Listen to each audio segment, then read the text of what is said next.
what so proudly we hailed at the twilight's last gleaming, whose broad stripes and bright stars through the perilous fight for the ramparts we watched were so gallantly streaming, and the rockets' red glare, the bombs bursting in air, gave proof through the night that our flag was still there. Oh, say does that star-spangled banner yet wave for the land of the free and the home of the brave.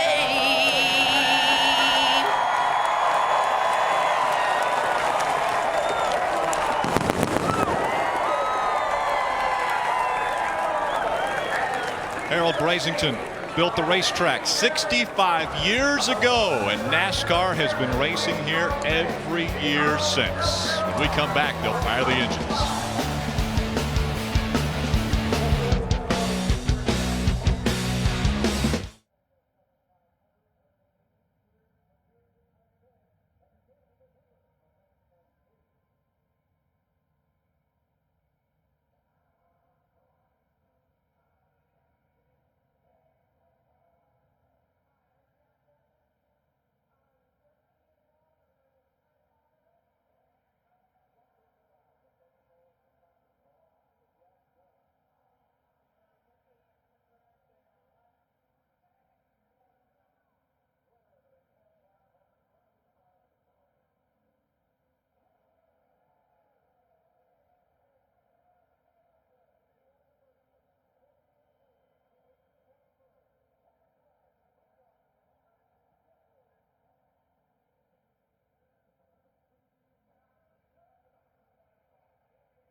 Guess we got a little off track, but love knows a way back through the storms and pouring rain.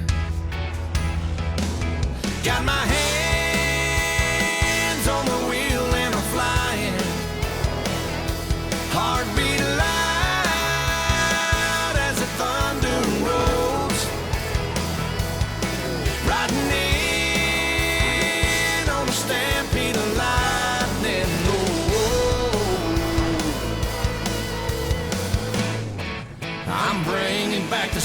shine. Bringing back the sunshine. Baby, it's about time. Whoa, whoa. Bring it back. Oh,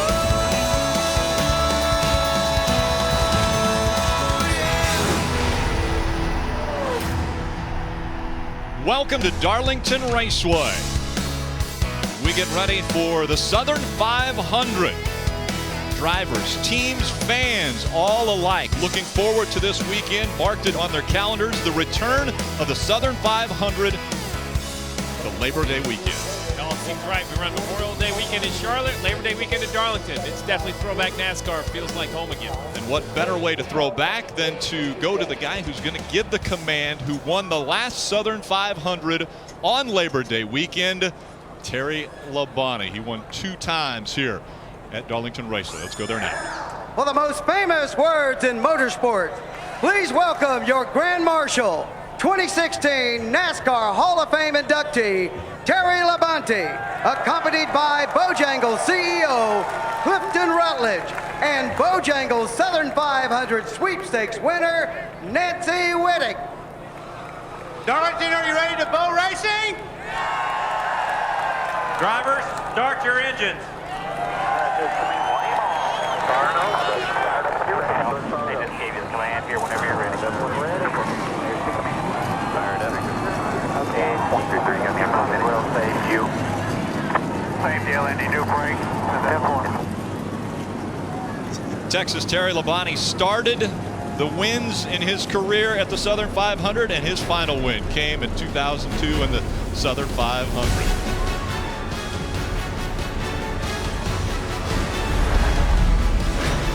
This has been NASCAR Countdown to Green, served by Sonic. Let's go racing.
NASCAR on NBC is brought to you by Sprint, proud sponsor of the NASCAR Sprint Cup Series.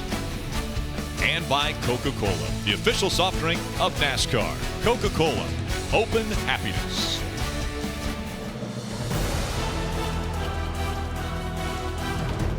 Long before NASCAR became a national phenomenon, there was Darlington. The toughest place in the world to win. And here at this tough track in South Carolina, every Labor Day weekend for 54 years, the sport had one of its grandest traditions. Allison is looking at the checkered flag, and he's going to win the Southern 500. Cale Yarborough has the checkered flag, the 4th Southern 500 for Cale. Nobody has ever done that before. Bill Elliott is going toward immortality. Bill Elliott gets the checkered flag. Jeff Gordon takes his 5th checkered flag in the Southern 500. Now, after more than a decade, that tradition returns as the race to the chase winds down. Is desperation starting to creep in for these bubble drivers?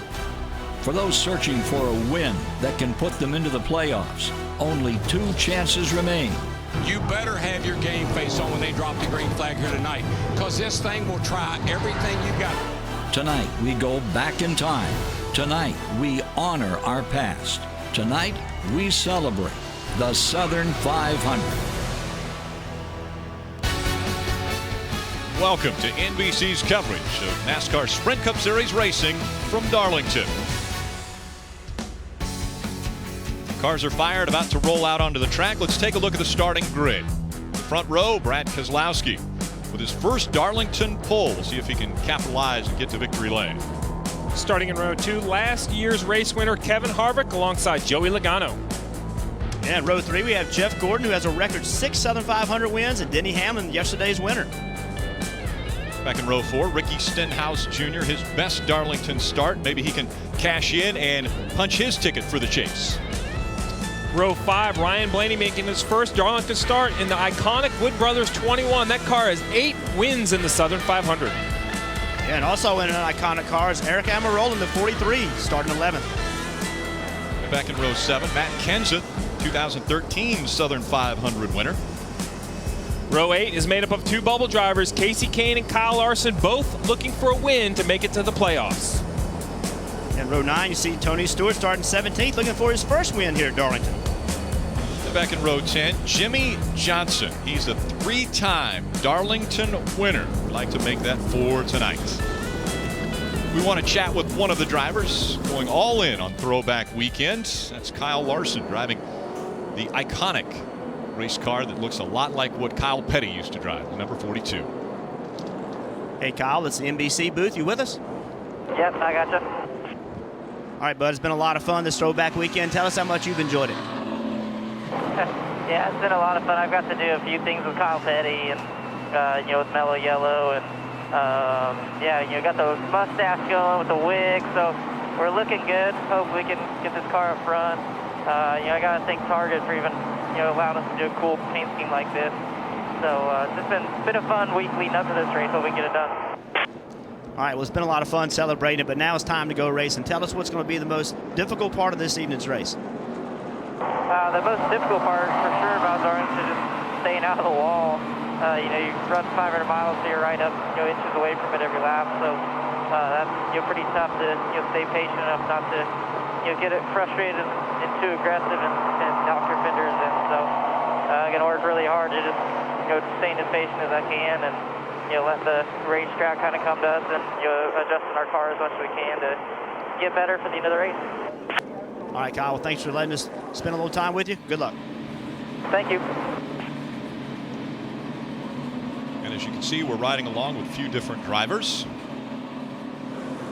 Included with Kyle Larson is the 3 of Austin Dillon. He has the Coca-Cola onboard camera. He'll start 29th in tonight's race.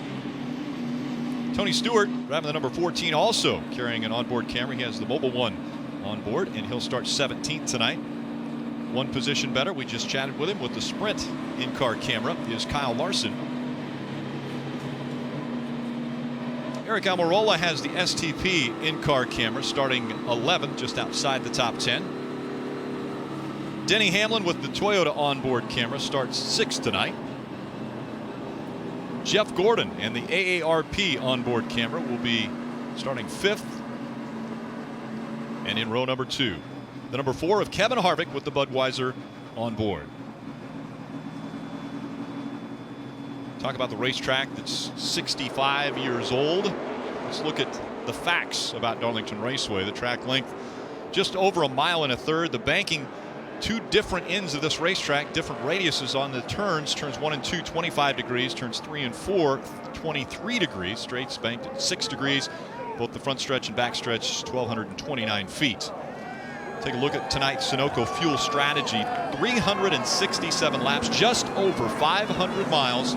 Pit road speed, they've got to whoa it all the way down to 45 miles per hour. The fuel window, 65 to 68 laps, but we're not sure if tires will last 65 to 68 laps. Tonight's aerial coverage provided by our partners at Smithfield Foods, giving us a great vantage point of this egg-shaped racetrack. And what an incredible event this will be. The Southern 500 back on Labor Day weekend. Let's go down to Marty Snyder.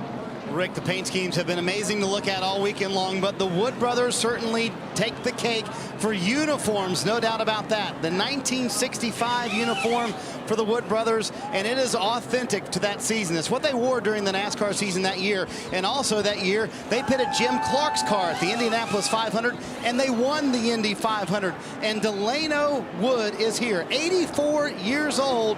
There he is, holding the signboard just like he did way back in the day when they were racing around the track with David Pearson in the race car. It has been so neat to watch these guys here this weekend, enjoying being here.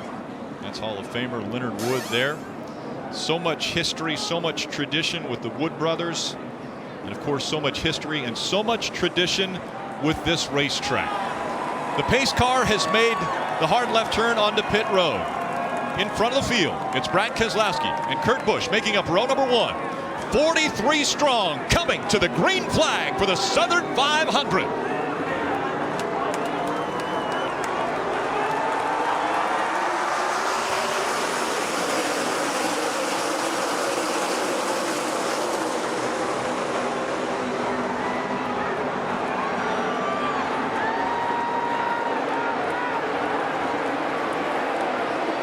Busch not as quick up to speed as they come out of turn number 2.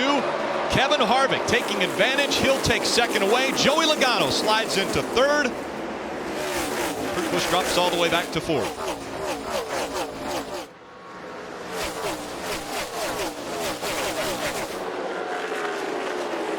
We're going to talk all night about the two different ends of the racetrack you see down here in turns 1 and 2. Single file, very narrow groove. Matt Kenseth's pushing the issue too wide here on the bottom, though, but they'll try to get it single file for the exit versus down in 3 and 4. When you get to turns 3 and 4, it's much wider. Some guys can run up top against the wall, other guys down at the bottom of the racetrack. Also seeing Matt Kenseth's teammate, Kyle Busch, move to the inside. There's the 78 of Martin Truex Jr. making the move also to the inside.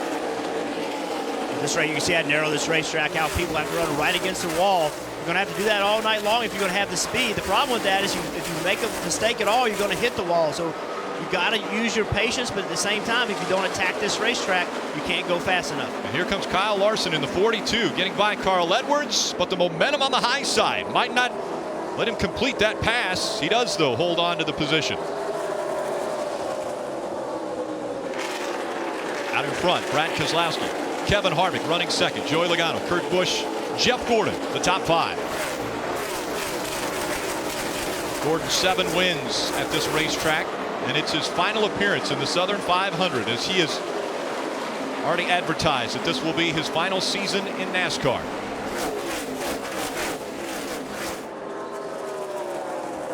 Martin Truex Jr. able to stay in front of that 11 of Denny Hamlin. Matt Kenseth moves just in front of his teammate, Kyle Busch, in the M&M's number 18. Already bumping and banging on the racetrack.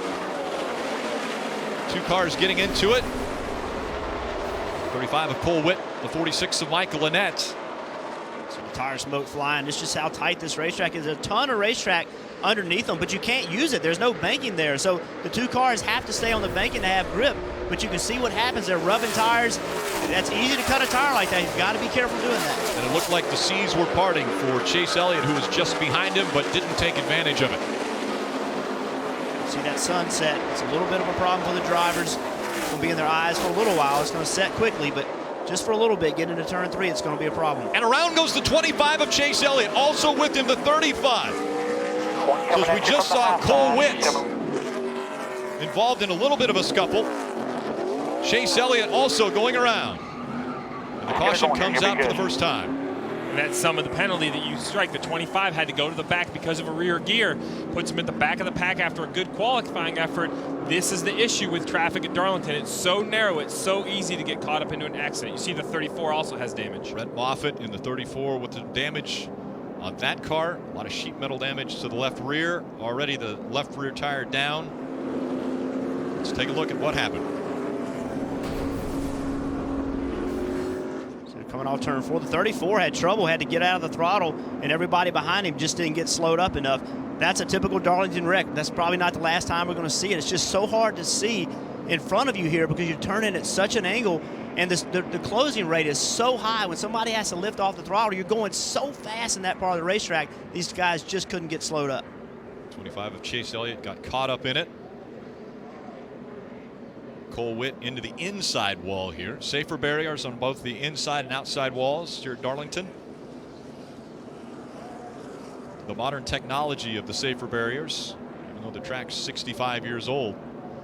So he got in the outside wall, then he got into the 35 and chasing the 25 car. He just could not get slowed up. There's nothing he could do. Now, Rick, we're talking about, throwback Darlington. One thing about this weekend that's been a throwback is this tire that Goodyear has brought has been a soft, grippy tire, and this track has aged since the repave. It's wearing extremely quick and losing speed extremely quick. So even after 6 laps, there's a percentage of this field that have to consider coming down to get new tires. The story used to be that when you would drive through the garage, you would scuff your tires. It was that abrasive of a surface. Looks as though the top 14 are going to stay out. 14th, Kyle Larson is going to make his way onto pit road. Well, to help celebrate the throwback theme of the Southern 500 and the 100th anniversary of the Coca-Cola Contour glass bottle, here's the classic Coca-Cola Mean Joe Green commercial from 1979.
Watch a live stream of every Sprint Cup Series race combined with additional camera angles, interactive driver stats, and track information with NBC Sports Live Extra. It's available on your laptop, tablet, smartphone, and connected TVs. NBC Sports Live Extra. It brings you closer to every race. A gorgeous setting here at Darlington Raceway, embracing throwback weekend. And a guy who pretty much lives in a throwback world, Rutledge Wood. Thanks, Rick. You know, we saw the first Darlington stripe right here behind me coming out of turn 2. The crazy thing is all of these walls are hand painted. Jimmy Jolly and his crew goes around, paints all of the walls after the race last night. They finished at 6:30 this morning. Not a single graphic on here that isn't hand painted. That to me is the first stripe that we got out here, Rick. First stripe.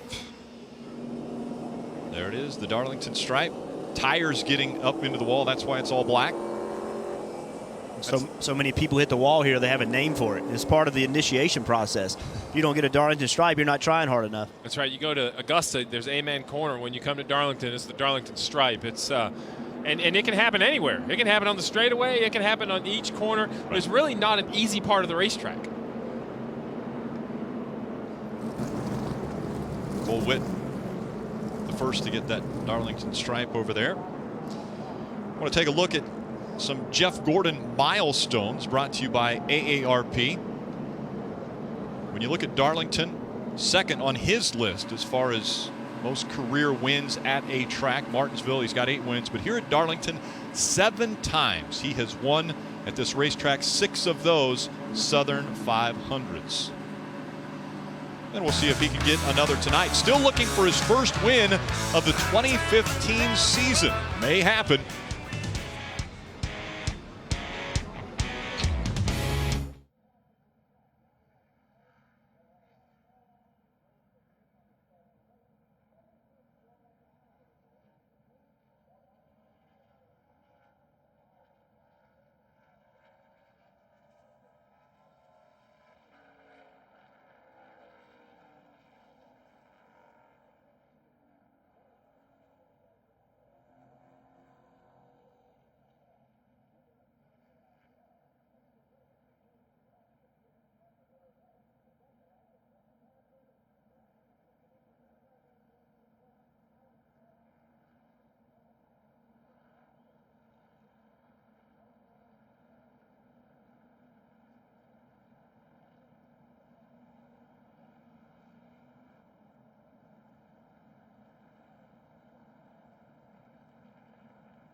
And welcome back to the Southern 500 from Darlington Raceway, the NASCAR Sprint Cup Series.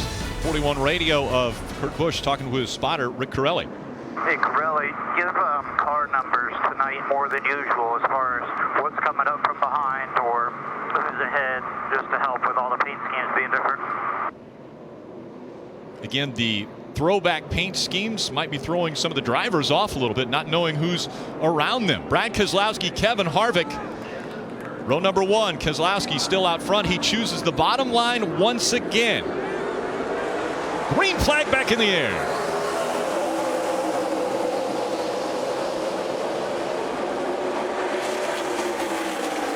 Drivers that came to pit road under this most recent caution, restarting back in 24th, was Kyle Larson. He was the first one that took tires.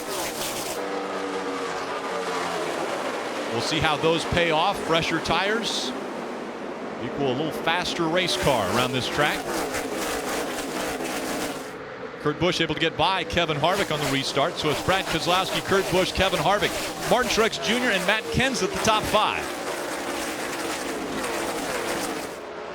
It's hard. What makes the decision to pit at lap 6 isn't just do you want to give up track position, but you only have 12 sets of tires to run this race. So with 500 miles at Darlington, it's very hard as a crew chief to put your first set on at lap 6. You have to try to monitor it. But the guys in the back half of the field, they look at it as an opportunity to also adjust on the race car. You see Jeff Gordon makes a move here to the bottom of Denny Hamlin. Gordon trying to take the spot away from Denny Hamlin. The 6-time Southern 500 champion gets the position. And here comes Kyle Larson. The fresher tires working out. He goes by Clint Boyer in the 15. Very close racing, though, between Casey Mears on the outside of that one. And this is the opposite argument. The 42's faster, but there's only so many places to go down in 1 and 2. It's a very narrow racetrack where if you come down here in 3 and 4, you see it's at least a 2-groove racetrack. There's opportunity to get side by side. Kyle Larson's made up 3 spots. Now 5 spots. Jumping ahead of numerous drivers. Kyle Larson up to 19th. Denny Hamlin trying to take the spot back away from Jeff Gordon. So Denny running that lower line. Left side tires actually right below the apron. Jeff Gordon way up on the top. There's 2 distinct lines. Both drivers driving their cars where they feel like they drive the best. Can you conserve tires at this racetrack? Is it possible? Well, I think it's possible, and I think the drivers have to have it in the back of their minds. If you run too hard at the beginning of the run, are you going to hurt the tires so badly that later in the run you have to pay the price? But the question is, are you better? To me, I want to go hard early. I want to get track position early. You're closest to everyone at the restart, so get all you can first, and then maybe try to save a little bit. But on these restarts, you got to get positions. Now we have to watch where Kyle Larson ends up in this run, because he was 14th when he ducked onto pit road to get fresh tires. He's up to 18th now after restarting 24th. Sideways was the 20 of Matt Kenseth. Into the wall he goes, but it keeps him straightened out. He's got damage. That could cause him a problem. I was watching him. He was flying. He's driven up to 3rd. I believe he started back in 14, so he had driven up, but that right rear quarter panel being damaged, that's really going to hurt the way his car drives. The car is not going to have as much side force. That's big damage. He was running 3rd into the wall. Take a look. Yeah, he's exiting turn 2. He just gets a little high and out of the groove. The thing gets really loose, catches the safety barrier. We're in the same mark we saw where they hit before. Now you're on board here with Kevin Harvick. You see the 20 come by, hard in the gas, and just has a big wiggle. You hear Kevin Harvick gets out of the gas. He's not sure where the 20 is going to go. This is not, when we talk about a Darlington stripe, we talk about a little rub up and down the right side. This damage on the 20, Marty, is really going to hurt their chances. They're going to have to get that repaired. Yeah, very significant, Steve. He has a flat right rear, and you can see that damage. They're going to try and come to pit road and get that right rear fixed for Matt Kenseth. But remember, this is what the drivers wanted. They wanted that less downforce. They wanted cars to spin out by themselves. So even a driver, a former champion, a talented driver like Matt Kenseth spinning out by himself at Darlington, this is exactly what the drivers wanted. These cars extremely difficult to drive with this low downforce package. They did want it difficult to drive. Every one of these drivers feel like they're the best drivers. They feel like the harder it is to drive, the better their advantage. You can see Matt Kenseth, one of the best drivers in the garage. He was pushing hard, driving to the front. It just plain got away from him. And that's Darlington, Rick. You have to race the racetrack. That's an issue you have to ask yourself. A veteran like Matt Kenseth at lap 20, it seemed like a little, maybe pushing a little too hard. There was no contact. That was purely on his own. And he makes his way into his pit stall. A team like Matt Kenseth, though, with 3 wins already in the 2015 season, locked into the chase, maybe taking a little extra gamble and trying to get a position. And I just think it emphasizes what these drivers are, what they have to deal with tonight. Low downforce, tires that wear out quickly. These things are difficult to deal with. When you have a caliber of driver like Matt Kenseth have a problem this early in the race, that tells me that it's going to be a difficult situation for every team and every driver. Hang on. Tell me when we're good, Jabo. Okay, let's roll. Let's roll.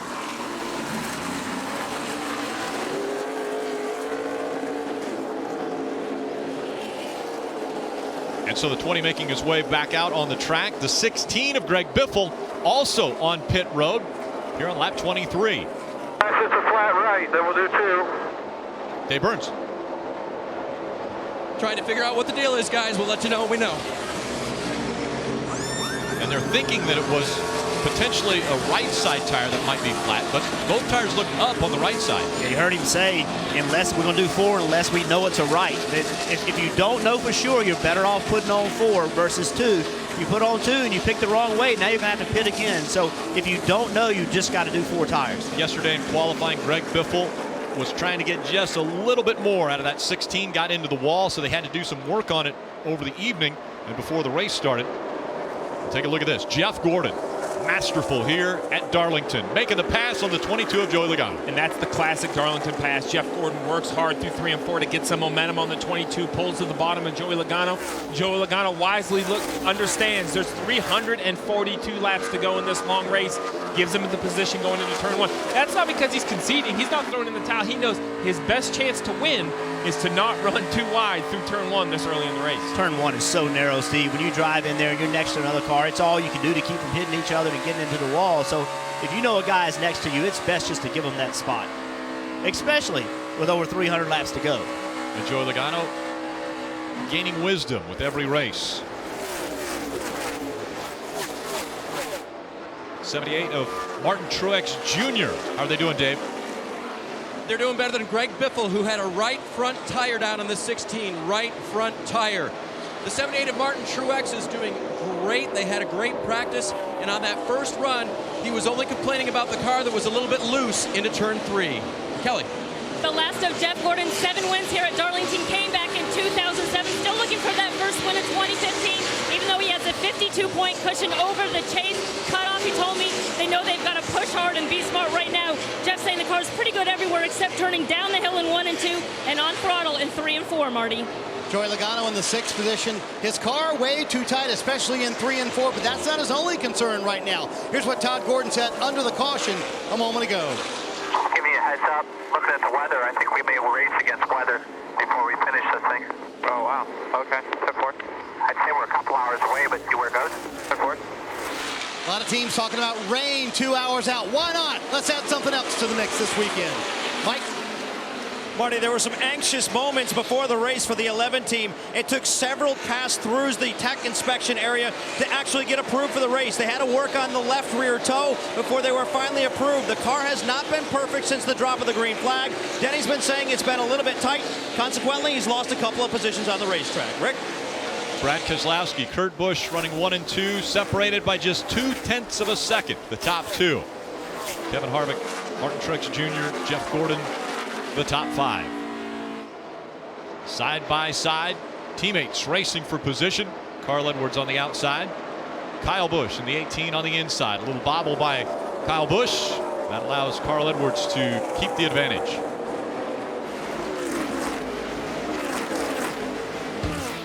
Brad Keselowski has led all 30 laps. It's been almost like a free ride up front.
NASCAR Mobile is the best way to follow your favorite drivers. You can build your own leaderboards and watch live in-car cameras, listen to driver in-car audio. All you have to do is go to NASCAR.com/mobile.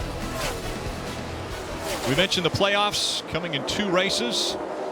On the top of your screen, the running order you will see below the names. If the driver has won a race and in the top 30 in points, they will have a green bar below their name, meaning that they are in the chase. If there's a yellow bar below their name, it means they're in the top 16 in points but have yet to win a race. But only 2 races to go. It may take a win to get into the chase. Brad Keselowski with wins already this year. Out in front here at Darlington, he's led all 37 laps as we're completing lap 38. Martin Truex Jr. also with a win in 2015, just in front of the 24 of Jeff Gordon. Martin Truex Jr. carrying the teal colors. His girlfriend, Sherry Pollux, a year ago was diagnosed with ovarian cancer, so they're bringing awareness to that with the teal colors on the car. Also the steering wheel, his gloves. Dale Earnhardt Jr. also carrying the colors. They will be auctioning items off for ovarian cancer awareness.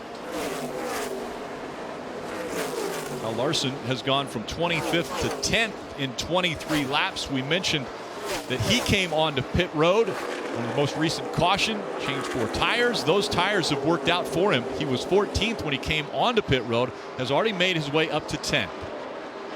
Yeah, he's consistently fast. You see her battle between teammates Kevin Harvick and Kurt Busch. Another car that's been very good in these old tires is Kevin Harvick.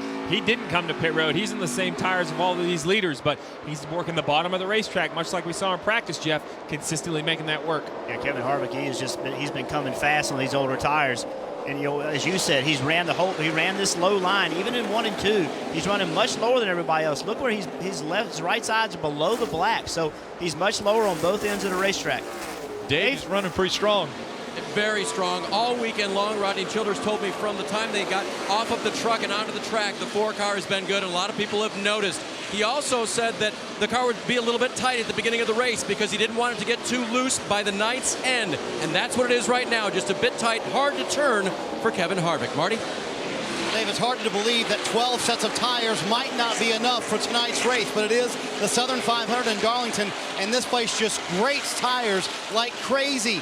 A lot of the teams, though, in practice yesterday, took a set of tires from practice and rolled around very slowly, not a full-speed lap, very slow lap, to save that set for tonight's race. So most teams have 13 sets of tires, and last year in this race, they used all 12. Now, they can go 65 laps on fuel, but, Steve, they won't go that far, will they? They'll go to about lap 58 or so because tires are so important here, and it's almost a game of chicken, isn't it? First car to pit road, everybody else will follow. It absolutely is, Marty. It's a game of chicken for sure because you don't want to be the first car to pit road because you're going to lose laps. But you can't be the last car to pit road because what are you losing is time. Up to 2.5 or 3 seconds a lap. At the beginning of these runs, these cars can run 28-second laps. Now they're running 31-second laps. What's that mean?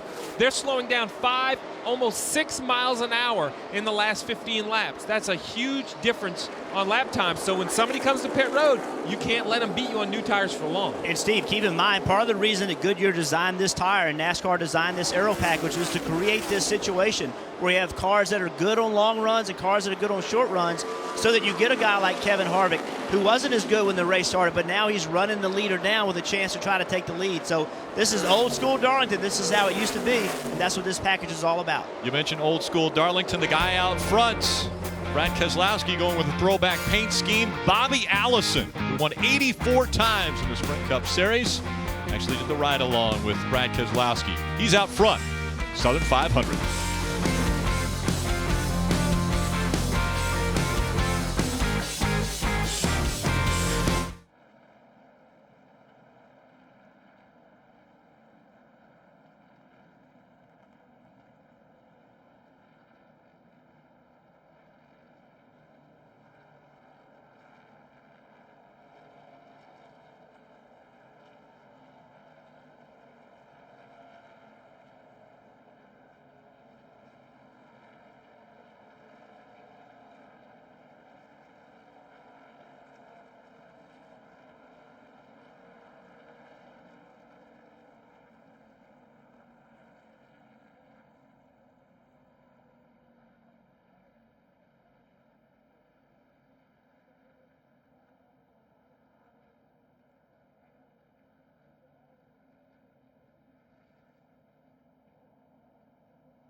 And welcome back to Darlington Raceway. The caution came out. Ryan Newman trying to get to pit road, and a lot of cars now on pit road. Dave Burns? That'll be Martin Truex Jr. upper left in the 78 car. His car is still just a little bit too tight. A little bit of help for him. 4 Goodyear tires and full of Sunoco fuel. Also the 4 of Kevin Harvick pitting from second position. He'll get 4 tires. His car was tight as well, Marty. Dave Kurt Busch said he actually got better as that run went along, but when he got behind the leader, he had no front grip. So they're going to drop a pound all the way around on all 4 tires, trying to create more grip. Brad Keselowski, bottom right, led for that entire run. He said it pushes in the first third of the corner and loose in the last third. It's an air pressure and a right side wedge adjustment for Brad Keselowski. A tight race off pit road there, Rick, huh? Absolutely. As we take a look at the race off pit road, brought to you by Geico. Top 4 spots stay the same. I don't think that the number on the right is ever going to change. You're going to see guys take 4 tires pretty much all night. And we've got a big treat coming up for you. We hear from the legends. That's right. Ken Squire, Ned Jarrett, and Dale Jarrett all in the booth. They'll help us call the race when we come back.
Tonight's aerial coverage provided by our partners at Smithfield Foods.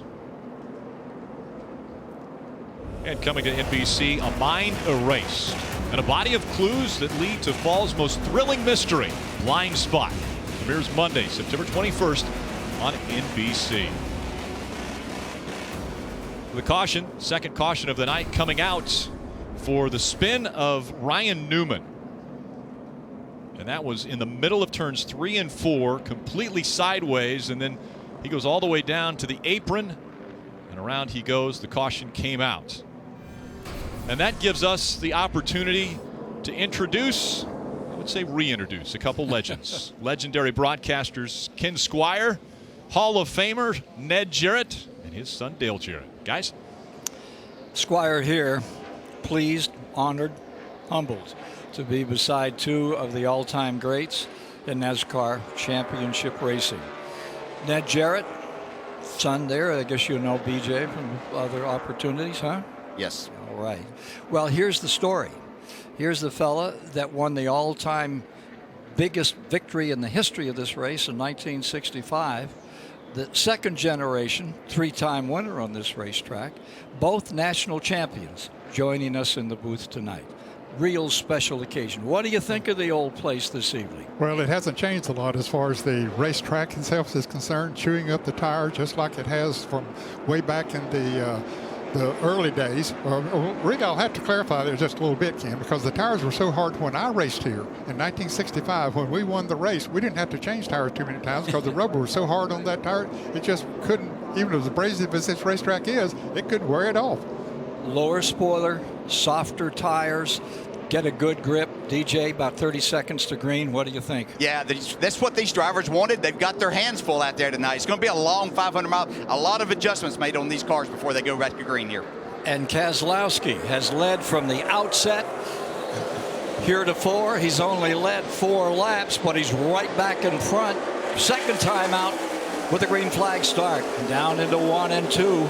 The old turn 4 that leaps out at you as you look down that straightaway and head into turn number 3. Wide open here. Up here is where Ryan Newman, just 6 laps ago, 360, picked it up and keeps on going. And the other car that's made the big move tonight, Larson, went way back, came all the way into the top 10, and he's still running. Well, he made right that pit stop in there during that first caution flag. Yep. And of course, those new tires, even though he had run only 6 laps on the first set of tires, it's amazing at what speed you can get out of new tires. Yeah, it really makes a big difference. And Larson, one of those drivers on the outside looking in as far as the playoffs go. He needs a win here tonight or next week at Richmond. Has a very strong car tonight. Indeed he does, and there's so many that are desperate to have themselves a good finish here this evening. Tony Stewart's currently running in the 12th position and now just picking up 11th. He's desperate to win tonight or at Richmond in the next outing here on NBC. Taking a look there, Martin Truex Jr. in the 78, been looking pretty stout, and from the number 11, carrying that famous color, that kid that has been so devastating through the past 2 seasons, trying to get it all grasped again. Hamlin is there, running in 3rd position.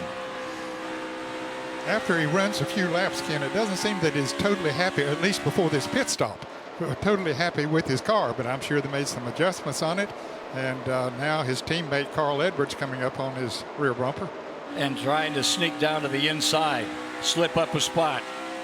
Tucks right back in there, single file like it is so much of the time on this speedway. Yeah, you have to really pick and choose when you want to make those passes. Denny Hamlin is outstanding at this racetrack.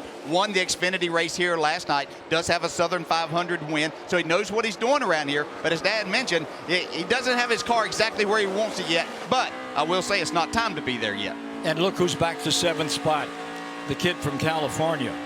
They're ripping it up through one more time. That number 42, the black and green car, and here down to the inside, powering his way through. Comes that number 19. Edwards is on his way, picking up another spot.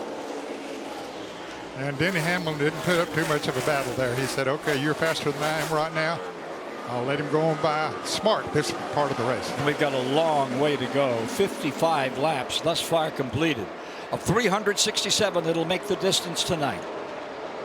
You see Jeff Gordon coming into the picture there. Jeff's had a strong car. Talked to him a little bit before the race. Liked his chances here tonight. He said he really likes this low downforce package with the soft tire. He said that's a good combination with the less horsepower they have this year. He really liked his chances. Gordon closing on Larson in the 42. Both of them, they're eager to have a great night here tonight. And Larson slipped just a little bit. Thought that Gordon was going to be able to make a move, but was not able to. Being cautious, currently in 8th position, Jeff Gordon, 92 wins. Is this the end of the rainbow? Could be tonight, but he needs so much to get himself a victory. The number 93 victory. And he's still there in front of Larson in the 42. Gordon already has 6 Southern 500 wins. He knows how to get around this place. So. Well, he had, what, 4 in a row at one point. Yeah. I mean, one of the most amazing stories in the history of Darlington is that number 24, Jeff Gordon. And the young man that was to take it over next year, out of the race early. First caution of the night, Chase Elliott behind the wall. He was just a victim of circumstances. Got caught up in someone else's problems. And yeah, it was a 3-car jam session coming out of turn number 2 that turned that around for Chase Elliott. Not a good start for that young man that will take over the number 24 1 year from now, 2016. He's the assignment for Hendrick Racing in this car that started out with a kid that really turned out. That was back in 1992 when Jeff Gordon made his first run at the Atlanta Motor Speedway and, of course, started full-time in 1993. You can see how hard Gordon was having to work in there, and he's got one of the better cars running up inside the top 10, but you could really see him working the steering wheel, and that'll get even more so as this run goes on and the tires wear. And by the way, caution is out for a 3rd time. There's some debris, they say, in the front straightaway. Now, this is a far different commencement to this race than we usually see. We talk about the early laps in this particular track as the ones where they really put out some laps and they run consistently. 3 cautions in the early going, remarkable. Yeah, and it's putting these teams in some difficult positions, as we heard Steve Letarte and Jeff Burton talking about earlier. They've only got a certain number of tires, sets of tires, 12 sets to be exact, to deal with here tonight. So whenever you're only getting them 7, 10, 12 laps apart, makes it difficult. The drivers want the tires, but what do? Biffle, number 16. Big break for him, the guy that won it back-to-back the last time. And remember that tonight there's an opportunity for that man at number 4 to replicate that. And he went down with a flat tire. Now he's making up the lap. So he'll get we'll the see lucky if he dog. can get himself back into this race. He needs a race tonight. He's needed one for several weeks, no question. And pit road will be open this time. We'll see if there are any takers. They probably will be, at least back in the field a little bit. Around through 3 and 4, waiting to see if anybody's going to take on pit road, and indeed they are. Well, surprising. A lot of the front runners come. Most of the front runners. How many sets of tires tonight? 12? 12 may not be enough. Dave Burns. And to your point, the 4 crew chief Rodney Childers said, I hate racing tires, which means I don't want to use them up too early and have to manage them all night long. But that's in fact what they're going to do. On the right is Kevin Harvick, upper right. He'll take 4. Martin Truex Jr. will take 4 on the upper left. Their cars are both too tight still. Marty. Kurt Busch said again he felt like his car was getting better against Brad Keselowski, trying to track him down. He ran second for much of that run. Going to be 4 tires here. Paul Wolf said on the radio, Brad Keselowski, we ran 16 laps. I think we've got to come. They weren't sure if everybody else would come as well, but indeed everybody does follow them down pit road. 4 tires for everybody here. And I believe Casey Kane won the race off pit road. Geico, race off pit road. Stay with us, folks. It can only get wilder. After all, it's Darlington, and it's the Southern 500.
And welcome back to Darlington, South Carolina for the Southern 500.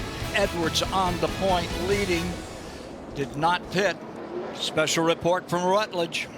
Hey, thanks, Ken. I know when you guys were first covering this sport, you would see fans in the back of trucks standing on station wagons just trying to get a view of the track. Today, there's about 50 fans in this infield that are sitting here camping, but they're watching the big TV. They're watching you guys from down here in the infield. Things sure have changed, Ken. I'll say they've changed.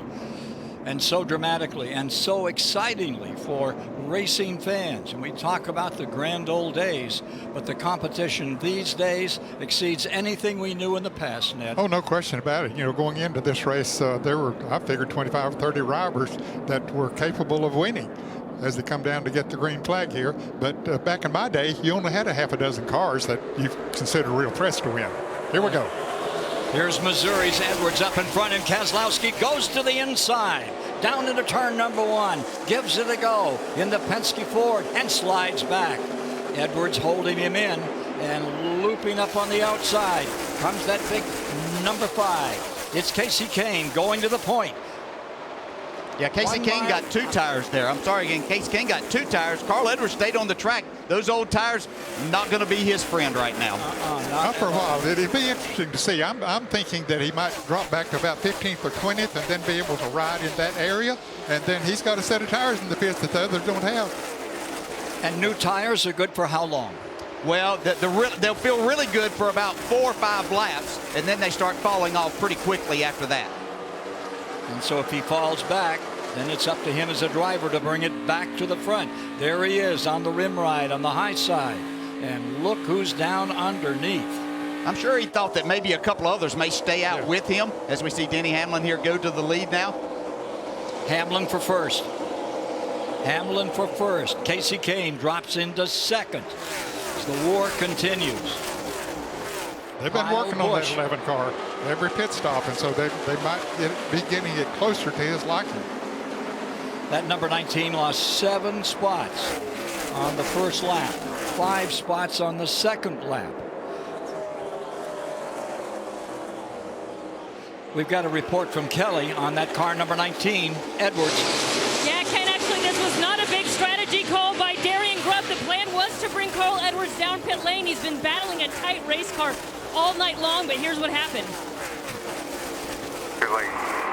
I'm just going off on the radio too with Jason talking to my ear for who's been, so I can't see you at all down there. Yeah, 10-4, I know. I'll pull down farther next time. I'll just pull down with them, and that way I can give you more time. So it's just a miscommunication. Carl Edwards missing his opportunity to come to pit road, and it's cost him big. Second place, just changing. Logano moving up. Kane falling back. Hamlin in the lead. Yeah, a lot of crew chiefs will be paying attention to that 5 car. How long he can stay up there on those 2 tires could be something. They had 10, 11 laps on their tires whenever they came down pit road that last time. So we'll watch Casey Kane and the progress and how he's able to stay around there. And it may be a strategy play later in the race for some teams to take advantage of. Coming up on 70 laps now complete. 95 miles of the 500 to make this 66th annual gathering here at, well, really the Kingdom. If you're going to see NASCAR racing, this is one you must find. Darlington, South Carolina. You may want to get some help from some of the local folks to find your way in. Get yourself some counseling. Get a couple of GPSs, or just ask any of the neighbors, and they'll tell you about Harold Brazington's Peanut Patch. What a great racetrack, because it simply doesn't work for you. It works against you, and for fans, you can't ask for more. It was the first of the super speedways as far as NASCAR is concerned, considering that super speedways are 1 mile or longer. And it has withstood the time since then, and has put on some of the greatest shows and perhaps more strategy than any event that we race. Here's Jeff Gordon slipping down to the bottom side for a moment, eases back, stays right there. No hurry to throw that thing away. Casey Kane just in front of him, and now here's Gordon looking for win number 93. Needs it. Yeah, those 2 tires are beginning to tell as far as Casey Kane's concerned. He's still running good, but it's taking his toll. And here's the thing is that, Casey Kane's car is not the best. So would this work on a better handling race car that may be okay? That's the one thing that someone will have to factor in. I really don't see it. It's not been something that generally works at Darlington, but it was worth a try at this probably point in time of the race. Hold the phone. Here comes Jimmy Johnson on a roll up to 11th. Casey Kane slips right in behind him. And how about that run by the number 78? That's that Martin Truex Jr., the Barney Visser car out of Colorado. Mike Massaro has a report for us on the number 1 car. Ken, as we all know, this is a completely physically and mentally draining racetrack for a driver, but imagine the mental strain of a team not being able to communicate directly with the driver. That's the case for Jamie McMurray. They're having radio problems. They've been switching back and forth from Channel 1 to Channel 2, now back to Channel 1. Jamie just came over the radio moments ago saying, look, guys, give me real short answers because you're breaking up. Keep it to 3 words. There's a representative down here from Racing Radios trying to rectify the problem, but this has been the situation in the 1 camp since the beginning of the race. Uh-oh.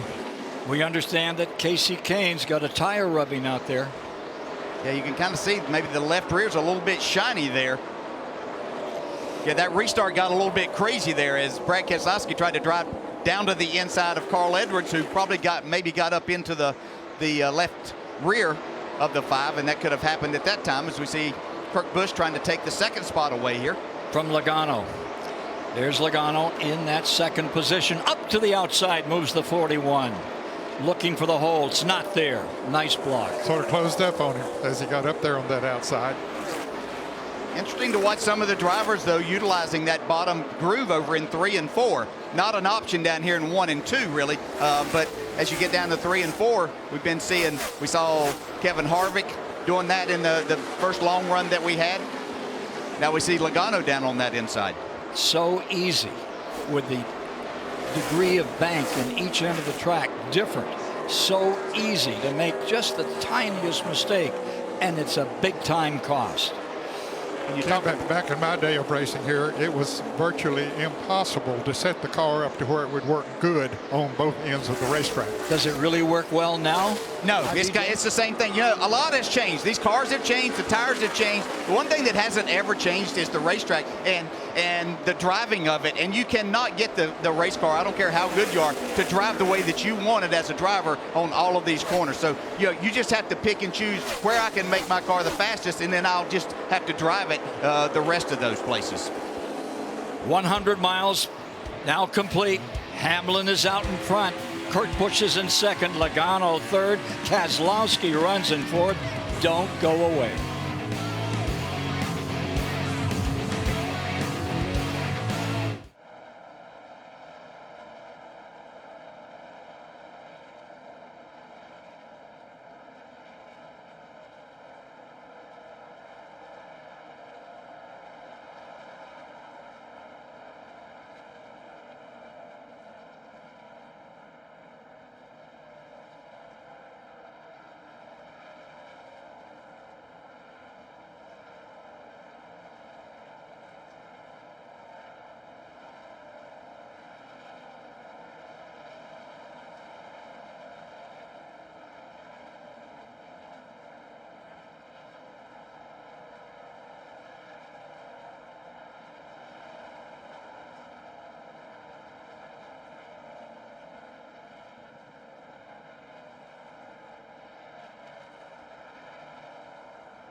NASCAR on NBC is brought to you by AARP, Real Possibilities, and by Sprint, proud sponsor of the NASCAR Sprint Cup Series.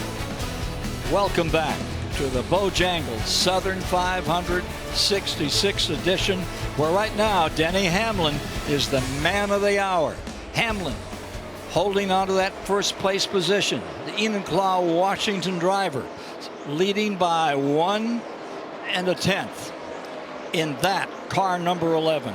That beautiful machine sticking it out there in first place, but not by much. There's Kurt Busch with him. And look at this. Here is Jeff Gordon in the famed number 24. 92 times he's won in that car. And here comes the kid from Marietta, New Jersey, right after him. Martin Truex has run exceptionally well all year long. Had a few problems in the last month or so, but nothing major. He's right up there. And still looking for that win. Well, he's got a win so far this year, so he's well. So he's in there. Yeah, he's in there. Yeah, he won. Yeah, had a good day at Pocono and that's right. Managed to get it done there. But you're right, he's just been outstanding most of the time. Really battling for wins a lot of the year and top 5 finishes. Be interesting to see how they were able to take this team and do in the chase. And you know that they say that single car teams, it's hard for them to compete with those that have 3 and 4 cars in a team, but by golly, he's been doing it. Well, he's right up there in the top 10 at the present time. You would hope that he could continue this, sustain this on into the absolute best thing that NASCAR's done in years, which is when we get to play it off at the end of the season. That is going to be something, those 10 races on NBC. Here's Kelly with a report on that number 19 car. See Carl Edwards in that 19 car bringing his car back down to pit road. There is a report of a flat tire. Remember, he missed his opportunity to pit under that last caution. He's been out there running, dropped well back in the pack, and now he limped his car into pit lane because they had that flat. And you'll see they're going to give him 4 fresh tires here while they take the opportunity and fill him up with Sunoco fuel. Well, so much for my thoughts on the fact that he might fall back to about 15th or 20th and then ride there. Of course, a flat tire, that covers me just a little bit, but not the way it really should. Well, none of us are perfect at our advanced age. Never claimed to be. Look at this crowd. Wonderful Packed. to see. Yeah, and that's the front straightaway, the Wallace grandstand, the lower grandstand, and the Tyler. And this year, as opposed to last year, that back grandstand looks, the Colton, it looks great. It's not completely full, but it's a big advancement. There was practically no one there last year. That's exactly right. Yeah, it's half full now. All right, let's find our leader, and there you see him, number 11, Hamlin, coming about. DJ? Yeah, a lot of action going on the track, and here we're going to see A.J. Allmendinger. Oh, looks like a little, well, goodness. Ooh, little help for my friend. Yeah. We just saw, and the 51's on pit road right now, Justin Allgaier, but you can see he just got out of shape, and a driver sometimes like A.J. Allmendinger right there, nowhere to go. And so that's the kind of situations that Darlington presents because there is such little room and you're on the gas so much.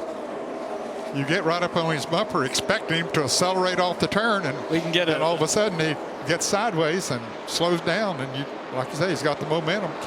They were in a tussle for 33rd. Mike, a report, please. Yeah, in the 47, you could almost sense that was coming because of the frustration he had on the radio. He's struggling handling that race car. He says, I'm loose, I'm tight, I'm on top of the racetrack. A.J. Allmendinger has a handful of a race car he's dealing with here tonight. Here's one for you. Last driver to sweep both the Saturday race, Xfinity Series, and the Cup race, Denny Hamlin, 2010. Hamlin won yesterday. Can he do it again? He's certainly looking good right now. Long way to go. Hey, DJ, take a look at this. It looks like we've had some more contact. See Alex Bowman up here. Looks like turns 3 and 4. And you know, most places that we go, when we have contact with the wall, that brings out a caution, but that's just kind of a normal thing here. So if we threw the caution every time somebody got into the wall, then we'd have nothing but caution laps going on around here. He was running in 30th as we watched this battle for second place. Kevin Harvick moved around Brad Keselowski. Harvick's looking good. And we can feel relatively assured we're going to see that pair for some time tonight. Barney has a story for us on the Wood Brothers, number 21. Well, Ken Ryan Blaney had been having a very nice run tonight, running in the 16th position for much of that run, but he has gotten a Darlington stripe as well and made fairly significant contact with the wall as well. So they're going to come in here, try and pull that right side away from all those tires and get 4 new tires on for Ryan Blaney. 2,000 pictures of the history of the Wood Brothers on this race car dating from 1950 to 2015, and a couple of pictures of a young man named Dale Jarrett winning also at Michigan, DJ. Yeah, special day. Right? Yeah, special day. Driving for the Wood Brothers was great. Kind of set my career off. Gave me a second chance in this sport. But what wonderful people. Hate to see Ryan Blaney, very talented young man, get into the wall. But everybody that's ever raced here has had one of those Darlington stripes. And sometimes it don't hurt you that much. Yeah. I mean, you can get it if you don't hit it too hard. Let's see how he makes out now that he has new tires on. Yeah, I just don't want to mess up that car. Do you realize how much work went into that 21? Do you see all those photos? Well, Ms. Wood, she went out and brought back 2,000 photos. Wow. And the majority are here. And she kept 4,000 that weren't with any of the Cup cars like Indianapolis and so forth. Okay. Love that Wood family of Patrick County, Virginia. Back with the action and the intensity continuing to develop here as we move through the second 100 miles of this torture test for car and machine. DJ, I can't get over ever when I come here the amount of focus every second around this track, every foot of it, because it changes all the time. Yes, it's going to continue to change throughout the night as they get more rubber down and some oils get out on the track and things. So it just continues to change, and you have to stay totally focused. That part hasn't changed since you were racing in the 60s and won your Southern 565. You had to be on top of it. Every single lap. It was one of the most stressful racetracks that you could drive on because of the fact that you had to be just right on it every moment. You could not relax for any time. You see that number 11? Huh. Yep. Takes you back a ways, let me tell you. That was the Cale Yarborough car, number 11, that in the 70s, along with David Pearson, dominated this racetrack. Back with more in just a moment from Darlington.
Get the ultimate pass to every moment of tonight's NASCAR Sprint Cup Series race with Race Buddy. Choose from multiple HD feeds of different drivers. Follow the race action with a live leaderboard. Tune in at NASCAR.com/Race Buddy. Well, I'll tell you, one buddy's been back on pit road here. Now, DJ? Yeah, the 5 car had to make a pit stop there. He got those 2 tires, but just as we were going to that commercial, he was just about a lap down, so came to get tires during that commercial. So that tells us that the 2 tires might not work. And I guarantee you, every pit crew up and down pit road and crew chief is taking a look at that situation. Hamlin extends his lead. He's 4 4/10 of a second out in front of Harvick in second, and Keselowski, man on fire, has been flying up through. Almost got into an issue here just a moment ago when he got a little too hot coming off the corner and really had to get on the binders, or he was going to drop kick somebody down the backstretch. Fortunately, he was on his toes and saw that his closing rate was much too high at that point, so he just had to hit the brakes and slow down. Well, the field getting a good, long, what we expected to see at the very outset of the race. Oh, we've got number 46 looping it down into the inside, and the driver, Michael Annett. Michael Annett in trouble, the Iowa kid, 33rd, and having difficulties trying to make this track work for him. That's the problem here. You can't depend on the racetrack. You know, you talk about transitions helping the drivers. Well, both of you know this track is no help at all. The track is your enemy as much as the other 42 other competitors.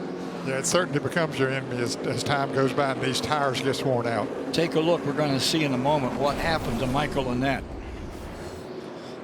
You can see there is certainly not going to be contact, just getting loose. You know, that's just what happens. And probably the car, you're trying to power up as much as you can right there, and just steps out. Yeah, it's what the low downforce package is kind of designed to do. You know, you don't have that pushing down and helping you with that stability that you really want. 44 laps of green, and you saw Menard in the 27 had the right Saint. Yeah, not exactly the caution flag at this time that Carl Edwards and Casey Kane were looking for as they made green flag pit stops.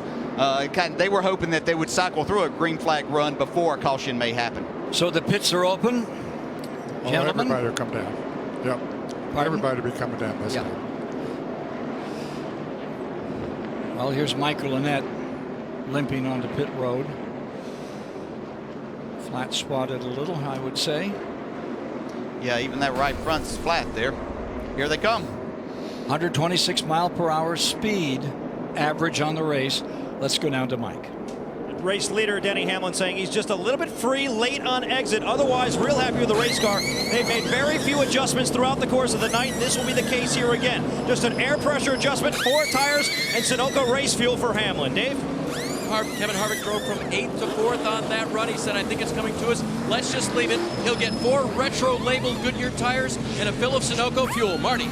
Kurt Busch said he's bad loose at the end of that run, and Tony Gibson radioed to him, said, yeah, I think our left rear is completely gone on that run, had no rear grip. Right side wedge adjustment, you saw that happen. Bottom right of your screen, Brad Keselowski said the car actually came to him later in the run. He was loose into 3, a little tight on the exit, especially off of 4.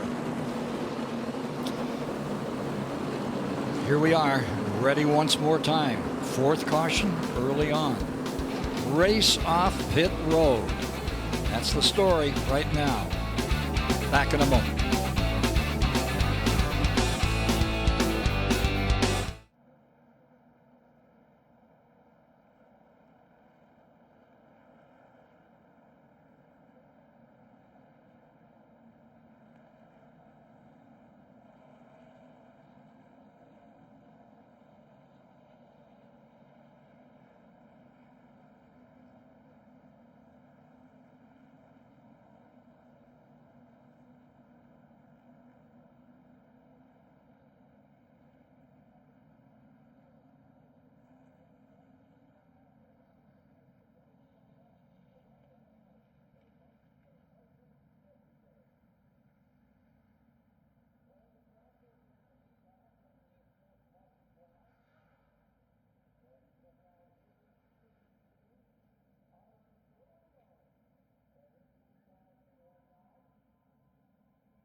NASCAR on NBC, brought to you by Tostitos, Bring the Party, and by Toyota, Let's Go Places. And let's see who is on the move, brought to you by Diet Mountain Dew.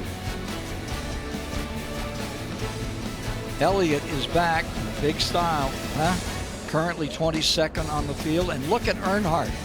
Hey, they're good. Coming alive. 24th tonight. Yeah. And Sam Hornish. To see that fella have a good night. He's running 20th. And Danica Patrick, what about that? Yeah, young Chase Elliott doing a good job with that damaged car, though. They got the front end of it fixed up, and looks like he can get out and race some. You know, we come here, Ned, and we think of so many names that have meant so much to us over so many years. 1978, Benny Parsons. What a guy.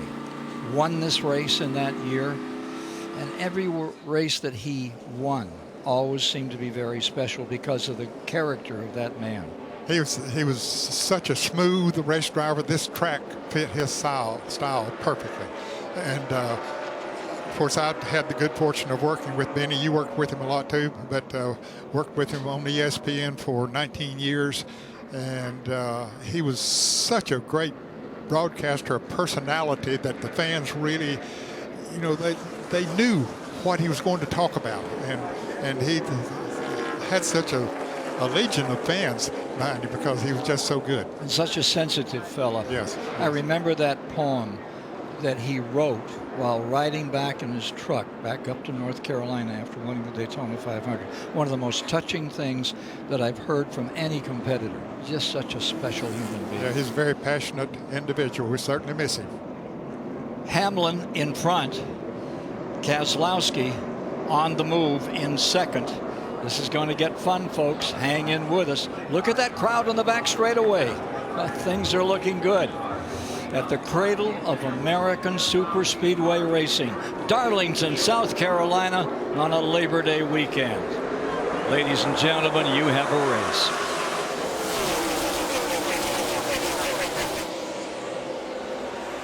Well, it looks like on most of the races now that the outside is the preferred groove, but every restart tonight we've seen the leader start on the inside. Yeah, I think some of that has to do with this racetrack, and you want to be on that inside. I think the softer tire has something to do with that too, because you can get in there pretty hard, and so that has really changed things. And the lower downforce package, I believe, has changed that. Let's see this scrap for first place. Hamlin versus Keselowski. The Penske Ford right there. Best run he has had on this racetrack. Previous to this, he'd led 4 laps. Dominated those early laps through 3 caution periods. Keselowski says on it that the entry is Walt Zarnicki. You spell Zarnicki P-E-N-S-K-E. He's been part of that team for so long. Such a faithful member of that Penske organization. I don't think there's any doubt. It looks like the 2 fastest cars, after they've made their adjustments and get 4 tires on it, are this 11 and the 2. They can strike out there. So if this comes down to a green-white checker or a short run at the end of this race, some other drivers are going to have to make some adjustments to keep up or try to pass them. And look at them pull away. Hamlin and Keselowski with Kurt Busch maintaining 3rd. And there's Harvick ready to spring from that 4th position. Martin Truex steady in 5th. Logano there, and look at this move. Here comes Keselowski down to the inside, forces his way, and right back comes Hamlin. The old crossover. There's the old make it work fashioned. That's the kind of stuff that you just love so much about this racetrack. And they're not done frisking around. Up on the outside, the number 11 slides back a bit. That's what happens when you go and try to make that pass. That crossover that Denny tried to do, well, it made Brad get out of the gas just a second. It also made Denny get out of the gas to get back in line. Kurt Busch had a huge run down the back straightaway and takes that 2nd spot. And he never lifted. Stuffed it right in there. I tell you, if you've missed Martinsville in your travels to go to races, don't let it happen another year. It's simply dazzling to be at this track and to see the fans coming back, Ned. You know, it's grown and gotten better, but that sense that on a working man's holiday, Labor Day, this is their track. Oh, the number 33 is up on the fence. Number 33, that is that Mike Bissell. What? Look at that. Now there's a stripe for you, friends. That's Darlington. Hello. Yeah, right front's down. Back in 37th position. It's so hard to get used to this racetrack. You have all those years learning your skills in this event. And then Darlington comes along, and no matter how you work at it, he'll just reach out, grab you. It's got nothing that prepares you for this place. It's so totally different. You've talked about, Ken, how different the two ends are. Let's see what happens. Mike Bliss here gets down in the corner. Looks like, gosh, that's certainly looking like a tire went down there or something. Because it wouldn't turn. You see that happen a lot. The car just take off, but it certainly looked like that he just wasn't able to get it turned. I don't know if he had a tire that had been going down, and then that contributed to his problem. Certainly that's the way it looked. It didn't matter if it was Pearson. It didn't matter if it was Ricky Craven. I don't think it would have mattered if it was the Jarretts. When you walked into this place, the first thing you said when you looked at this track is, what have I got myself into? That's for sure. It was scary. I remember the first time I drove around here, I said, man, I don't know if I want to do this or not, because this is the first big track I had ever raced on, and it was scary. Yeah, the first thing you see is all this asphalt. You think there's a lot of racing room, but there's actually not. Back on pit road. Back on pit road, indeed. Caution car bringing them through. Another. What are we up to? 5 cautions in here? I mean, this is a complete turnaround. Call it 6 cautions. Let's go to Mike. And Denny Hamlin saying his car's tight at the beginning of a run. They're going to try to loosen him up with a little bit of an air pressure adjustment here. A 4-tire change in fuel, Kelly. Gordon saying he was just a little bit tight, not too bad. He said right now I just really got to hook the bottom because it's not turning as much as I wanted it to. Jeff Gordon with fresh tires on his way, Marty. Kelly Joey Logano said he fired off much better on that run, but would love 4 tires here. Only 5 green flag laps, so an interesting call by all these teams to pit here. We'll see if this pays off or not. Well, it just gets everything we predicted for this race. Maybe 80, 90 laps, they'll just run it out. Nothing doing. They continue to face the problems of Darlington.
Ken Squire here, welcoming you back to Darlington, South Carolina, the 66th running of the Great Southern 500. With my colleagues, my buddies here tonight that I've had the great pleasure of knowing for so long and getting this opportunity. You know, I always talk about this game. I have trouble saying it's fun because this is not a children's game played by adults. This is the real deal.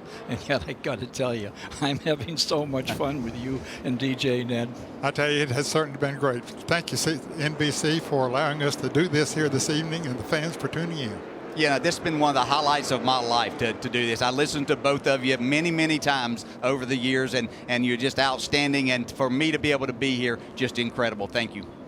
Who are those strange people? How about those outfits? Excusez-moi. What is that? Huh? Rick said we had to wear this. Manny This was his Moe attire. and somebody. It's been an absolute honor to be on the same broadcast with you three. It's been truly amazing. Thank you. I want to thank NBC for this opportunity. I feel you feel Sure the thing. same way. Absolutely. Thank you. Coming to green. And the green flag is back out again. Brad Keselowski chose the inside line once again. Kurt Busch was on his outside. Keselowski has the advantage down to the bottom of the track. Goes Harvick to take second.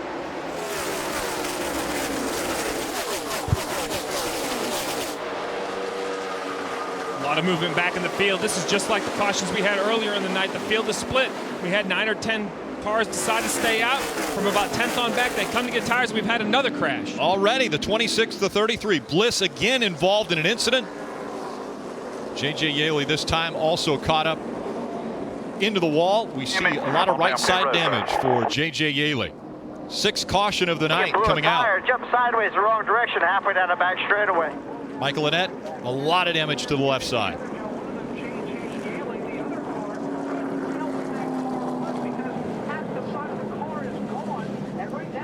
As we heard Ken Squire mention, this track is the most difficult to try to get around, to try to understand, and so many drivers get caught up into the wall and other cars. Of course, on a restart, everybody's packed up trying to earn positions because that's the time to get it. So people are very aggressive. If something does happen on a restart, everybody's in one big pack and it takes a lot of cars. The whole left side, the 46 ripped off of Michael Annette's car. And the biggest concern there, you see it all over the racetrack, that blue energy absorbent foam. It's required, Rick, to be in the race car to run. So the 46, even if they come to pit road and they can repair that door and put the sheet metal back on, NASCAR will require them to have that blue foam installed as well. It's a safety initiative NASCAR started years ago. It's part of the rule book. You have to have it in your car to be on the racetrack. See the 26 getting work done, J.J. Yaley. Take a look at what happened. Yeah, we talk about how narrow Darlington is. Well, this is what happens when people have issues. It collects other people because there's just nowhere to go, especially at the speeds they're running around this 1.3-mile oval. The groove, while the track might seem wide with that big, large apron, that running groove is very narrow. Yeah, we heard one of the drivers on their in-car radio talk about they thought they had a tire problem. The car just turned right down the back straightaway, so somebody may have run over something and it caused all this. 83 is going to get the free pass. Matt DiBenedetto will get a lap back. Right now, 26 on the lead lap. We talk about 500-mile races, and I think over time we've taken for granted 500-mile races. The equipment's gotten better. The cars last longer. We see less attrition. But when you come to Darlington, all that goes out the window because we've run 126 laps of 367. We're not even close to halfway yet we've seen a tremendous amount of guys have issues getting in the wall, pit communication issues, the 19 on the racetrack. There's something about Darlington that really brings back the fact how far 500 miles truly is. And Steve, don't you think a lot of this has to do with the tires falling off, with the low downforce, cars sliding around, slipping around? They need to get readjusted to what this racetrack used to be. This racetrack, since the new pavement a few years ago, became almost like a typical mile and a half where you ran so hard at lap after lap after lap. You had no tire fall off and speed. Now we have this tremendous tire fall off. A lot of these drivers have never experienced this, and even if you did experience it, until you understand that this is what's going to happen, it's hard to adjust to it. So I believe the drivers will adjust to it. They'll get better, they'll learn, but I think a lot of what we're seeing is due to the fact of all the changes. Lower down force, a little softer tire, wearing a little quicker. The drivers asked for this. They wanted to be more in control. And listen, when you come to Darlington, control is a loose term, because you got to be up against the wall in your groove. Even pit road is very difficult at Darlington.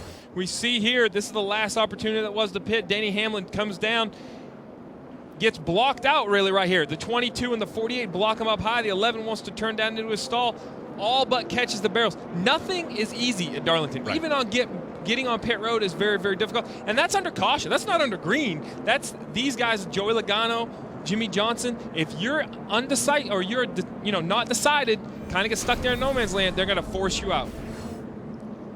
And Jeff Gordon and this team had this to say about the incident. They better penalize this 48 for what he did coming onto pit road. I hate to tell on him, but there's just no way. They were very specific in that driver's meeting about where you turn off the banking. Yeah, to be sure they told us too, and that wasn't right there. I mean, he passed 3 cars coming to pit road. So just let NASCAR know, no problem, I'm going to pass every car I can get to pit road from here on out. So this is a problem that is specific to Darlington. The racetrack is so wide, the groove isn't, but the track is, and the entrance to pit road is way around the corner. NASCAR tells the drivers when they get to a certain point in the wall, they can turn left and go forward. You do not have, you can even pass a pace car getting on pit road here, which is unusual because of the angle of the corner coming off of turn 4. So NASCAR says when you get to a certain point of the wall, you can accelerate. Obviously, they felt like Jimmy Johnson left before that point in the wall. Accelerated and tried to get to the inside of a few different drivers, one of those being his teammate, Jeff Gordon, who didn't like that move as they came onto pit road. We'll be right back. More from Darlington.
Welcome back to the Bojangles Southern 500. Get news, results, and highlights delivered right to your inbox. You can subscribe to the free official NASCAR newsletter at NASCAR.com/newsletter. Most laps led tonight early in this race. 75 by Brad Keselowski, presented by Sprint. Stop in at Sprint, cut your rate plan in half. Just bring in your Verizon or AT&T wireless bill and turn in your old phone. What Jeff Gordon was saying about the 48 coming a little bit too early, explain it for us, guys. Okay, so the rule is when you get to the D in Darlington on the wall, and we're going to see that in just one moment, you can see just to the left of your screen, you can see the D in Darlington. When you get to that point, you can accelerate. Well, they've not gotten there yet. The leader is there, but Jimmy Johnson's not. Jimmy Johnson starts to leave, but when the leader's there, but not him, so he advances his position on the cars in front of him. So Jeff Gordon was right. Jimmy Johnson should have been penalized. NASCAR's warned him. He got by with one. Does it again, there'll be a penalty. And NASCAR has mentioned that they've warned the 48. So apparently you get a warning first. Rutledge. Rick, one of the coolest things about this throwback weekend is the way teams are embracing. You can see some of the Petty Crew guys wearing the old style shirts, but they had about 8 members of the 1972 championship team here, including Barry Dodson, who's sitting up on the box. That's Trent Owens, a crew chief's stepdad. He was the guy that painted that legendary paint scheme on Richard Petty's 43. That 72 Charger, we saw it earlier today, but a really special way that everybody down here is really embracing that throwback that Darlington's doing with all the history here. Rick? Thanks, Rutt. 2x2 once again, the field lining up for the restart. We've had 6 cautions that has brought the pace down of this race. Still up front, Brad Keselowski, Kevin Harvick. We'll see if the guy who starts on the outside of row number 1 has normally lost that spot to the driver on the inside of row 2. Kurt Busch will have that 41 on the inside of Martin Truex Jr. We'll see if Kevin Harvick can hang on to that second spot on this restart. Once again, 43 strong coming to the green flag.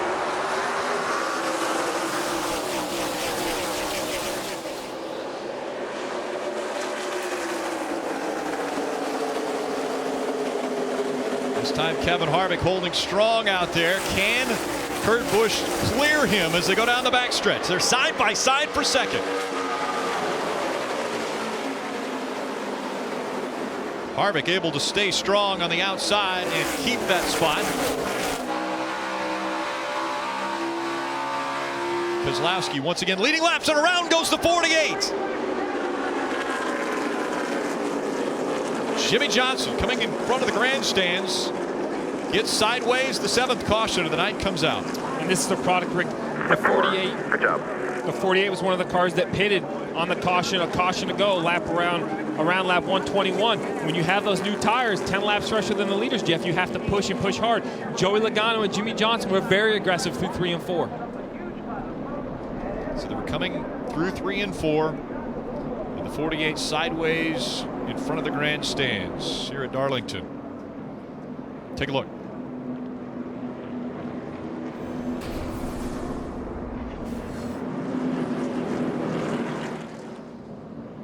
48 on the bottom, 3 of 22 on the bottom of the 48. 48 comes down on the 22. Basically spun himself out. We'll ride along with Denny Hamlin to see the view that he had of this spin.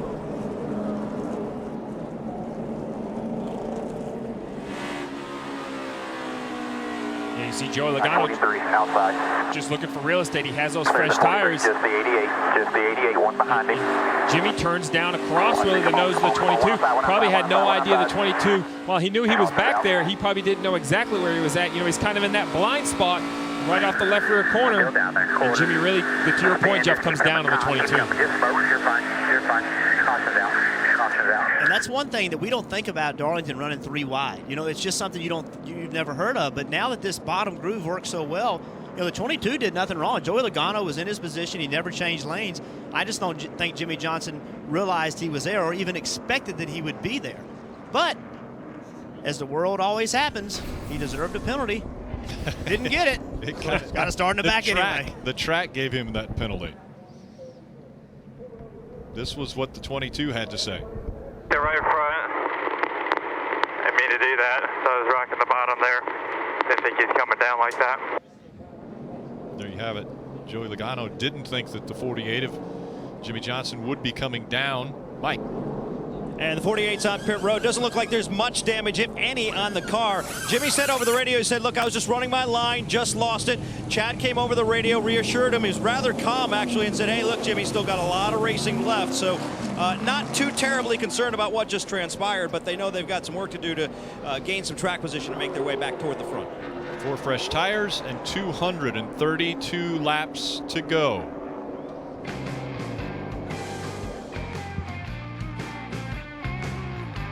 That's right, stuck in the middle, Jimmy Johnson.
And welcome back to the Bojangles Southern 500. You see on the left side of the screen, Jeff Burton, that is your NBCSN on-track Toyota Camry.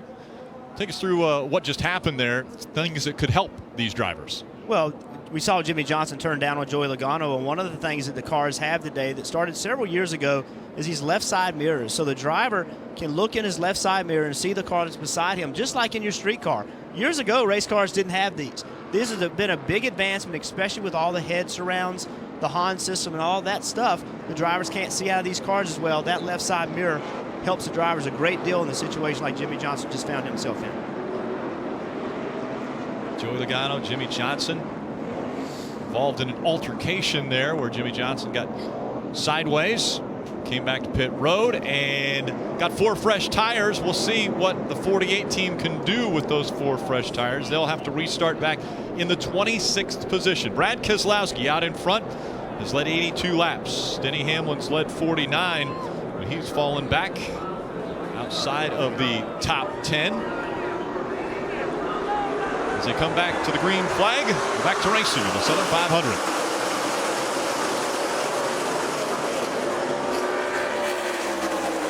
Kevin Harvick working very hard to contest the top spot. Didn't give Brad Keselowski the ability to slide up to the wall into turn 1. It's going to cost him the lead on the exit of 2. That time, Kevin Harvick made that outside line work. Brad Keselowski loses the lead to him down the backstretch. But here he comes back to the inside, trying to take that lead back away. 17 Kevin run the bottom all night long, so now he has a car below him. He can't run the line he really wants to run. And he gives up the spot as they go into turn number 1. Crossing over. A hard charge to get the lead, and Kevin Harvick looking once again to the inside. Crossover move doesn't work for Harvick. He slides back to second. That's a hard pass to make. You can get to the left side of the 2, but it's really hard to turn back down the hill off from turn 2 and get that straight exit. 2 races until the chase. Playoff start here on NBC. And underneath the names, as they scroll across the top, if they have a green bar underneath them, that means that they have a win and are in the top 30 in points. If they have a yellow bar underneath their name, they're in the top 16 in points without a win. That's right, Rick. And you see Kyle Larson, Tony Stewart in the 6th, Greg Biffle in 9th. They don't have yellow or green because they need a win. They're not in the top 16 in points. Their best chance, maybe their only chance of making the playoffs, is a victory. And here you're on board with Tony Stewart, looking back to Kyle Larson. Stewart running in the 5th position, looking back on young Kyle Larson. Keselowski, Harvick, Kurt Busch, Truex Jr., and there is Tony Stewart. And right behind Kyle Larson is that 22 of Joey Logano. He has about 10 lap fresher tires than both the 42 of Kyle Larson or the 14. You see instantly how much tires matter. The 42 of Kyle Larson had the bottom lane. The 22 just turned lower. He was almost on the apron, Jeff. Yeah, I love being able to run that lower line. That's just such a shorter way around the racetrack. It's amazing to me, though, the banking isn't down there, but the drivers have made it work. See a big move. You heard Kyle Larson having to mess with the throttle. The 22 is able to take that spot. That's Darlington. That's the toughest part of this racetrack, is getting off of turn 2. We'll see if he can complete the pass all the way down to the low part of the track through 3 and 4. Kyle Larson with the momentum on the high side still can't hold off the 22. Now the 18. Kyle Busch looking to get by the 42 as well. Kyle Larson losing another spot. Here comes Greg Biffle into 16, one of the fastest cars on Friday in the practices. As though the 26 of J.J. Yaley was slow on the bottom of the track. He continues to work around, and he'll get back to pit road as Kyle Larson trying a little bit lower line there, but the 18 of Kyle Busch gets by.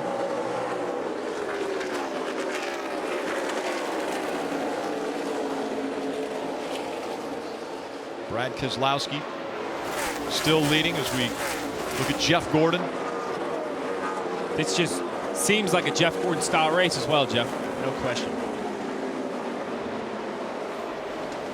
There's so many things at Darlington that make it so special. It's a very difficult racetrack. There's certain things you can do at this racetrack, not at others. Watch this move by Kevin Harvick. The 2 at Darlington is on the bottom of the racetrack. He had to slow down. That allowed Kevin Harvick to try to cross him over and try to take the spot off of 2. He couldn't do it.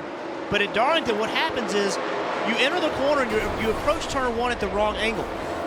And when you approach it at the wrong angle, it allows the guy that you're passing to get a run and try to cross you over. I love that move at Darlington. And as we see Jeff Gordon overtake Greg Biffle there, what I was saying about this being a Jeff Gordon style race is, you know, in my mind, he's always been known to that a methodical approach to these long races, this test of the racetrack, to being patient, to conserving his equipment. It seems like this is going to be one of those nights. We're only 146 laps in. You have to take care of your equipment to have a chance in the last 100 miles. We're not even halfway. That's We're not even halfway. Think about the cautions we've had. Think about the people that hit the wall, had problems. As you said, Jeff, this is the Jeff Gordon kind of race. And again, I think this new rule package, these tires, this is the kind of situation that Jeff Gordon had when he won all those races here. So Jeff Gordon may be falling back on that memory, and this is the kind of race he can take advantage of. And I love this shot. Watch this in-car shot. You hear him playing with the throttle. Look how much he's fighting the wheel. And that's passing. That's a good handling race car in turns 1 and 2. You can imagine how hard it is. Hand out the window. Thanks, Kyle Larson. You come down to this end of the racetrack. It's normally a tighter end of the racetrack. You see his hands. Very calm. Just waiting for the front tires to kind of hook up. Once they start to turn, he picks up the throttle. It's not going to be calm behind the wheel down here, Jeff. And listen to the throttle. Listen to him drive in turn 1. He gets off the throttle. Just pay attention.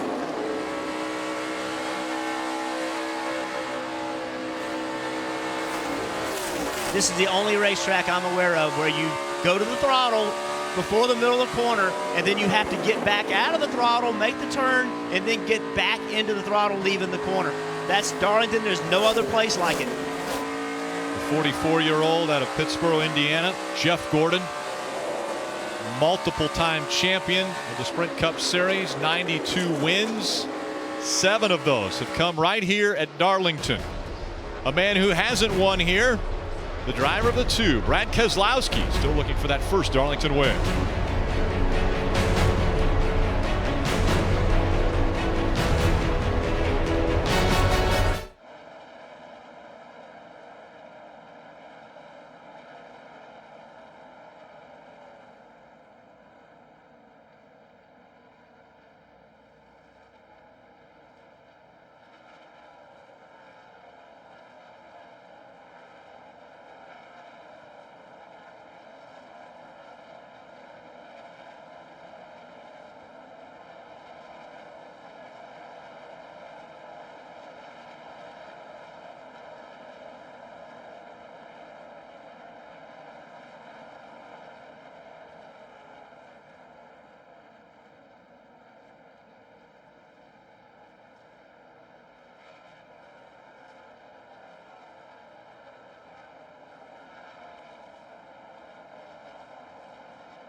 Racing under the lights at Darlington Raceway. Tonight's aerial coverage provided by our partners at Smithfield Foods.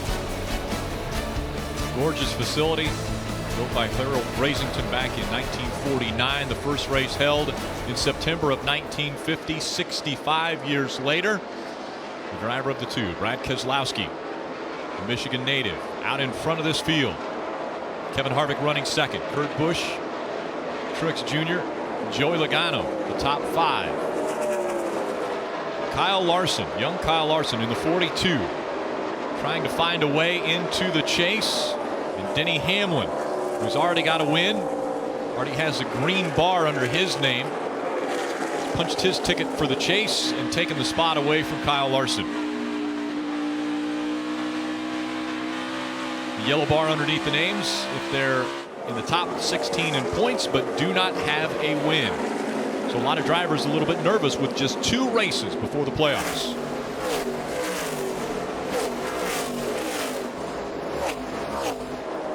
Keselowski with a almost 2-second lead over Kevin Harvick. Denny Hamlin into the top 10. He runs 9th. Kyle Larson falls back to 10th. See Brad Keselowski about to put Mike Bliss another lap down as Bliss wobbles just in front of Keselowski. Let's go through the field, brought to you by Hardee's.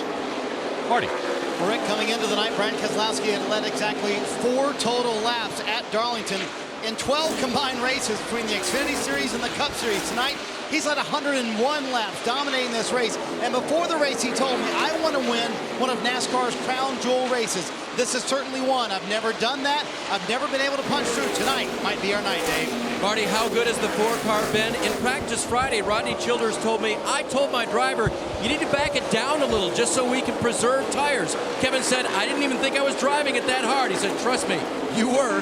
Back it down. We've got plenty, Marty. Dave Kurt Busch having a very impressive night in the 3rd position. He said he wasn't worried about not pitting on these last couple of cautions, but he was worried about putting so many heat cycles on his tires. That has made the 41 car a little bit tighter, and for the first time all night long, he's gone up a little bit on the track bar inside the race car. Dave? Marty, Martin Truex Jr. says the car is just too tight. Now, everything's relative, so it's not too tight to run as high as 4th. What it is too tight to do is race for that lead and that win, which he's not able to do yet. Marty? Dave, Joey Logano restarted 12th, has made his way up to the 5th position with those fresher tires, about 10 laps fresher than everybody else. The paint scheme honors Mario Andretti and his win in the 24 Hours of Le Mans. Why is that so special to Joey Logano? Because Mario sent him an autographed picture after he won the Daytona 500. Said congrats on another Italian boy finally winning the 500, Dave. Hey, that reminds me, Marty, the 14 of Tony Stewart is numbered after his hero, A.J. Foyt, but that's another story for another day. How about seeing Tony Stewart running up in the top 10? His crew chief, Chad Johnson, told me this morning that that car has been good this weekend, and Tony just has a way of running around here that preserves him till the end, just a little bit further off the wall than a lot of other drivers will. Now, Kyle Busch has been off the wall just a little bit tonight. His crew chief has been a lot more patient, but earlier Kyle said, I've got no this, no that, no the other thing, but they've been patiently working on it, keeping him in the running. Mike?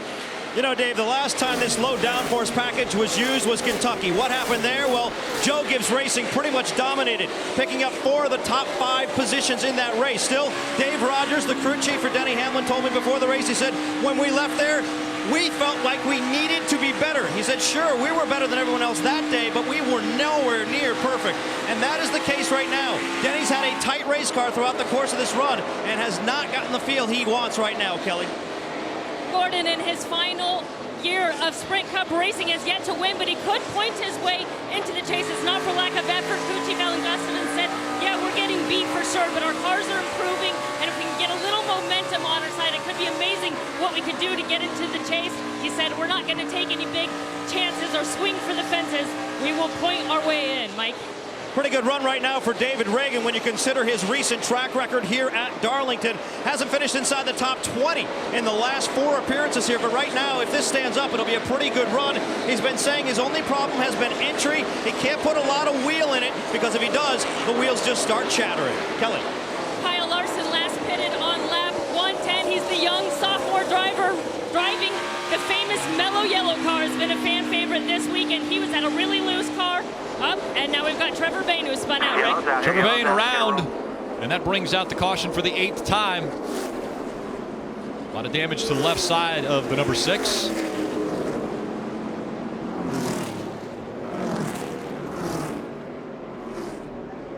He was real slow down the back straightaway, like he had a tire coming down, was trying to get on pit road and spun. And now he's chosen to continue going around, trying not to get a lap down. Last time, most of the cars were on pit road, lap 110. We've gone 55 laps since then. Everyone will be back on pit road with this caution coming out. AJ Allmendinger getting the free pass. Still have yet to get to halfway of this one. We've already seen 8 cautions. Yeah, Jeff, as you mentioned, the 6 was slow down the backstretch like he had a flat tire. Well, maybe this is where it came from. The 3 checks up. The 6 has to get checked up, and Danica Patrick has kind of nowhere to go. Gets into the left side of the 6 of Trevor Bayne, perhaps cutting one of those left side tires. So some damage also to the right side of the 10 for Danica Patrick. Again, Danica held her line. Trevor Bayne, I think he turned left trying to avoid the 3 car. And then after that contact, the left side tires go down on the Trevor Bayne car. Like you said, Jeff, trying to get to pit road, and with a flat left rear tire. This track is slick. Take air out of one of the tires, it's impossible. And around he goes. And here they come to the pits, Dave. Third place, Martin Truex Jr. will bring the 78 car onto pit road. Remember, that car just too tight means it won't turn. He'll get adjustments, 4 Goodyear tires and a Phillips Sunoco fuel. You'll see him there on the upper left. On the upper right, there is Kevin Harvick running second. His car, he said the front needs to work better. That's the main issue right now for that car. 4 Goodyear tires and Sunoco fuel. Marty. Dave Kurt Busch going to get 4 new Goodyear tires as well. He said, I want to run the bottom, but I feel like it's really hurting our tires when I do that.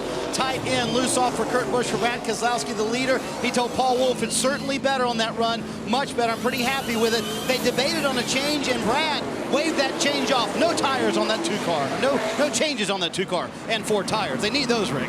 Absolutely. The race off pit road. 2 spots picked up by the 41 team and Kurt Busch. 3 for Denny Hamlin. Guy was in the wrong place. Well, that was Trevor Bayne. He was wrong time.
And welcome back to NBC's coverage of NASCAR Sprint Cup Series racing from Darlington in the Southern 500.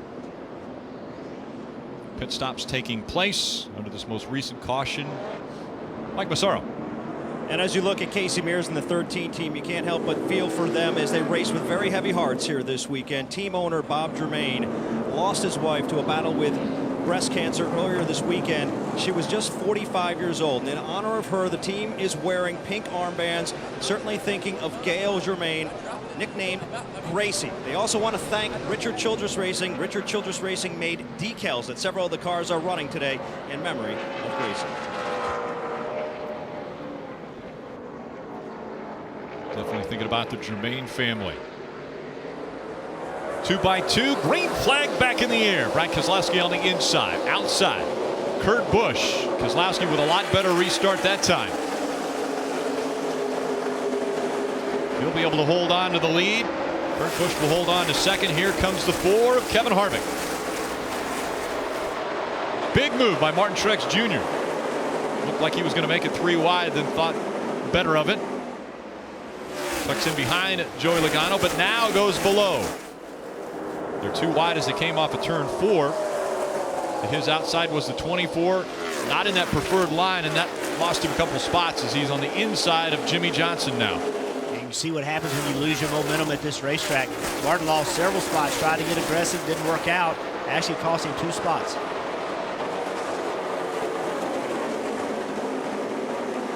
Martin Truex Jr. still trying that lower line as he tries to get by the 48. Great recovery by the 48, Jimmy Johnson. It's just a couple cautions ago that he was the caution. Spinning off turn 4, all the way back up into the top 10. Record number of cautions at Darlington is 17. We still haven't reached the halfway point yet, and already 8 cautions. We brought the field to a halt numerous times, and the 22 of Logano able to get by Denny Hamlin. So strong, the 2 teams that were racing together there. Joe Gibbs Racing and Penske Racing. As we ride along with Jeff Gordon. Speaking of strong, and at Darlington, 7 times he has won here. And that's the tale, Rick. We talk about the chase, we talk about the playoffs, we talk about the bubble guys. Well, they all need wins. If you're on the outside looking in, you need to get a win. But for the teams and the companies that are in the playoffs, they're looking for Darlington and Richmond as time to go. You just can't flip a switch when you go to Chicago. You think if Hendrick Motorsports has been a little off over the summer, they're fighting hard to regain, try to find some of that speed that Joe Gibbs and Penske have had, Stewart Haas Racing as well. You know, there's multiple races going on. You see at the top of your screen, Gordon, Newman, Menard, Boyer. While they're in the top 16, there are no guarantees. Someone wins a race, the line moves. So there's multiple races happening within this one at Darlington. Talk about those guys in the chase. Newman's running 18th. He hasn't run very well. Boyer hasn't run very well in 21st. So these guys aren't having the kind of races they really need to have tonight. A run that's been impressive has been Chase Elliott in the 25, back up into the top 20 after an incident early in this race.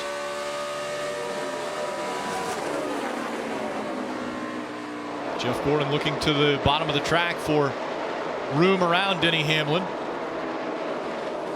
as they come off turn 4 in front of the front grandstands. Gordon's going to make the pass on Hamlin. They dive into turn 1. Jeff Gordon now up into the top 5.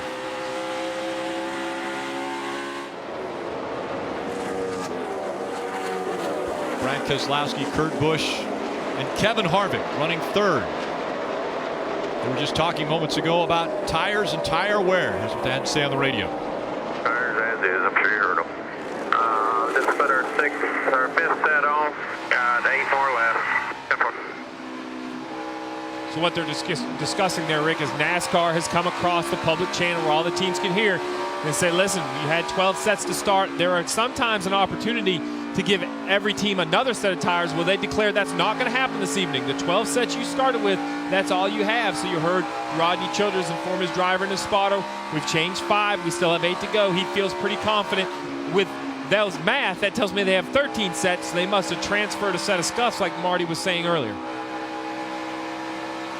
And in the past, we have seen where NASCAR would allow teams to get another set of tires.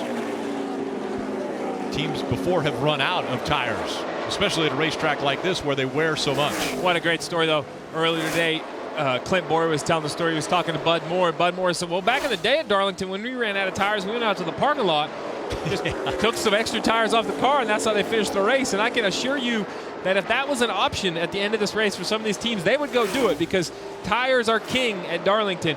And while it seems simple, 12 sets seem like a lot.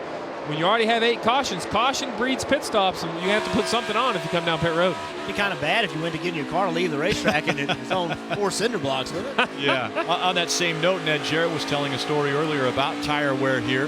He said that early on, you wouldn't get as much grip on your tires when he was racing because they used to race on tires that had tread. And so as soon as the tread would wear all the way down to where there was no tread left, he said, we got better grip because there was more of a tire patch on the racetrack. Well, this tire that Goodyear's brought this weekend to match this low downforce package, that's not the case. Lap 1 is definitely the best. We've heard these drivers talk about they want this racier package. Well, they've got it. It's hard to drive. There's tire grip. Well, you know what happens with tire grip, Jeff? Every lap, the tires get worn. Right. It's not necessarily that they're wearing out. I don't want to think the fans at home to think that the rubber's disappearing. But what happens is, as it wears out, the tire gets hot, it gets slimy. Every lap that tire runs, it loses a little bit of life. And as the life expectancy comes out of this tire, the lap times get slower, the speeds come down. Martin Truex Jr. in the 78. Trying the lower line through 3 and 4.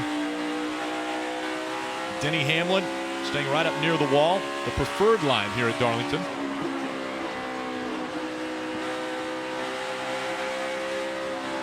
You see right here on board with Denny Hamlin looking back at Martin Truex in the front of his car, you have this really out of place piece of orange tape. One more thing you talk about.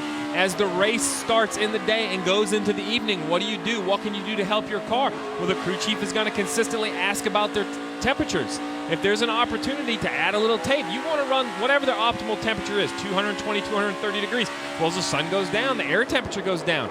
Let's add a little tape, free downforce. You want to run as much tape as possible, and that amount in the evening is definitely more than in the morning or in the afternoon when this race started.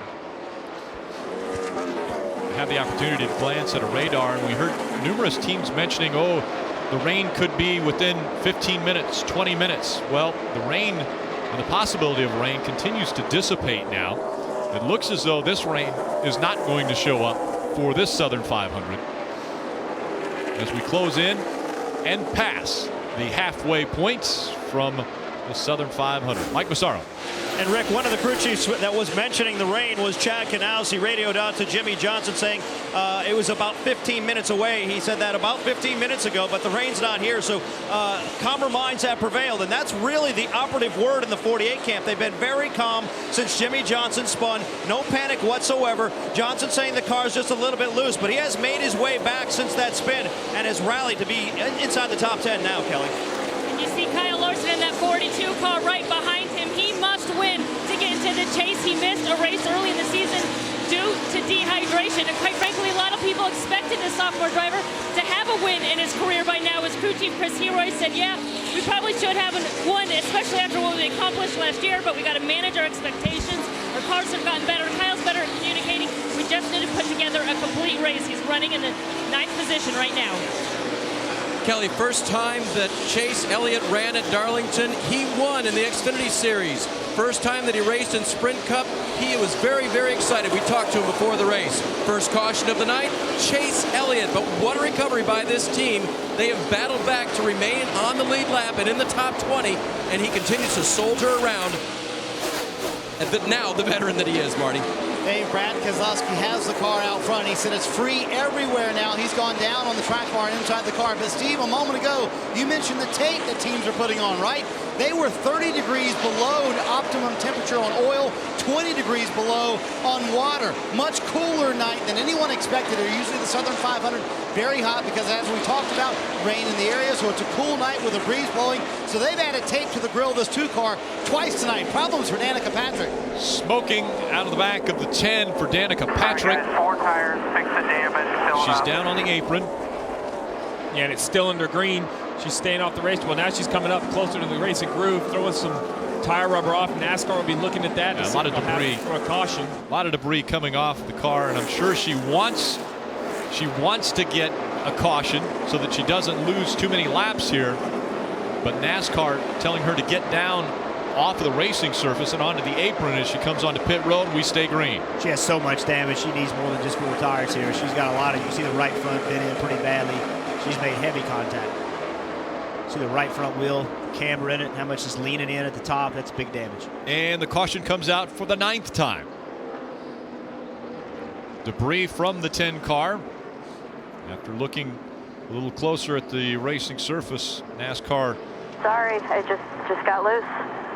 Making the decision, throw the caution, and we just heard driver Danica Patrick say she just got loose. Let's take a look at what happened.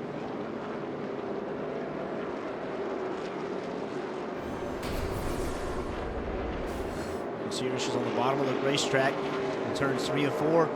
Goes to accelerate. Car just gets away from her. She has to chase it up the racetrack and ends up with heavy contact.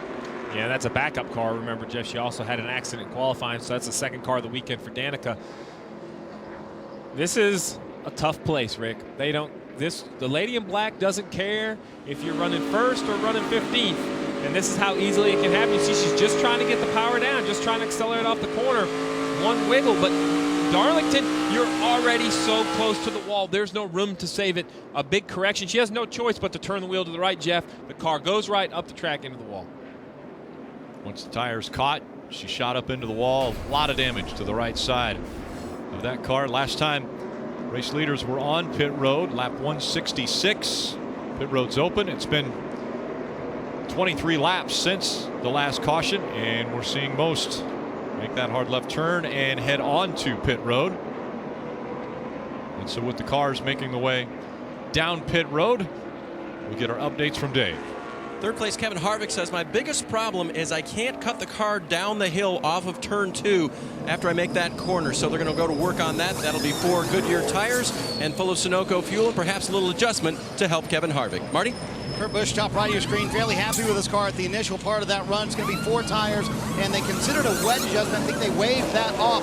And for the leader, Brad Keselowski, he does need some changes. He said about 1 or 2 laps into the run, the car got extremely loose and stayed loose that entire run. And the track bar adjustment he made inside the car actually hurt his exit as well. 4 brand new Goodyear tires for Brad Keselowski, the leader, for that entire run, Rick.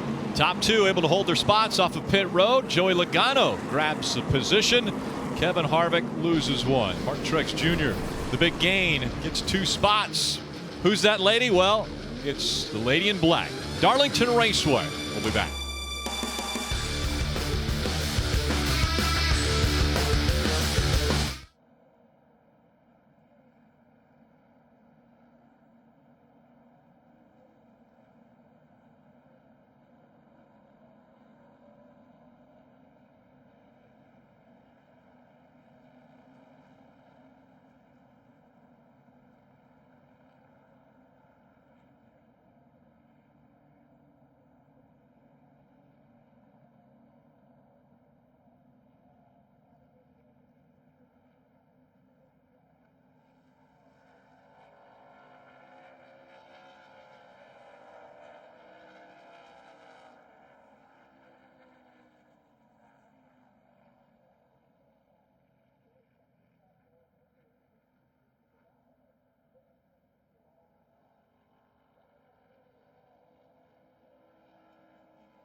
Look back to the Bojangles Southern 500. Race fans, don't miss a race. NASCAR NASCAR.com/calendar.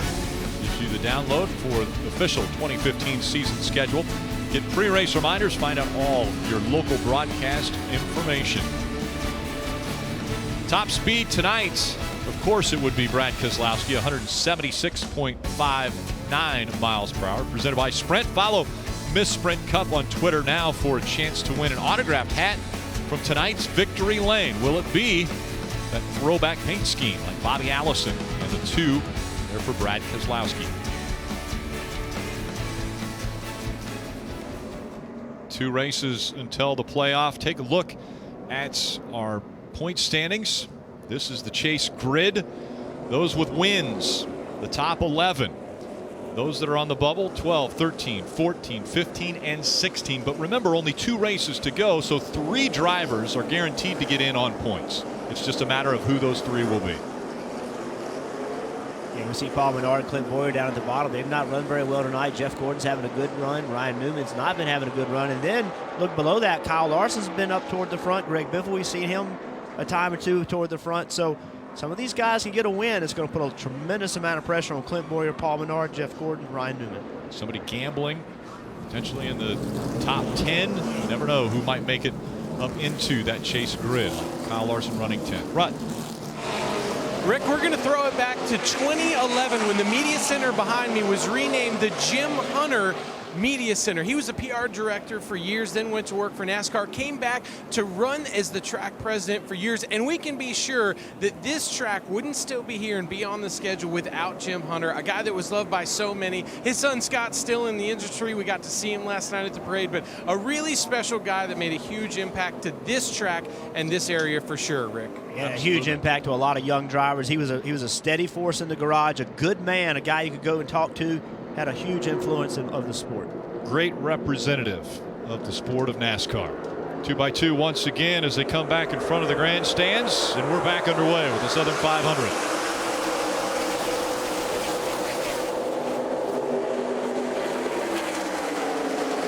That time the 2 Penske cars were lined up nose to tail on the inside line. Joey Logano trying to take advantage of that 3rd starting spot. Not able to get in front of Kurt Busch as Martin Truex Jr. looking to get by the 4 early on these fresher tires. 3 wide though as they come through 3 and 4. Kyle Larson in the 42, threading the needle between 2 cars. Jimmy Johnson was 3 wide on the bottom. He had seen that song and dance earlier. He didn't want any part of that. Still with 172 laps to go. He thought better of it, got back in line behind him. Kyle Larson, one of the drivers I mentioned, needs to get a win if he wants to make it into the chase. And he's going really hard on this restart. You can see him 3 wide in the middle. Now he's trying to work the outside of Denny Hamlin. He's pushing all he can to try to get some spots. And some of that, Jeff, is you have to play to the strengths of your car. If you think you have a good short-run car, you got to push hard while you have an advantage, because if your car falls off, you have to have some room to give back. Exactly. Last year, an 8th place finish for Kyle Larson. Currently running 7th tonight. Needs a win, either here or Richmond. The final 2 races before the chase begins.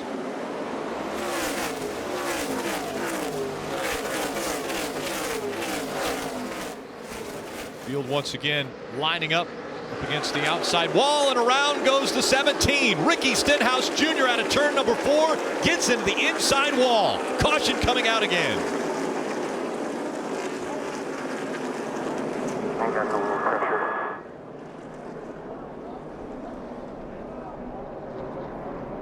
That will be the end of the night for Stenhouse Jr.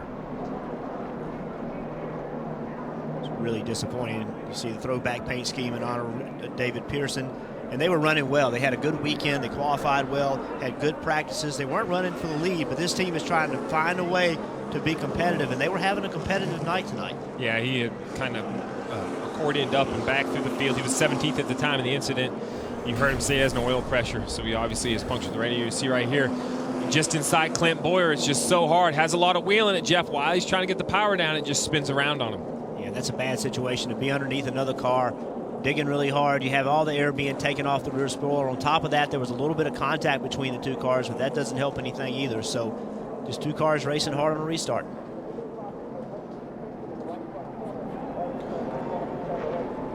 just a racing accident. I mean, we have accidents in racing because people are trying to pass each other and go, and a lot of times everybody wants to point the finger and say he did this, he did that. Sometimes wrecks just happen when you have good close racing. And we've talked earlier about the limit on tires. With only 4 laps on the tires right there, I expect all the leaders to stay out. While they would probably love to have tires, I don't think you can afford to put them on with this many laps still to go. And just after that 17 got into the wall, the 98 and the 7 got into each other.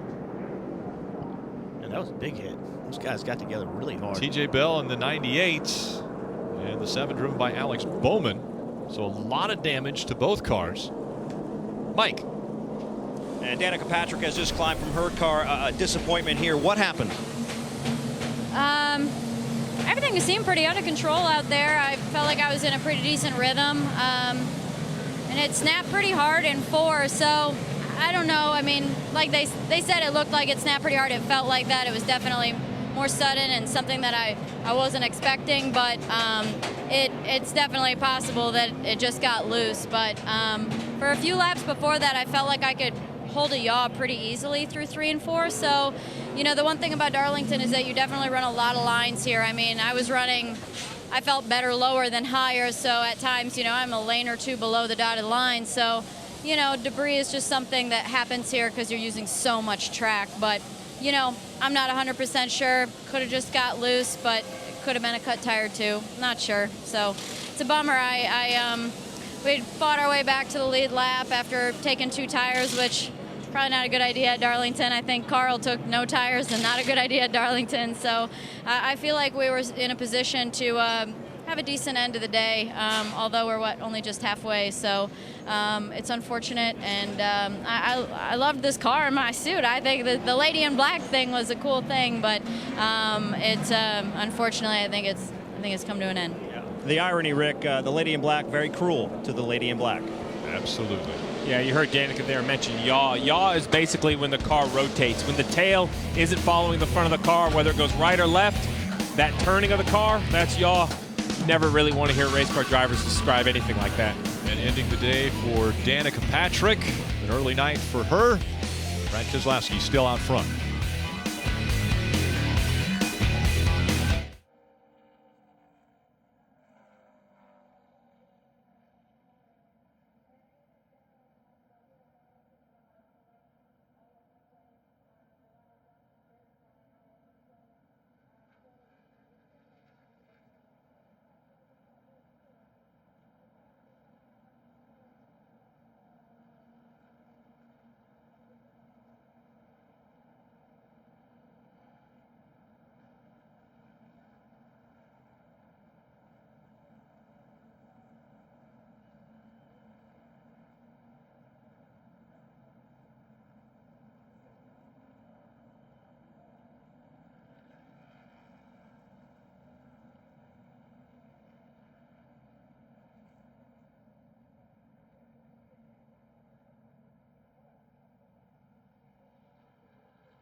The drag race back into turn number 1 as green flag just comes back out on the Southern 500. A great restart for the 41 of Kurt Busch. Can he let the momentum carry him past the 2? He does.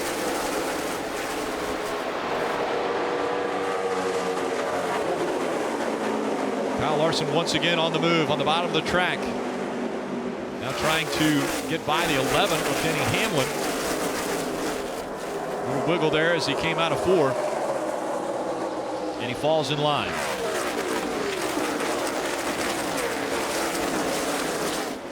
You see how important it is for the leader to clear that second place car getting into turn 1.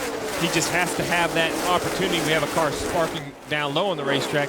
But you have to have that extra room. When you enter turn 1 and drift up to the wall, you have to have that real estate. And Kurt Busch forced his car in there and overtook Brad Keselowski.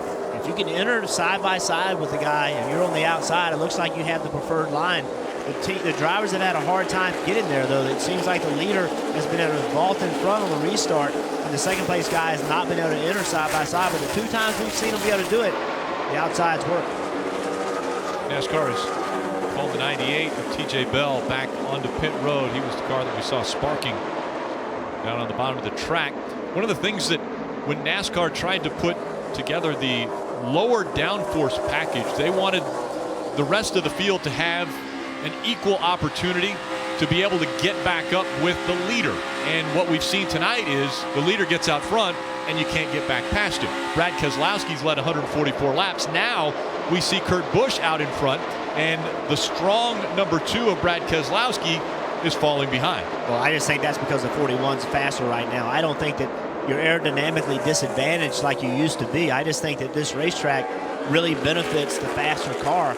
A little bitty things here make a big difference in lap time. So if you're just a little bit quicker than a guy, you're going to drive away from him. So this race looks like to me the kind of race is, oh, we got to spin. Around goes. You're rolling straight. You're rolling it straight. The 16 of Greg Biffle. We saw the 18 of Kyle Busch behind him. And the caution comes out for the 11th time tonight. Did we get anything? Looks like all the tires are up here. Why don't... So Greg Biffle, after having such a strong car on Friday, troubles on Saturday in qualifying, got into the outside wall, did not have a good qualifying effort, and has been fighting all night to try to make up for that, get back up toward the front. Now that makes all 3 Roush cars having issues in the last 50 laps. The 17 of Ricky Stenhouse Jr. was checked and released from the infield care center. Trying to get a glimpse of what took place with Biffle. Already sideways and way down the track was Kyle Busch. I wonder if we talked about it all night long, how tight things are getting into turn 1. And they were sideways. Like that's what happened. Yep.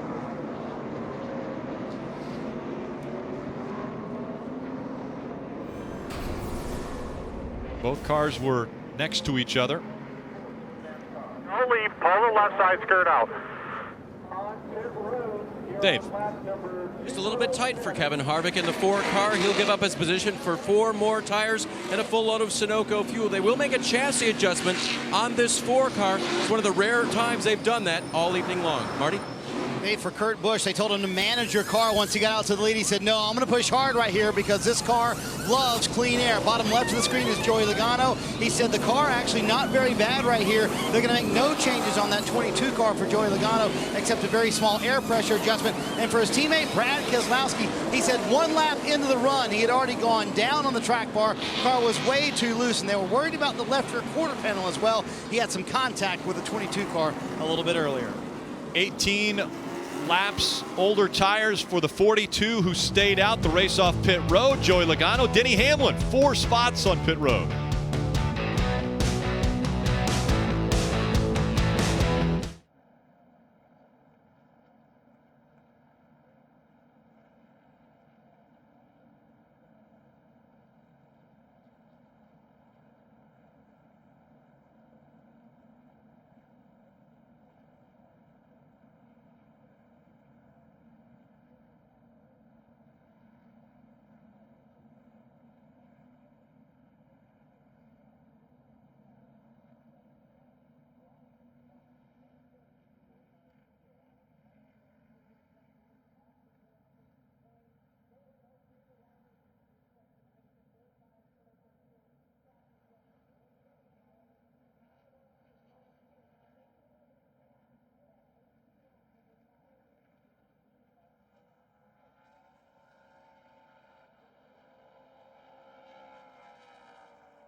NFL kickoff weekend begins Thursday. The defending Super Bowl champion Patriots host the Pittsburgh Steelers. Coverage starting at 7:30 p.m. Eastern. Then Sunday night, 7 p.m. Eastern, Giants face the Cowboys. NFL kickoff weekend that begins Thursday on NBC. Mike. Ricky Stenhouse Jr. has just walked away from the care center. Told me you just got loose. How much is the track changing out there right now? Track's changing a lot. Our Cargo Beef Mustang Fusion started out a little bit tight there, and then we made a big adjustment, got really loose, and we were getting it back to where we wanted it, and just trying to pass cars as quick as we could on those restarts. And unfortunately, just got loose and spun off the 4 there. But we really wanted to have a good run for David Pearson. Hope he's watching. Great Southern 500 here. Just racing hard and jumped out from under us. I think you saw a few cars do it as well. Unfortunately, we just got into the inside wall. Just thought I was going to get to stay off of it. Just racing hard. Ready to go green, Rick? Absolutely. Racing hard, trying to make the move on the inside of another car.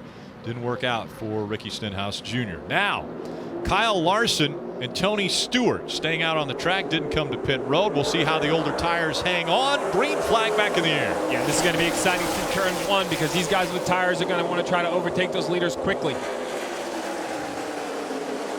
Larson, the race leader, trying to go with that lower line on the restart. Not going to be able to clear Tony Stewart. Stewart leading the Southern 500.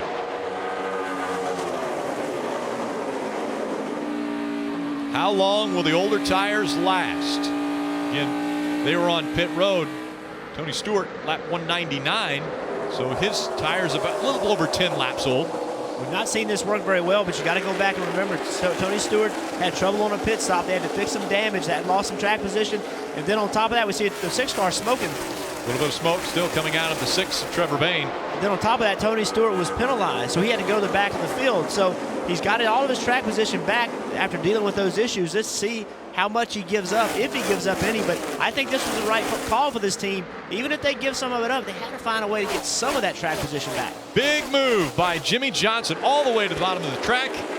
Able to get by the 4. Can he hold that position, though? Way lower entry into turn number 1. No room, outside. Loses those 2 spots and might lose another now as Joey Logano looking to the outside. And here comes the 41 of Kurt Busch. Kurt Busch thought about making it 3 wide. Give him 100 laps, and he will. 154 to go. Kurt Busch wisely got back in line, but as the laps tick down, the patience are going to start to run out. Out in front, Tony Stewart able to hang on. Matter of fact, putting a little distance between himself and Kyle Larson. Half a second separate the 2. It's a freight train down the backstretch. To the inside of the 22, Jimmy Johnson still trying to get that position. Joey Logano trying to hang on the outside. And Joey Logano is battling because he knows how hard that pass is the 48's trying to make. He needs that real estate to move up off the exit of turn 4. Finally, the 22 concedes the spot, and he has to look into the mirror of the 41 of Kurt Busch. Yeah, they're already made a move underneath Bayne through the middle of 1 and 2. Trevor Bayne having a good run tonight. You saw him have trouble earlier. Yeah, you saw him have trouble earlier. They used the same strategy here as Stewart did and Larson, trying to get track position back.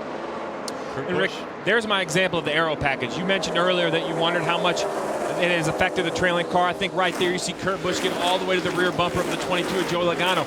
That's things in the past we've seen they've had a hard time to do as Jimmy Johnson overtakes Trevor Bayne. When cars make a tremendous amount of drag or punch a big hole, they can't get to that spot. What I've seen tonight is the cars that keep up with the track, the cars that have the faster cars, they're at least able to pass and move towards the front.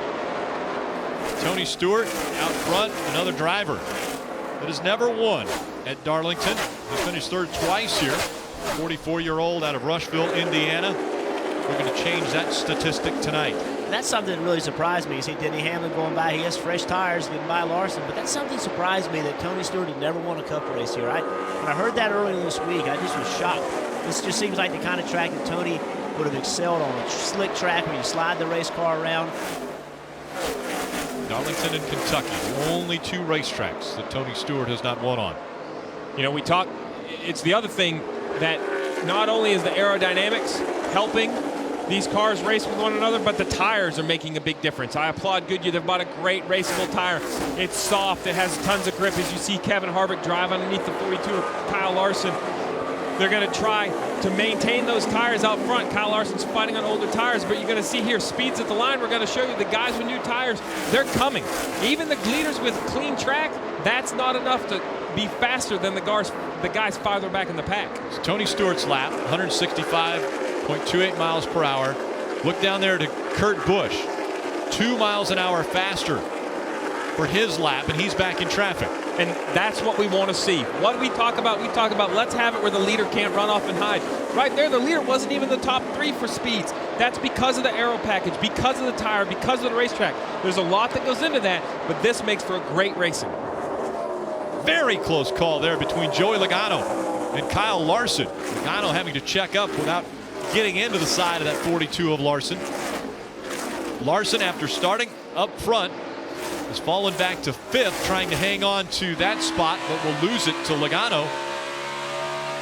You see Kyle Larson right there point to the bottom. He's letting the 41 know, hey, I'm running the top.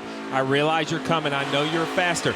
That's a very young driver racing the racetrack. He knows what his battle is here. It's not with the 41. It's with Darlington. It's with the lady in black. His job is to keep this 42 in one piece.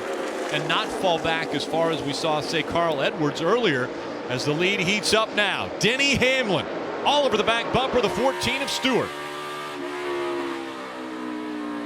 To the bottom of the track he goes. Denny Hamlin trying to take the lead here in the Southern 500. He gets back to the front. Hamlin will now have led 50 laps of the race here at Darlington. Hamlin has led the second most laps tonight. Brad Keselowski with 144 laps led. Keselowski all the way back in 7th right now. Denny Hamlin back to the point. Tony Stewart running 2nd. Kevin Harvick, Jimmy Johnson, Joey Logano, the top 5.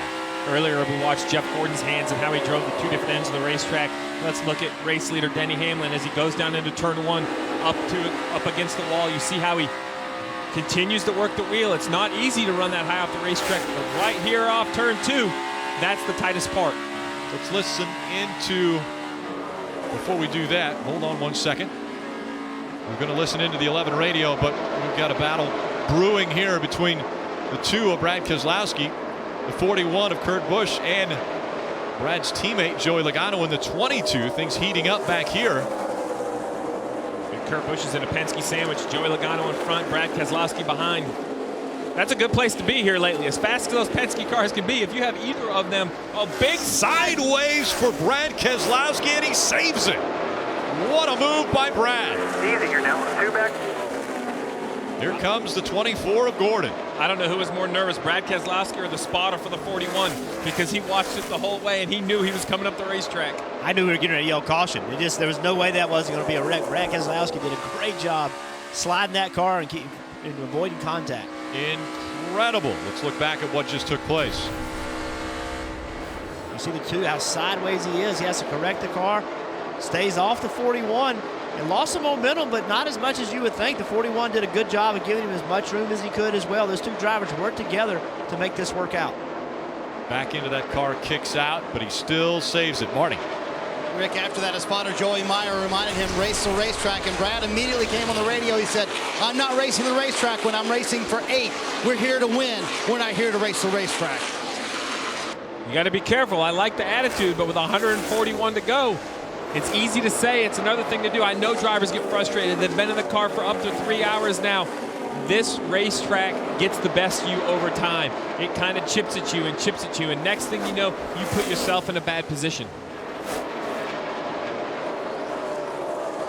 And I mentioned earlier we're going to listen into the 11 radio. Let's do that now. Just got to get some laps here, man. It's supposed to be a long-run racetrack. I keep thinking that we're knocking enough cars out that eventually we're going to send it out where we can roll. Looking for laps. Denny Hamlin now out front. He came onto pit road under the most recent caution at 2:08, and Chase Elliott into the wall hard. The successor to Jeff Gordon. Chase Elliott looks like his night might be done. His father, Bill Elliott, had such success at this racetrack. Good. Flew right front there. You're going to him say he blew a right front, so he feels that he lost the right front tire. That's why he got into the wall. We'll see here on the replay how it looked, but he had made a nice recovery from the earlier accident. Remember now, though, he stayed out earlier on this last caution. He had a few more laps on his tires, but you have to do something to try to make a recovery. Yeah, you see there's definitely some broken parts. The left front turned all the way to the right. You see the fluid on the racetrack. Now come on down, come on down. Yeah, fluid coming out. A lot of damage on the right front of that car. Yeah, you see the 25 is already up into the wall. The left front tire is turning to the right. Even as a young driver, he understands he needs to stay up in the wall. He doesn't want to come back across traffic. And that's the disappointing part of this is why is Chase Elliott in this 25 car here at Darlington? Because he's trying to get experience. He's taking over the 24 next year for Jeff Gordon. That memorable 24 with so much success. There has to be pressure on this young man to perform. Hendrick Motorsports has determined they're going to enter into some races this year, places to get him laps. He needs to try to run on laps, but this is the type of night he has to learn how to race. These are what happened. Yeah, and he's had, the few races he's run in Cup, he's been in a lot of incidences. He hadn't really been able to have a clean races without many issues. So another one tonight. He's a very talented driver. He's going to make it. He's going to be a guy that can win races, no question. But there's a learning curve involved in all that. And he's also the defending champion of the Xfinity Series, which was run here last night. And with the pits opening right now, and Tony Stewart still sitting in third with his track position strategy of staying out. That's a win for this team. They've gained track position and now have the opportunity to come get tires with the rest of the field. And the lead lap cars are on pit road. Mike. And Jimmy Johnson has made a great comeback since spinning a little while ago. However, he says the car's been a little bit lazy in turns 3 and 4. They're still going to make a 4-tire change, a chassis adjustment, and an air pressure adjustment. Meanwhile, Denny Hamlin on pit road as well. His car's been a little bit tight. They've told him to work with the track bar, lower it a little bit. They'll also make a chassis adjustment for Goodyear Eagles there as well. Dave. Tony Stewart gives up the 4th place, and as he comes to pit road, he was talking about the fact that the back of the car just gave up. Well, that was a function of the tires that were old, obviously. He'll get 4 new ones. Kevin Harvick on pit road as well. He'll get 4 Goodyear tires and a spot of Sunoco fuel. Didn't need as much fuel. They were just on pit road. Lap 208. So about 22 laps. The race off of pit road. The tight one again. Everything difficult here at Darlington Raceway. We'll be back.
Tonight's aerial coverage provided by our partners at Smithfield Foods. Always great to come back to Darlington Raceway for the Southern 500. A new tradition starting again for Labor Day weekend, and it's been a great one. 14 Hall of Famers on hand. Of course, the King. The crowd roars anytime he's around. Grand Funk Railroad hanging out with us. Kyle Larson going with the hair. How about Delano? Delano Wood here with the Wood Brother team. The throwback schemes and the greats, the legends. DJ, Ned Jarrett joining us for part of this broadcast, as well as Ken Squire. Thank those three for an amazing job. So many people on social media talking about how incredible it was and the memories that came rushing back as they heard those voices. And what a beautiful sight it is to see the Southern 500 back at Darlington Raceway, and so many came out to experience it themselves. We're glad you're joining us here on NBC to experience it with us. There was some trouble on pit road for race leader Denny Hamlin. Let's take a look back at it. Yeah, Ricky came onto pit road first. He came off from pit road sixth. And watch the jack man here when he comes around to the left side. This is all it takes. He goes to set the jack, misses the post, has to reset it right there. And see how long it takes him to pump the left side up, which normally takes one pump. Took 2 or 3 pumps. You see him, he knows. He throws his fist down. He knows it was a mistake on his part. And earlier we talked about Darlington. This is almost a 1.5 mile racetrack. Look at the rotors glowing on Denny Hamlin. This isn't a normal 1.5 miles. This is more like a short track. We see rotors glowing like that because of high brake temp on short tracks. We don't normally see it on nearly 1.5 mile racetracks. So that shows you how unique this racetrack is and how you have to drive and use these cars differently than other big racetracks. Mike Massaro. And Rick, Chase Elliott has just walked out of the care center. What happened? I'm not real sure. Just cut down the right front. We had to stay out. I think we were getting to the point where we were going to run out of tires at some point, so we had to stay out, which was fine. And I'm not sure. I didn't feel like it was going down or anything. Just let go there, getting into one, and tore up a race car, unfortunately. But I appreciate everybody's hard work this weekend. We were trying. I messed up there at the beginning of the race, got us behind, and just can't do stuff like that. A premature ending to the evening for Chase Elliott, Rick. Yeah, gaining wisdom with every lap he turns, every race he runs. Again, still in the hunt for the Xfinity Series Championship. We'll be back with more Southern 500 here on NBC.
Welcome back to the Bojangles Southern 500. We recap the first 236 laps. Matt Kenseth early into the wall.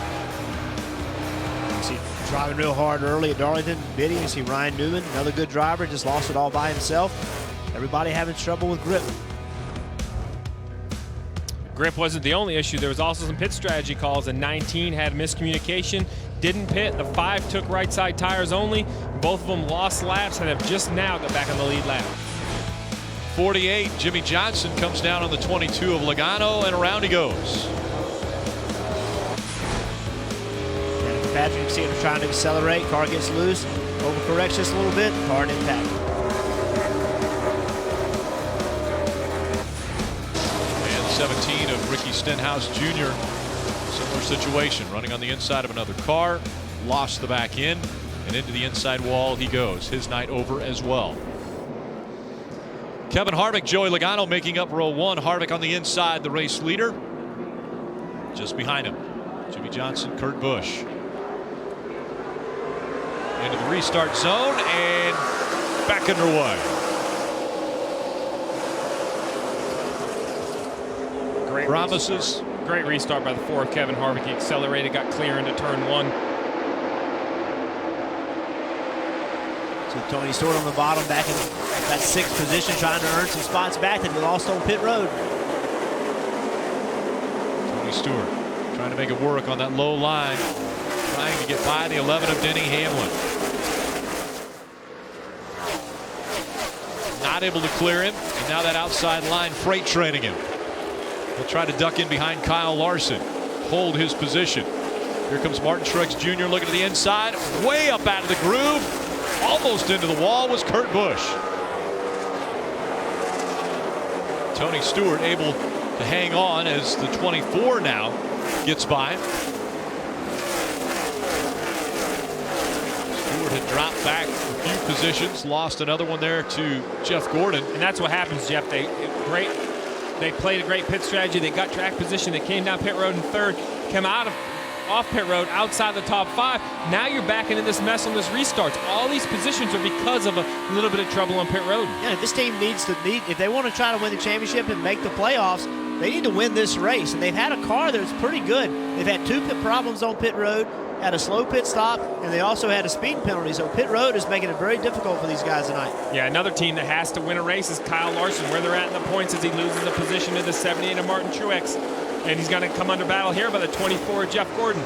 These veterans, when they see you lose momentum, they pounce. If there's an opportunity to get a spot, that's an easy spot for the 24. Battle for 3rd, Brad Keselowski, Jimmy Johnson. Keselowski has the spot. Jimmy Johnson, and just behind him, Kurt Busch. That's your top 5. Harvick, Logano, Keselowski, Johnson, and Kurt Busch. Denny Hamlin, Martin Truex Jr., Jeff Gordon, Kyle Larson, Tony Stewart, the top 10.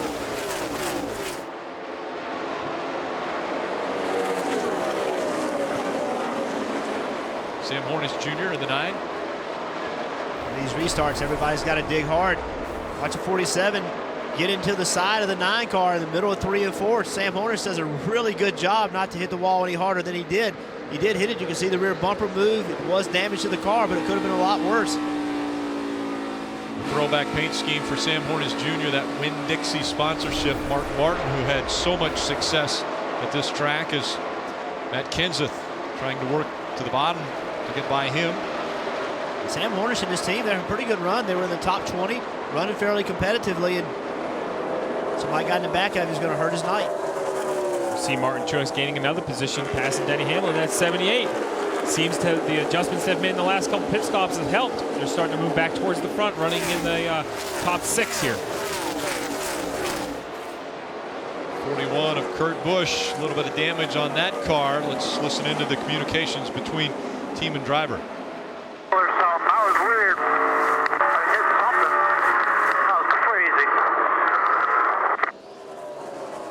Hit something. There's a lot out there to hit. Yeah. There's walls all the way around the place. Not to mention there's debris. We've had a lot of cautions. NASCAR does a great job trying to clean the track the best they can, but at some point there's a lot of debris out there. And it doesn't take but a small piece. Could go through the grill, go through the nose, get into the radiator. very important to make sure that you don't have a motor issue or anything like that, Marty. Hey guys, he thinks he hit something that might have made him slide into the wall. He said, in fact, they don't see smoke. They keep telling him that everything is fine on the right side, right rear fender. But he said, I'm telling you guys, on a scale of 1 to 10 with damage, I hit a 5. Sideways goes Bain. Watch pit wall, yellow's out, small for forward here. Kelly. And just moments ago, we heard Trevor Bain come over the radio. They said they thought they had a right rear tire rub. It was starting to smoke. They think some of that sheet metal had been pushed in from damage earlier in the race. And now we see Trevor Bain going around and headed to pit road. He needs to back it down a bit, otherwise he's going to go around again. There you see Jack Roush in the hat. The bottom here, stay down on the bottom. NASCAR telling him to stay at the bottom of the track.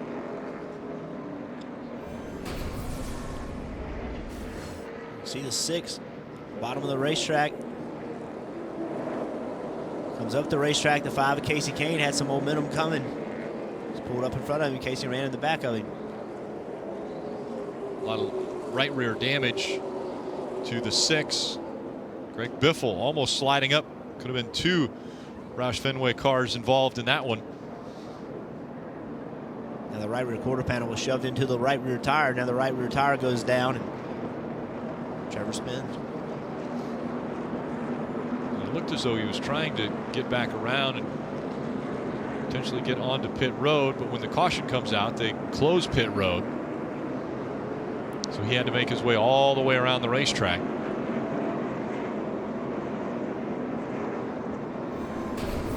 Kevin Harvick, race leader, on pit road.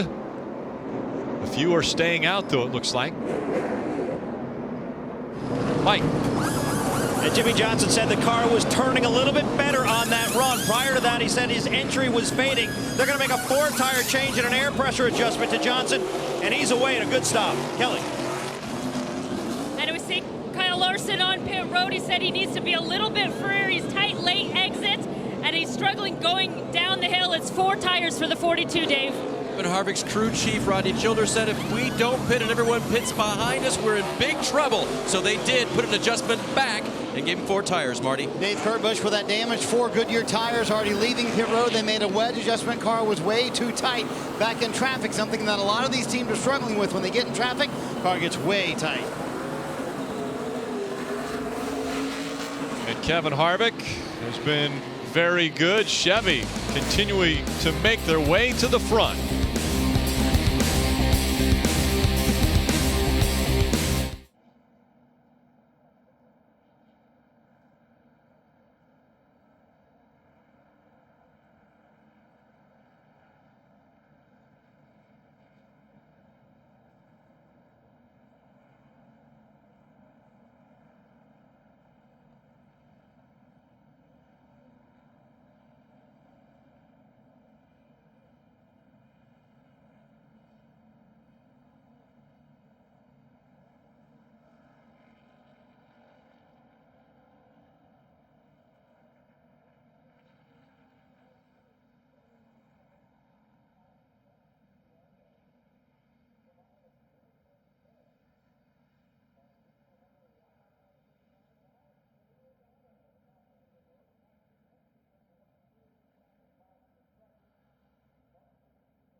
Quicken Loans and NBC Sports are giving NASCAR fans a chance to win big during the chase for the Sprint Cup for 2 ways to play. The ultimate prize can be found by playing the Quicken Loans $16 million Perfect Grid Challenge. There's also a weekly playoff grid challenge, which includes a chance to win additional prizes. Sign up for your chance to win at NBCSports.com/grid challenge. And I know that we're all going to have a grid that I'm going to have the winning grid. About. I don't think I'm eligible, but I think my grid's winning. We'll have a little competition amongst at least the 3 of us, and we'll include the pit reporters as well. We want to take a look at tonight's Mobil 1 Performance Factor. Steve? I mean, it's 500 miles around Darlington. How hard could it be, really? The Mobil 1 Performance Factors, it's really hard. You have to manage your tire allotment. You only have 12 sets to run this race. With all these cautions, 13 yellows, when are you going to put them on? When are you going to stay out? And you have to keep up with the track. This race starts in the afternoon, late in the afternoon, but the sun was still up. Here we are, full dark. The track's cooling, the rubber's going down, the balance of the car is changing quickly.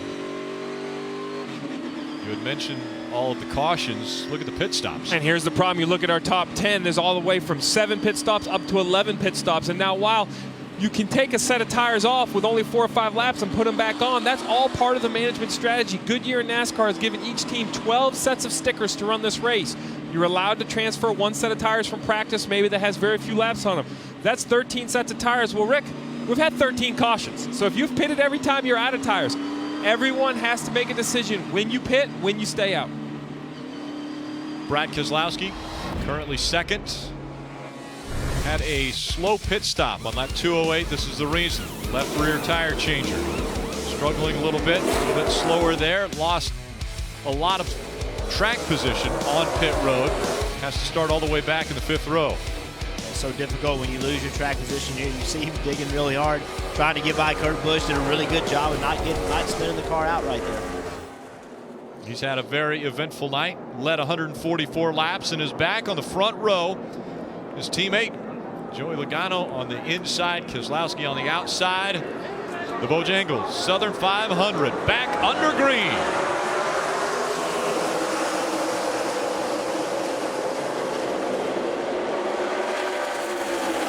Great restart for Joey Logano. Takes the lead away from his teammate. Martin Truex Jr. jumps right into second. Brad Keselowski's going to try to hold on to third. Look at Kevin Harvick. He has those 4 fresh tires. He's running basically the apron of 3 and 4, looking to turn under all of these cars. He's already passed Casey Kane, but you see the outside momentum gives Casey Kane an advantage. Eric Almirola in the 43, just in front of him. That paint scheme for Kevin Harvick, matching the first can of Budweiser. Jeff, we watched this 4 of Kevin Harvick all weekend long practice, a groove lower at both ends of the racetrack than everyone was running. You talked about it. He knows he's going to have to run there. Here's your example as he turns underneath Eric Almirola. He's using an area on the racetrack that he's been running all weekend. Yeah, you know, we've seen people running low in 3 and 4, but in 1 and 2, you don't normally see that. So even in 1 and 2, those guys against the wall. Look at Harvick. He's got a full car width from the wall. That's not a typical Darlington line, but all weekend long, for the first time on the racetrack, that's where he's run. He got committed to it, said, this is what I'm going to do. That's been his plan, and he has not changed it. And the fresher tires seem to be working out. Those that came onto pit road on lap 247, moving toward the front. Dale Earnhardt Jr. Haven't mentioned him a lot. Valvoline paint scheme. The chess game has definitely become, has definitely started, Rick. You know, with 113 laps to go, you got to continue to work on your race car. You got to continue to work on the balance. The driver has to put yourself in position, but it's getting to that point where it's going to be very hard to recover from a mistake. We see Matt Kenseth, Casey Kane, Carl Edwards, lots of teams make mistakes and lose track position. Well, with closing in on 100 to go, the opportunity to recover is going to be gone. 112 laps to go. That means that most teams can still make it on 1 more pit stop. And we saw the number of tires, the number of stops that teams have made. They should have enough tires if they even want to come in more than 1 time. But as far as fuel goes, they can make it on 1 more stop. Just in front of them, the battle for second is on. Brad Keselowski trying to win it back from Martin Truex Jr.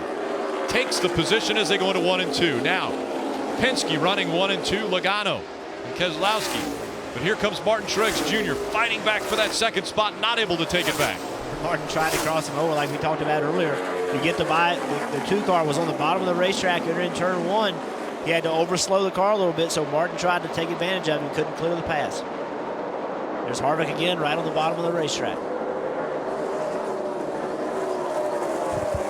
Kurt Busch in the 41. Heard issues that they had. But a great race and battle between Brad Keselowski and the 78 of Martin Truex Jr. Look at how close that is. Close enough to trade a little paint. I love Darlington. It just creates such excitement. Close racing. And now the 78 trying to check out on the 4. I know we've talked about it. I know we've talked about it a lot. I'm just fascinated about Kevin Harvick and the lines that he runs. When you think about Kevin Harvick, years ago, he was a guy that just ran the bottom of the racetrack. He never went anywhere else. He just ran the bottom. He couldn't run the top very well. He decided he needed to learn how to run the top. Now he's one of the best at running the top. And then we come here where everybody else is going to run the top, and he runs the bottom. So he works on his car where other people can't go, and it works exceptionally well for him. Again, it's a great example. Look how much lower he is than Martin. Martin got really loose. Kevin takes the position. And all that has to do with the work he did in practice on Friday and on Saturday, getting his car to work in that position. Yeah, because we're going to see right here, we're going to show speeds at the line. We're going to see how fast Kevin Harvick is coming on those new tires. Kurt Busch also has newer tires than the leaders. Tony Stewart back in 9th. This is what makes Darlington and this tire combination so much fun. The leader is not at a huge advantage. He doesn't check out. You see Joey Logano, he's not even close to the fastest car on the racetrack. Kurt Busch back in 5th. Is almost 2 miles an hour faster than our leader. And if this was 3 or 4 years ago at Darlington, those guys up front with new tires, they'd be driving away. There'd be no advantage in stopping and putting on tires. So the way to win the race was to get track position.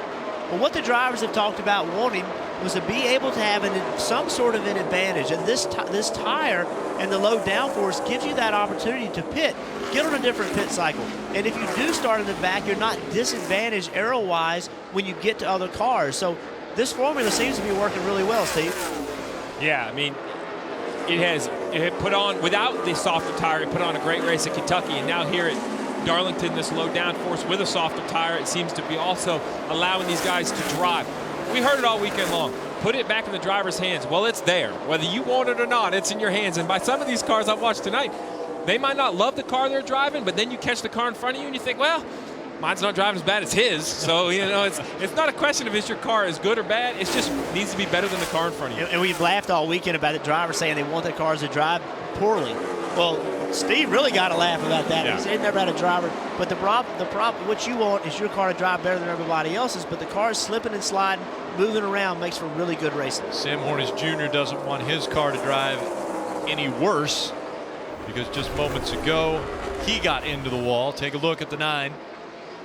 Yeah, he got in the wall earlier with a little help from the 47. This time, no help from anyone. He just gets really high and gets up into the fence. With the close racing here for second. Keselowski running that higher line, and Harvick making quick work of him. Smart move by Brad. Why fight the guy and make yourself slower racing a guy for 2 or 3 laps? You're going to lose lap time doing it. Brad's racing all these guys behind him coming on fresher tires. So let the guy go. Don't race. We got to. Car into the wall, the 55. David Reagan into the inside wall on the front stretch.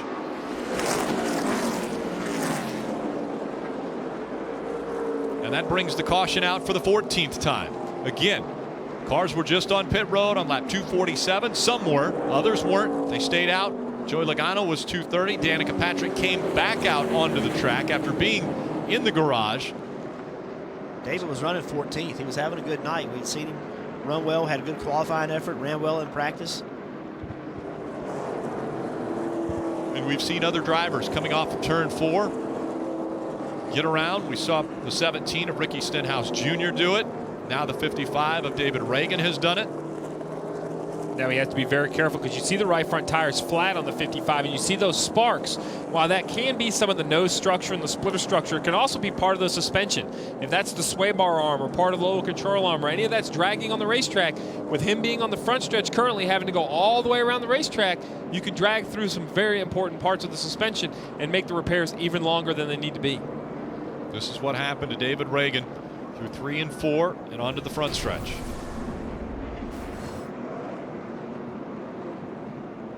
Got loose leaving the corner, looked like. Maybe trying to make a move on Jimmy Johnson. And again, a little bit like Danica leaving the corner right there, trying to lay the throttle down. Back end just came around on him. And with that, pit road is open. Mike Massaro. Denny Hamlin saying his car's a little bit tight on exit. They're going to make an air pressure adjustment. No significant chassis adjustment, however. 4 tires and fuel on the 11 cars. They go to work now on the left side. Dave? Second place, Kevin Harvick got his car back on that run. No significant changes this time. He says it's a little tight, but very manageable, Marty. Kurt Busch, top right, said it was looser on that run. Just take a little bit out, meaning a little bit of a wedge adjustment. Quarter round of wedge, and that's it. Joey Logano said the track is definitely changing. It was looser and looser the longer they ran. Left her wedge adjustment. His teammate, Brad Keselowski, said no changes for him, though. Very happy with the car. Just a little bit snug when he's in traffic. Kyle Busch decides to stay out. We'll see how that fares for him. It hasn't worked for other drivers yet. We'll be right back with more Southern 500.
For the latest NASCAR news and highlights from this weekend's action, don't miss NASCAR Victory Lap live from Darlington. That's tonight after the race on NBCSN. We have had quite a few cautions tonight, 14 of them. As we look at the number of cautions and the track record being 17, it's presented by Sprint. Stop in at Sprint and cut your rate plan in half. Just bring in your Verizon or AT&T wireless bill and turn in your old phone. That's one of the records we don't want to break, but this has been a very long race. Long in the sense of time. 18 of the 24 races that have been run this year would already have been over based on the time. 3 hours, 17 minutes for 18 of those races, and we still have 99 laps to go. And the 18 did not come onto pit road. This is what they had to say on the radio. What's the tire count for everybody? Do we have any idea? Yeah, this puts us even with the leaders that stayed. A lot of guys are down quite a few sets. A lot of guys are shaking off hot tires and putting on colder scuffs. And what an incredible season Kyle Busch has already had. He started the season off at Daytona in the Xfinity race, getting into the wall, breaking his leg and his foot. He has recovered from that. He missed 11 Sprint Cup races, and has already had 4 wins since he's been back, locking himself into the chase.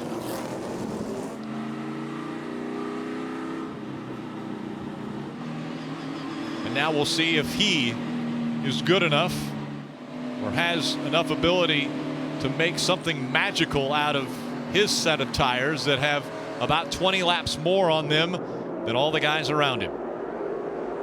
Green flag back in the air.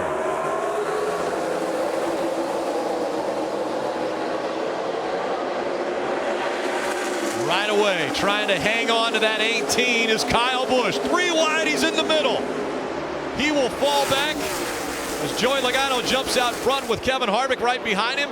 Brad Keselowski running third. Yeah, the most important thing the 18 and Kyle Busch can do right now is just don't damage the race car.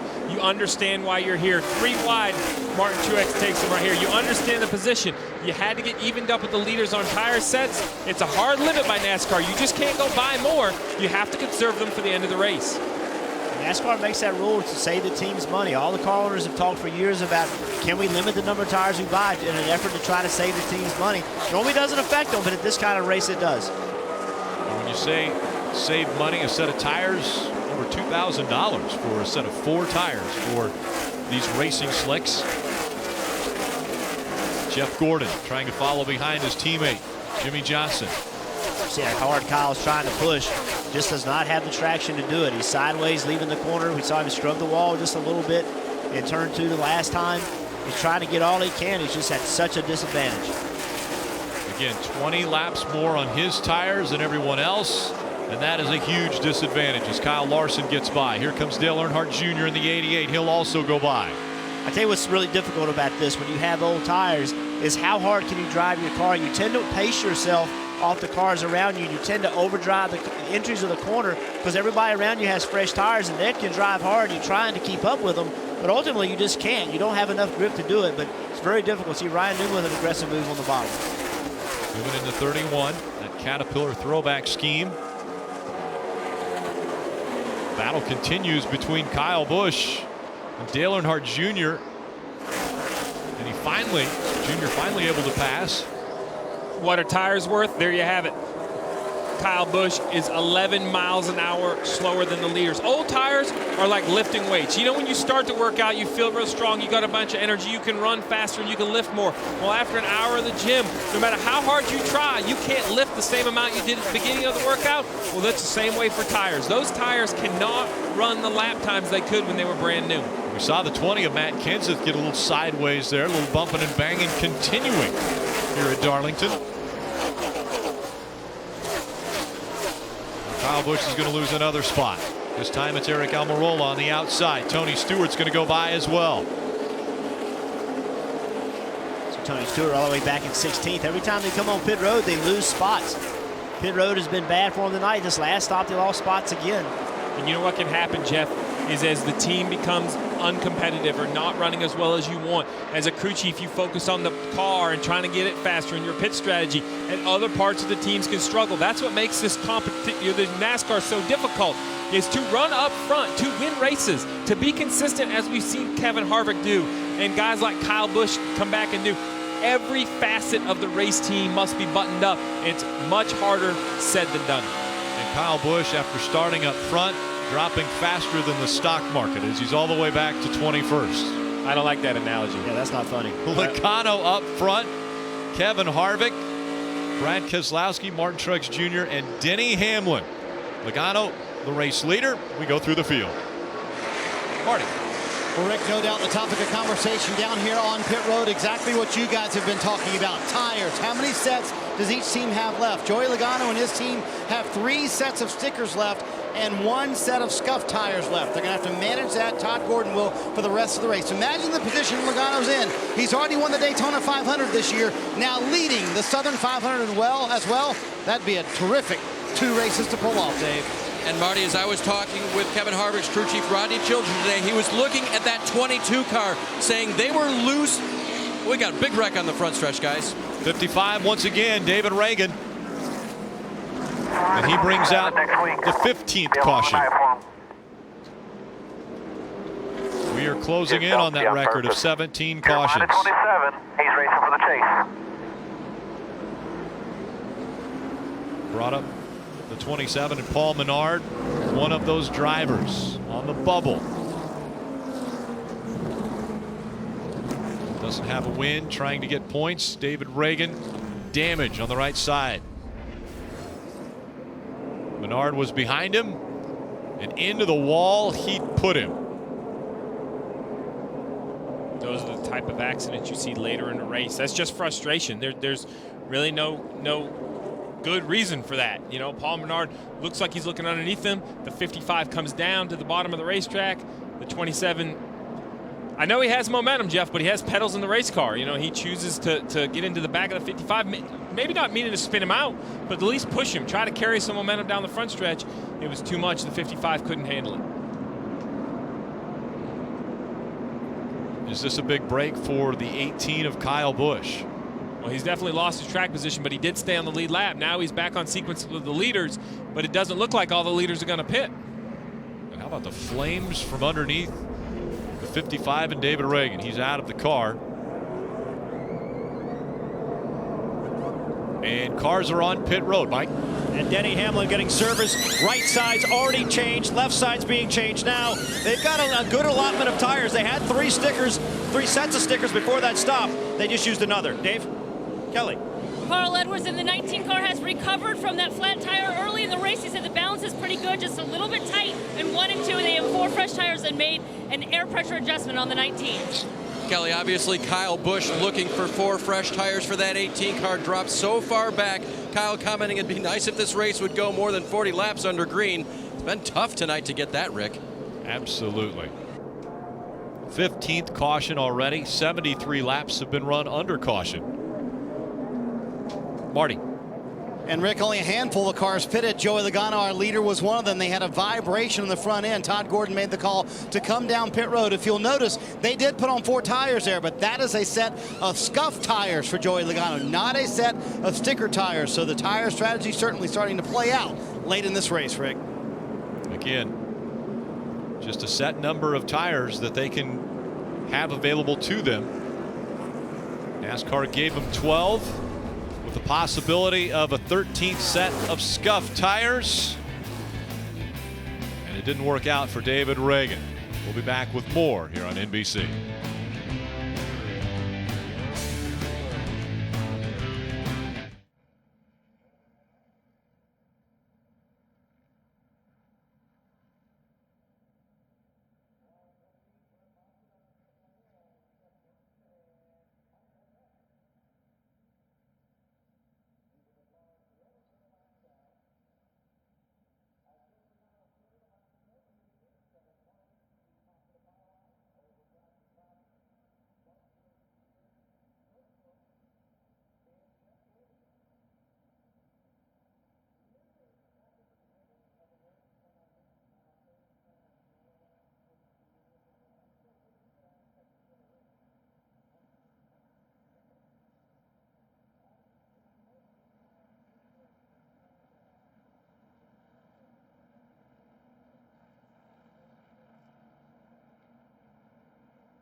NASCAR racing from Richmond next week. It's live on NBCSN.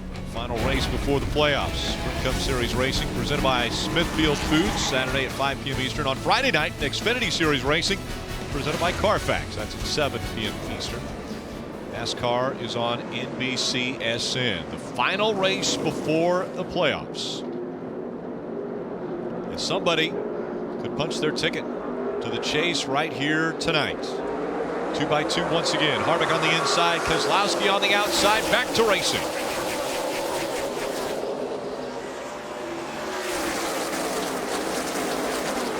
Martin Truex Jr. trying to help out that 4 on the restart. Falling back though. See if he can hang on to third. Harvick, Keselowski, Martin Truex Jr., Kurt Busch, side by side teammates. Jeff Gordon on the inside. Jimmy Johnson on the outside.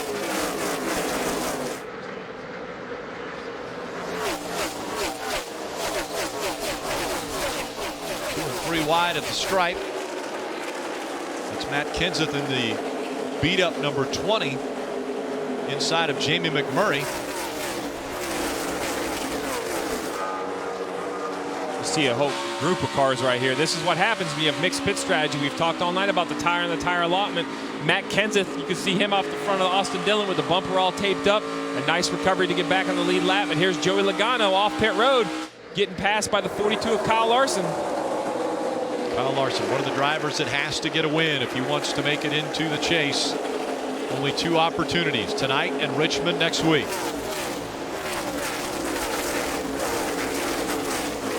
Another guy we mentioned with that was Tony Stewart, but it seems like he just haven't had the race he's wanted to.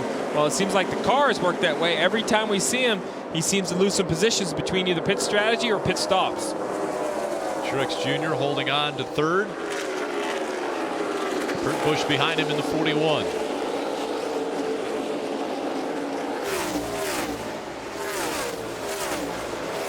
Great restart for Kevin Harvick. Harvick, a driver who has had success here at Darlington. Won back in 2014, a year ago. And now Kurt Busch able to get by the 78 of Martin Truex Jr.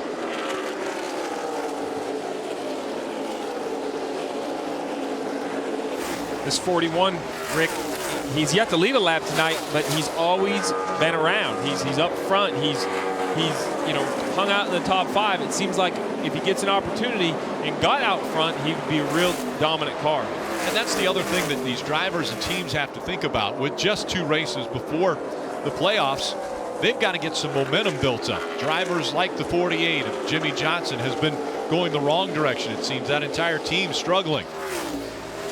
Martin Truex Jr., after a great start to the season and a win at Pocono, punched his ticket for the chase, but after that started sliding again with the momentum, not getting the finishes that we were used to seeing out of them. Yeah, and I stand corrected. The 41 of Kurt Busch, I didn't give him credit for the 7 laps he did lead. It was just a short stint, but he's been hanging around the front, it seems like, all night. Kurt Busch, another driver with a green line underneath his name. As they go across the top of the screen, if there's a yellow line underneath their name, that means that they are in the top 16 in points, but do not have a win. If you got a green line under your name, you have won and are in the top 30 in points. We want to try to get back through the field. Last time it was a little bit quick. Let's go to Dave Burns. And Rick, I was telling you a story that Rodney Childers was pointing out to me in the garage. He was looking at the 22 of Logano, who's led a lot of laps tonight, and saying they were loose at the end of the race last year and learned. We had our car tight enough, and we won. That's why those 2 have been the 2 battling at the front all night, Marty.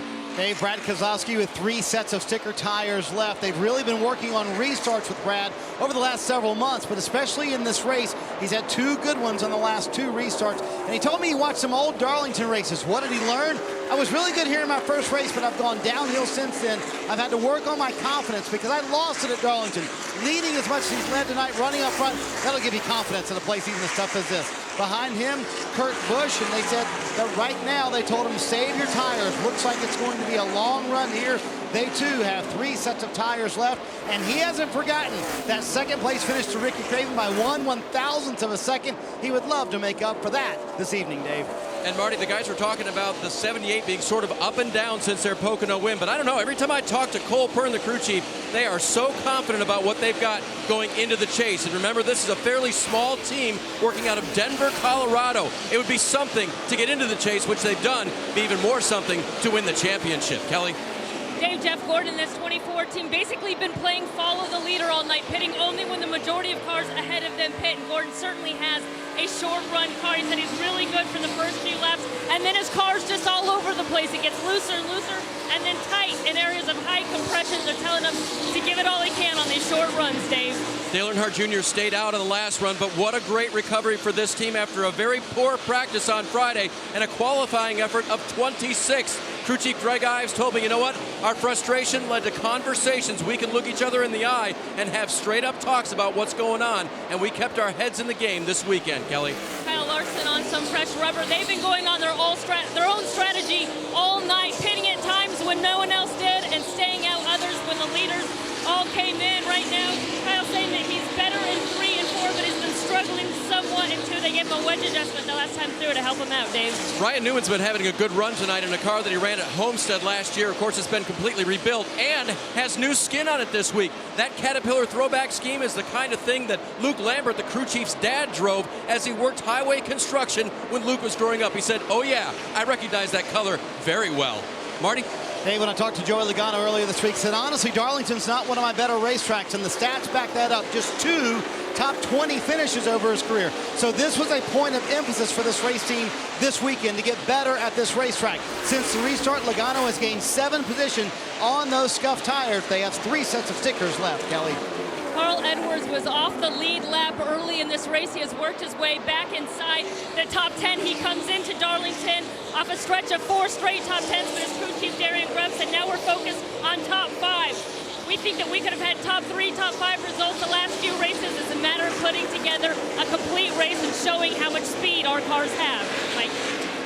Jimmy Johnson did not stop under that last caution. His hope was on his previous stop that they could go at least 60 laps on this set of tires because they're very low on inventory. They only have 1 set of stickers remaining, and they want to preserve it for the final run. Right now, Jimmy Johnson saying the car is awfully tight. Meanwhile, a man on the move, the 11 car, Denny Hamlin, on the last stop. They took scuffs, 5-lap scuffs, so that they would preserve their allotment of sticker tires. They still have 3 sets of stickers remaining as this race unfolds. Dave?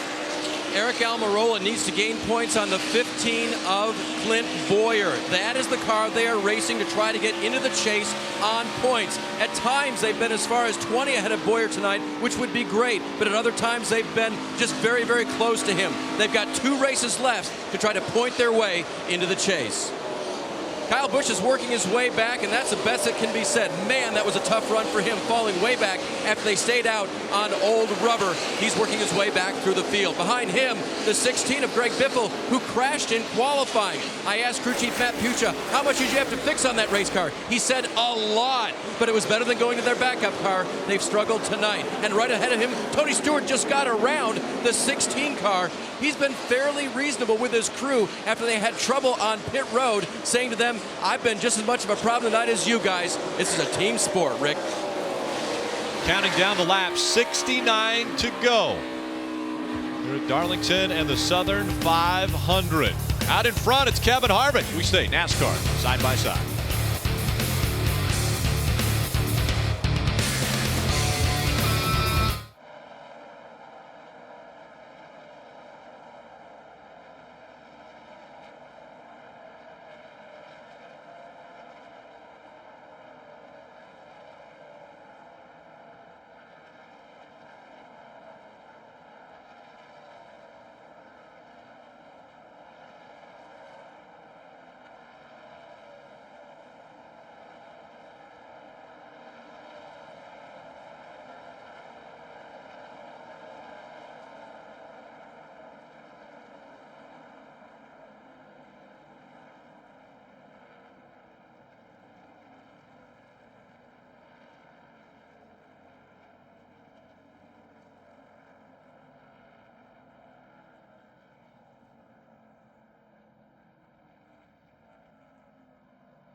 And caution for debris in turn number 1, as we see lead lap cars all on pit road. Dave Burns. Fourth place Martin Truex Jr. will use one of his 3 remaining sticker sets of tires. That car was just a little bit tight off of turn 2. As for Kevin Harvick, he said, I need more forward drive, but don't hurt that downhill turn. That's what he's been doing to the competition off of the corners. 4 tires for Harvick, Marty. A well-timed caution from Kurt Busch on the bottom left of your screen. You see a little more damage on the right side of that 41. Not bad. They pull it away from the right rear fender. That's what their biggest concern was. And 4 tires, no changes. Bottom right, Brad Keselowski already leaving pit road in the midst of a traffic jam on pit road. He too hit the wall, but he said, I need more front grip. That's my biggest concern, Rick. They were 3 wide coming off of pit road. A great battle off of pit road. That means the teams had to hustle to get their team off of pit road and the positions they've got.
Welcome back to Darlington Raceway. Throwback weekend. It's the Southern 500 back on Labor Day weekend. An incredible crowd on hand under the lights here at Darlington, South Carolina.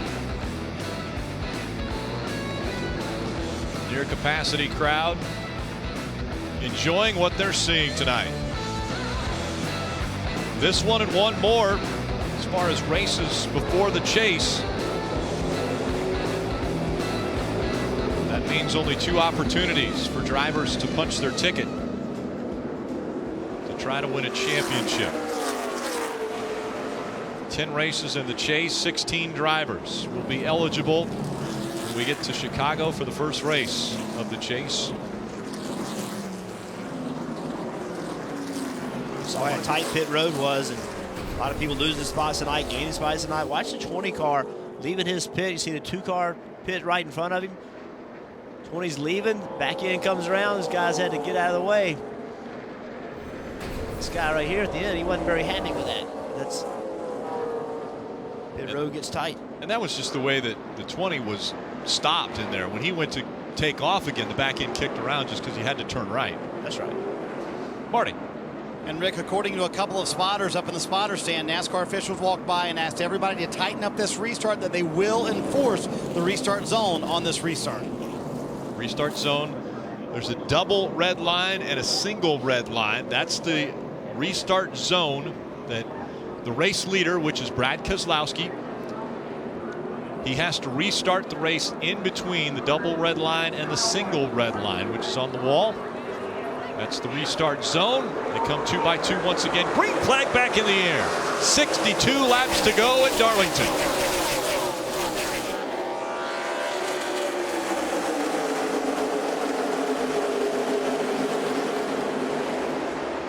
Brad Keselowski already has led 146 laps tonight. He is back out front. I think all these drivers have to have the mentality that this is going to be the last restart. The track position you gain here may win you the race. We've seen a lot of cautions, but we've also seen at Darlington races end on a long green flag. So all the drivers now, they have to assume that they got to go hard. Martin Truex Jr. was trying to hang on to that third spot, but Kurt Busch able to take it away from him. Kevin Harvick has closed the gap now between he and Brad Keselowski up front. Top two separated by just under 2 car lengths, and around goes the 41 of Kurt Busch trying to save it. The field slowing behind him. He slides and the caution comes out again. We tie the record.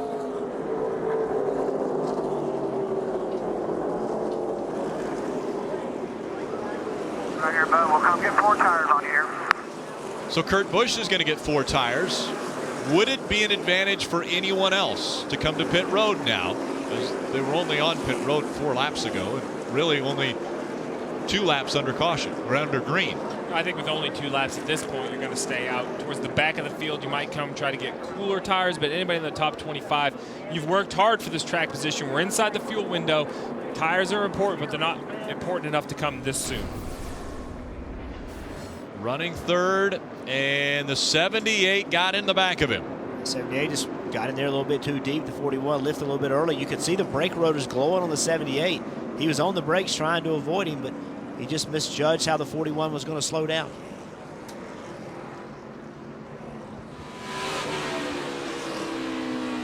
Kyle Larson's vantage point. He also had to check up hard onto the brakes to avoid running into the back of Martin Truex Jr. Carl Edwards in the RS 19 taking the low line to try to clear everyone, but a smoke screen put out by that 41 of Kurt Busch. Dave? And Martin Truex, talking to his crew over the radio, said, "I had no idea he was going to slow down that fast. I just ran him over."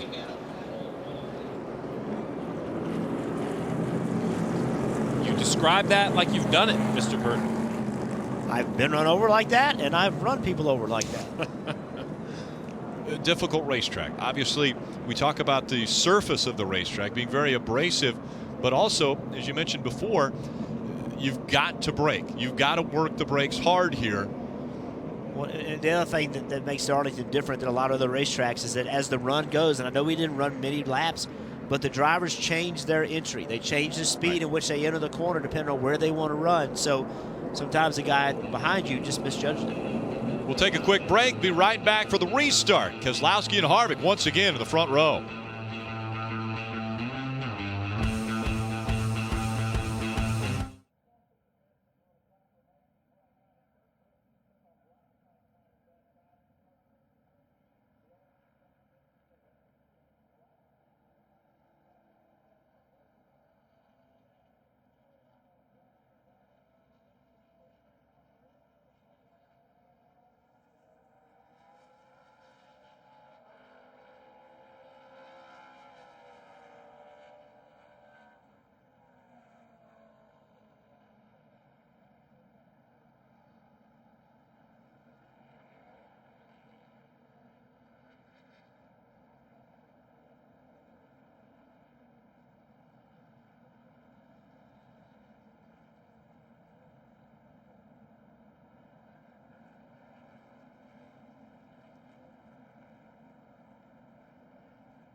Welcome back to the Bojangles Southern 500, Darlington Raceway, NASCAR Sprint Cup Series, with just 2 races remaining for the playoffs.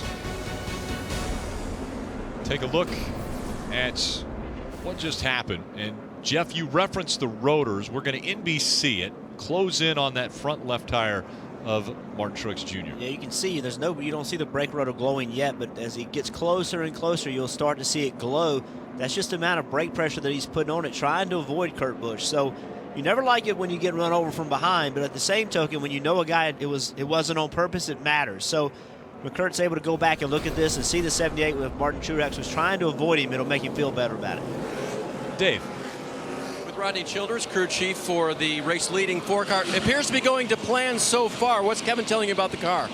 The car's been pretty good. We tightened it up too much to start the race, and we've kind of had to free it up as the race went on, but it's pretty close right now. He's done a good job all night, and hopefully we can see what happens here at the end with these cautions, and hopefully we got enough tires.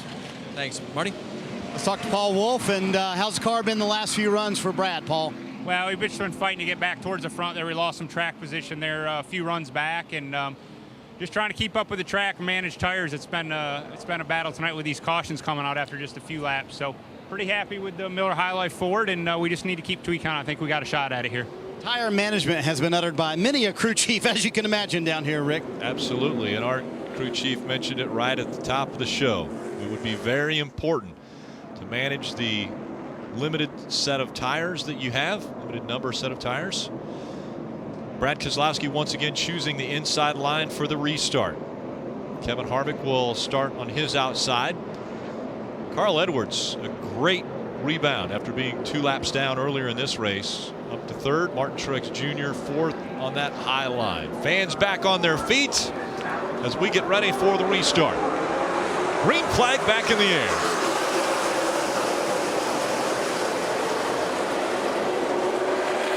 Harvick had a lot of trouble in that restart. You saw him spinning the rear tires. Saw the back of the car moving back and forth on the front straightaway. That's just trying to get the rear tires laid on the racetrack. And that gets harder when you don't have stickers. When you have scuffs, it's much, much harder to get the rear tires to make traction. And now Martin Truex Jr. taking 3rd away from Carl Edwards. Edwards crossing back over, trying to get the position back. Won't be able to do it. Keselowski, Harvick, Truex Jr., Edwards, and Logano, the top 5. Larson, Newman, Hamlin, Kyle Busch, a great rebound after having to stay out on the racetrack with 20 lap older tires. Has bounced back, and he is in the top 10, running 9th. Dale Earnhardt Jr. 10th. Here comes the 19 of Carl Edwards again, trying to take that spot back away from Martin Truex Jr.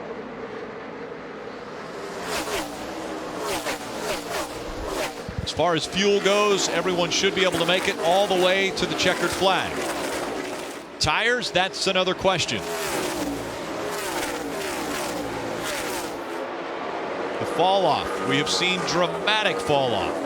After 20 laps, 10 miles an hour difference between drivers with fresh tires and those with 20 lap old tires.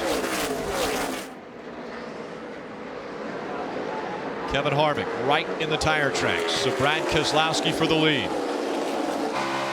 And now looking to the inside, trying to take that top spot away. It's a hard place to make the pass off turn 2. While the bottom seems better at this end of the racetrack in 3 and 4, the exit of turn 2, it's very difficult to be on the flatter lower line.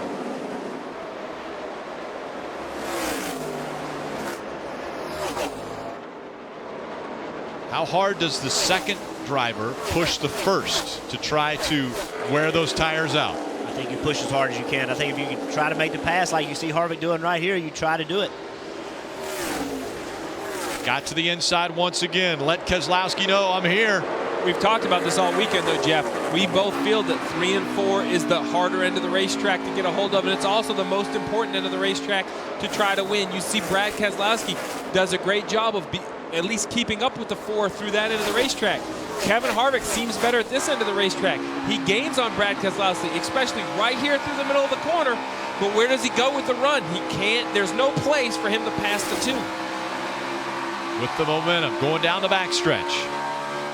The gap between the top 2 car lengths. I can't remember a race, Jeff, that no one in the front is running the top of 3 and 4. They're running the middle and the bottom of the racetrack. That's not the preferred line. Kevin Harvick, tired of being the bridesmaid. 8 runner-up finishes since his last win. 10 total this season. With only 2 wins, he's locked into the chase, but he definitely has been impressive in virtually every race he's run. You have to remember, too, not only does a win punch your ticket to the chase, but it also gives you bonus points. Every win gives you 3 bonus points for round 1. A couple extra bonus points makes those first 3 races of the playoffs much easier. It gives you maybe a little bit more room, a little bit more leeway when you show up in Chicago, New Hampshire, Dover, those early races in the playoffs. You've got to remember, too, these drivers have been in these cars for about 4 hours now. So it's been a long race. Who can maintain focus? Who can, on this tough racetrack, who's the one that physically is ready, mentally is ready? 4 hours is a long time to be in a race car, especially on this type of racetrack where it's very, very demanding. Kevin Harvick trying to defend his Southern 500 win from a year ago. Brad Keselowski trying to grab his first Darlington win. Brad has won some very iconic races in NASCAR, but has never won at Darlington or the Southern 500. You can hear Harvick how much he rolls up on Keselowski through the middle of the corner, but he's not able to maintain that speed on the exit. Harvick's using the middle of the corner to gain ground. He's going to make the pass. Eventually, he's going to have to get door to door with Keselowski and be able to use some speed, gain a little bit of speed of where he is now, leaving the corner. And with 46 to go, Jeff, the longest green flag run we've had tonight has been 44 laps. So if this thing decides to go green to the finish, that final run will be 56 laps. Keselowski changed his line right there. Keselowski tried to leave the corner low. It's not going to work for him. Harvick got to run. You got a good run there. Just run your race. That's Joey Meyer. You hear that's a spotter for Brad Keselowski. There he goes. Kevin Harvick, a great run. A little bobble there as they go through 1 and 2. Not able to make the pass. Look at Carl gaining the ground on them. Both of them lost a lot of momentum. Here comes Carl Edwards. Carl looking at the bottom of the 4, trying to take second away from Harvick. Harvick had the momentum, had the spot, was right there door to door with Brad Keselowski, couldn't make the pass, but now he's able to hang on to second. And he'll try it again. Reel him back in, like trying to land a giant fish. He let him back out, now he's going to bring him back in. I think Brad got away with one right there. Brad made a move on the bottom of the racetrack. It ended up not being good. His car did not like it, but the 4 of Harvick was not able to clear him. So Brad again's running the bottom. Way down on the racetrack goes Brad Keselowski through 3 and 4. That gives the momentum back to the 4 of Kevin Harvick. He's been able to get back to the back bumper.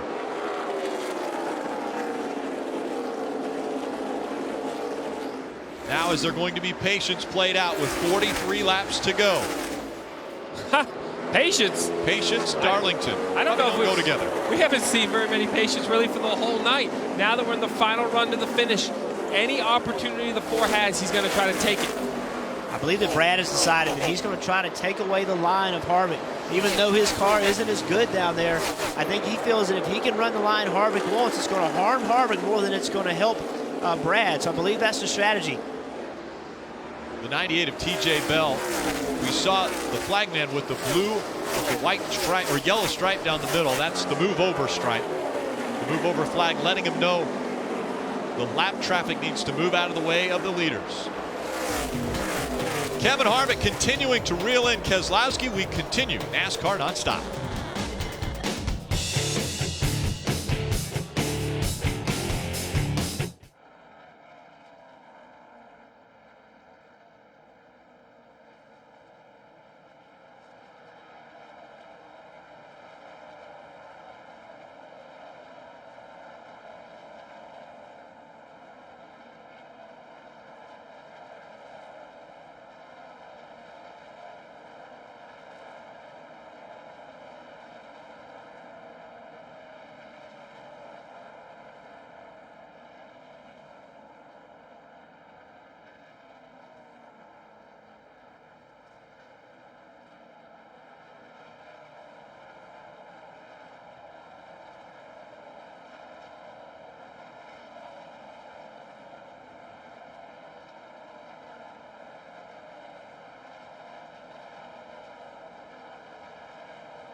gap about the same between Brad Keselowski and Kevin Harvick.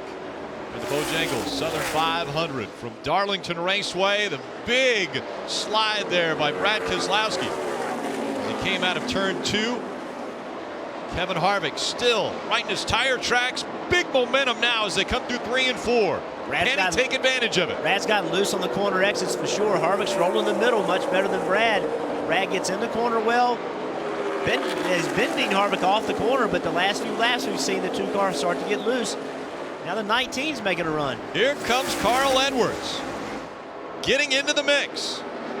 That was a great time move by Carl Edwards. It's so hard to carry momentum off the bottom of turn 2.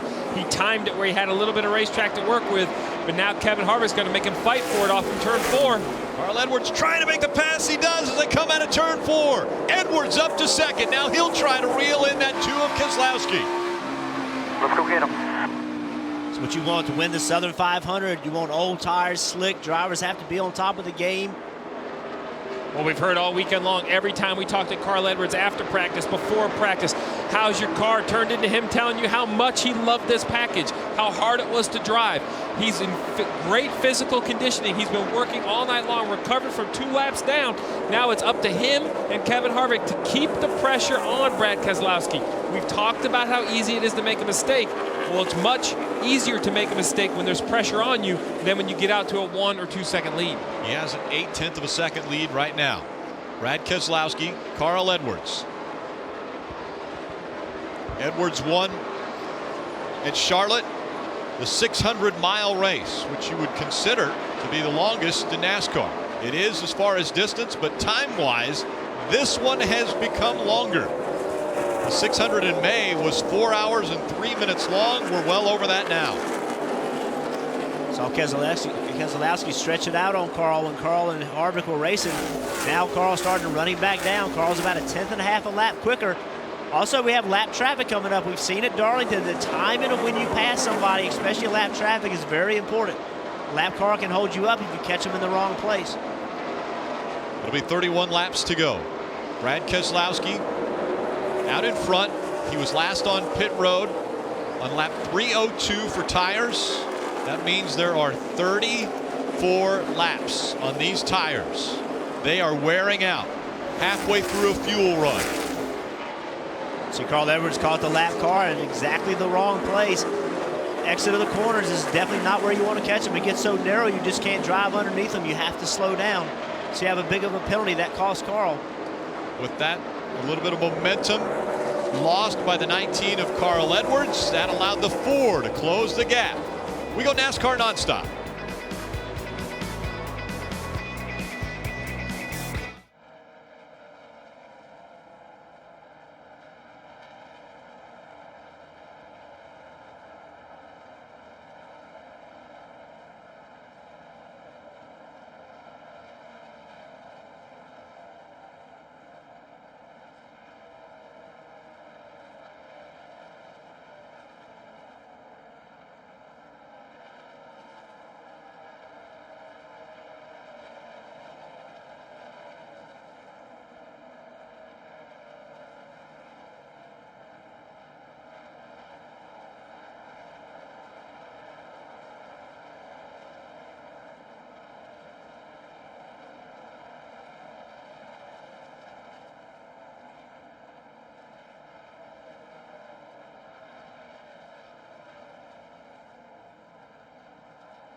good green flag run here for Brad Keselowski.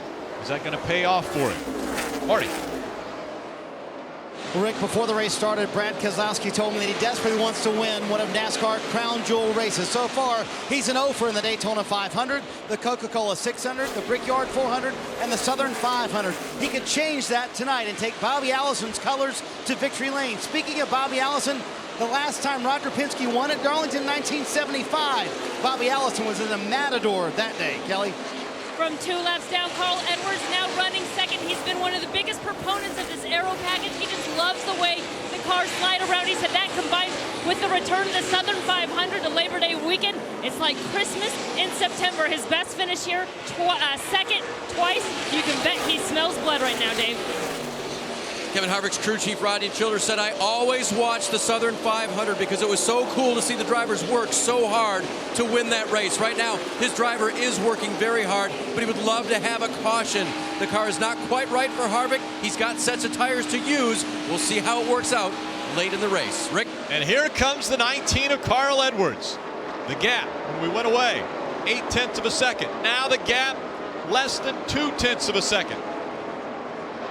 Saw Carl run right up behind the 2 car, made the 2 car loose, slowed his momentum down. Here comes Carl Edwards, trying to take the lead in the Southern 500. He was the leader at the start-finish line. Can he hang on to it now through 1 and 2? Harvick's got to hope these guys come off this corner side by side. If they do, Harvick might be able to make a run and make it 3 wide. They were side by side, and Keselowski takes the top spot back. Now they're trying to get below the 33 of Bliss. Keselowski back out front. Carl Edwards and Kevin Harvick. Harvick is caught up to the back bumper. Can he make the pass for second? Here comes Harvick once again, all the way down to the bottom of the turn. So Harvick do the same thing in the 19, and the 19 did it in 2. Got the front bumper to his rear bumper, took the air off the spoiler, made him loose, slowed his momentum down. He's going to clear him. Kevin Harvick back to second now.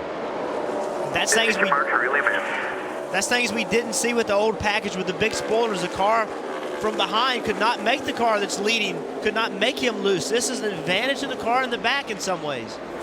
Brad Keselowski coming up on the slower traffic. Will that help out the 4 of Kevin Harvick as he tries to close the gap back up again? 0.7 of a second, the difference between the top 2. Here comes Joey Logano. Logano coming into the picture now as he's fighting for that 3rd spot. And that's the other big difference between the tire package we have here, the aero package, and this older surface. The top 4 and 5 are not spreading out. They're all in the same straightaway. One mistake or one hard battle with the top 2 or top 3, and now you have new players involved. We see them seesaw back and forth at over 170 miles an hour. We're currently working lap 37 of this green flag run. The longest one we've seen today is 44. We're getting ready to get to uncharted territories. Nobody knows whose car is the best on this long run. We haven't had one yet today. Brad Keselowski just went by the 48. Jimmy Johnson put him a lap down. 25 cars on the lead lap. Way different than when Ned Jarrett won this race back in '65 and had 14 laps that he was in front of the field when he won the race. You've seen Harvick and both Edwards and Harvick both have been able to catch Keselowski, but when they get to him, they haven't been able to clear him. They've lost momentum, and then when they lose momentum, the other one passes for second. So let's see if Harvick can run Keselowski down. I think Keselowski's found a little bit of speed here, and Harvick's not being able to match it. A little bit more of a clear track in front of Kevin Harvick, at least the gap between he and Brad Keselowski. Carl Edwards, Joey Logano, those 2 tight for the 3rd spot. There's the difference between 1 and 2. It's so much fun to watch, though. For years, these cars have just looked like they've been stuck. They're not moving around. Every time off both corners, the 2, the 4, the 19, sideways, you see the drivers in there working the wheel. There's nothing comfortable about these top 3, and they're the race leaders, and their cars are this hard to drive. Right at the top of the screen, Harvick is 1.8 seconds behind Keselowski. Good way to keep pace if he's able to catch him or not. You see the number getting smaller and smaller. That gap, can he close it in the closing laps? 15 laps to go in the Southern 500. Brad Keselowski has never won this race. Kevin Harvick won it a year ago. Carl Edwards also hasn't been to victory lane at Darlington. He's finished second here twice. Marty. And Rick, earlier this week, Brad Keselowski told me that in this rules package, I want to be able to look a fan in the eye and tell them that when I've earned a win, or I've run up front, or I've been successful, that I earned it. I worked inside that race car. Jeff, this rules package has made the drivers work so extremely hard. This race is tough in the first place, but I think this package certainly makes these drivers work very hard to be able to win a race like this. You agree? No question. And I think right now in the situation these two guys are in, they have to be trying to get 100%. But with this rule package, it's very easy to overdrive the car. Right now it's about momentum. It's about pace. It's about rhythm. If you try too hard, you're actually going to hurt yourself. You're going to make yourself go slower. This is about finesse. I know that sounds crazy. We have a good old-fashioned Saturday and Sunday night short track race right here. But it's about finesse. If you want to make this happen, you cannot overdrive these race cars. It is an absolute barn burner. As we get down to the final laps here, under 13 laps to go, you mentioned the new race package. And we got a spin in turn 1 and 2. Oh my goodness. Jeff Burton in the 23 is going to bring the caution out for a new record.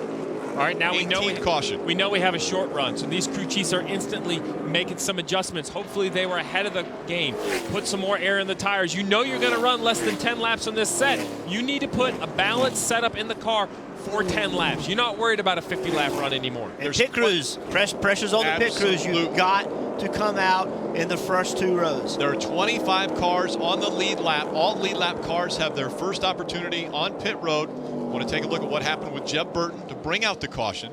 This is the 18th and record most cautions here in the Southern 500. He was underneath the 48, kind of in the middle of the racetrack, and it just gets loose. We've seen that a bunch today, being loose underneath another car. We've talked about these drivers being in these race cars for over 4 hours. Well, guess what? The pit crews have been standing there all day long. They've had a lot of pit stops, more than we normally see. They've got to be tired. It's late in the night, a lot of pit stops. Who's going to step up? We're about to find out who wins the race off of pit road. Lead lap cars making their way, single file, onto pit road for the final stop. Kelly. And the first long run of the night, Carl Edwards saying, I'm real loose on that long run. Can't even remember what to tell you about the short run. But he said that's some fun racing out there. They called off the adjustments. They're going to go with 4 Goodyear tires and Sunoco fuel for the 19, Dave. Kevin Harvick needs just a little adjustment for a little more turn in the car. He said 4 tires for Kevin Harvick. Can his crew get him first off pit road? Marty. 8 pit stops that could decide the Southern 500. Bottom left of the screen, Joey Logano said he was loose off towards the end of that run. You're going to see an air pressure adjustment for that team. His teammate Brad Keselowski came to pit road with the lead. You see him pulling a little bit of right rear damage off. 4 Goodyear tires for Brad Keselowski was loose off. They also put more tape on the grill for that 2 car. And what a pit stop for the 19 team. Great job by Carl Edwards. Wins the race off of pit road. We'll see how the restart goes.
Welcome back. The Southern 500 from Darlington Raceway. Less than 10 laps to go to find out who will etch their name on the trophy for the Southern 500. And we mentioned when they came to pit road, who will step up and have a great stop? Well, the 19 team did exactly that. They watch as their team and driver gets off the pit road first, and the celebration begins. Kelly. Certainly cause for celebration here, Darian. A great stop there by your crew. What do you think Carl has here for what could be the last restart? I really don't know, but the Aris Toyota just guys knocked it out of the park. Everybody Joe Gibbs Racing has been doing an awesome job, so we got him in the right spot. Let him fight for it. 2 laps down. How on earth did you guys pull things back together to get back in this fight? I can't hear a word you're saying, but we're going to go fight for a win right here. All right, I'll let him do. It gets a little bit loud, and I'm sure right now Darian Grubb's thinking to himself, we've got a Southern 500 to win. But we've seen all night on this restart, Carl Edwards in the 19 has got to launch well. He's got to leave. As soon as he accelerates, he's got to find a way to get the rear tires to grip and not let Keselowski in the 2 car enter turn 1 side by side with him. 8 laps to determine who will win the Southern 500. Carl Edwards on the inside. Brian Keselowski on the outside. Fans will be on their feet for the final 8. Green flag back in the air. They fan out 3 wide, trying to make the pass on the inside. Denny Hamlin makes the move. Hamlin aggressive on the restart. He'll take second away from Keselowski. 3 wide behind them. Keselowski back to 3rd. Side by side for 4th. Carl Edwards has to hit every mark, get into a rhythm. 7 laps to go.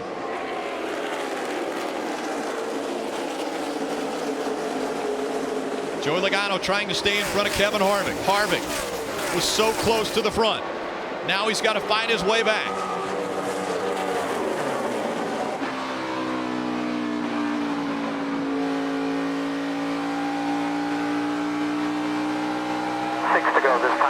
He's 5 back. Carl Edwards 6 laps away from the Southern 500 win. Denny Hamlin 0.4 of a second behind him.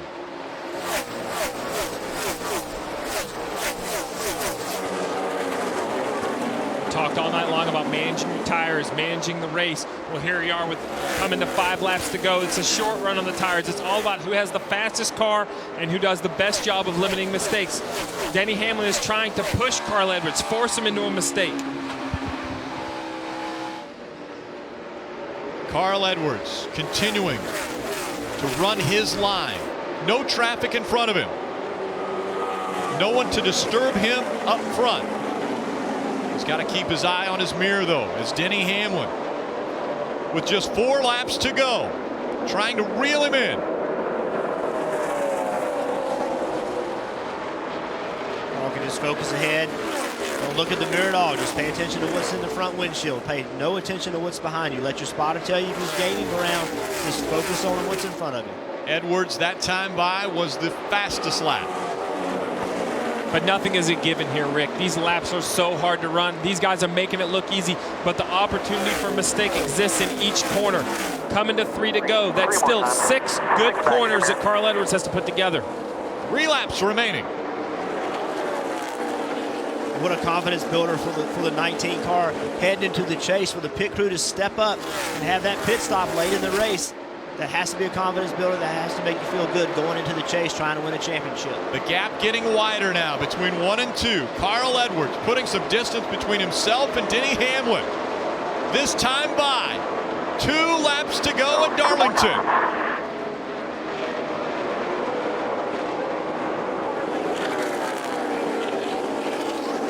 Carl Edwards high on the racetrack, trying to keep the momentum up.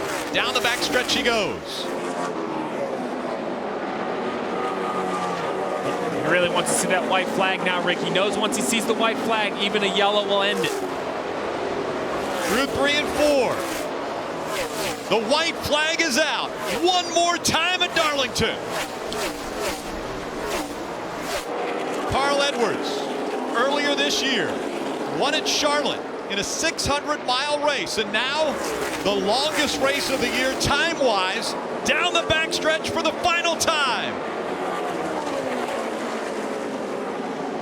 Carl Edwards, as he comes through 3 and 4, he'll see the checkered flag. He'll add his name to the legends that have won at Darlington. Carl Edwards wins the Southern 500. Awesome. Way to go, Harris. Way to go, team. Woo! Awesome job, Amy. Darlington there, boys. Southern 500 winner. Yeah, it's over.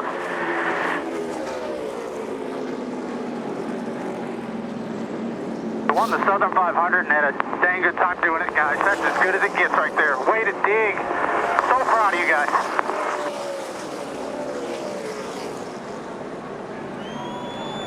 Carl Edwards driving for Joe Gibbs Racing. They have been dominant. 7 of the last 10 races they've won. Pole for the last 5 of the last 7 races. And Carl Edwards, his signature after winning, he will do a backflip right off of the driver's side window.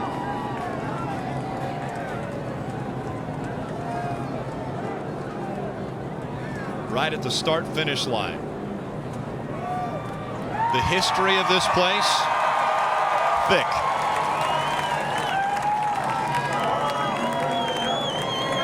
His crew knows they'll give him room.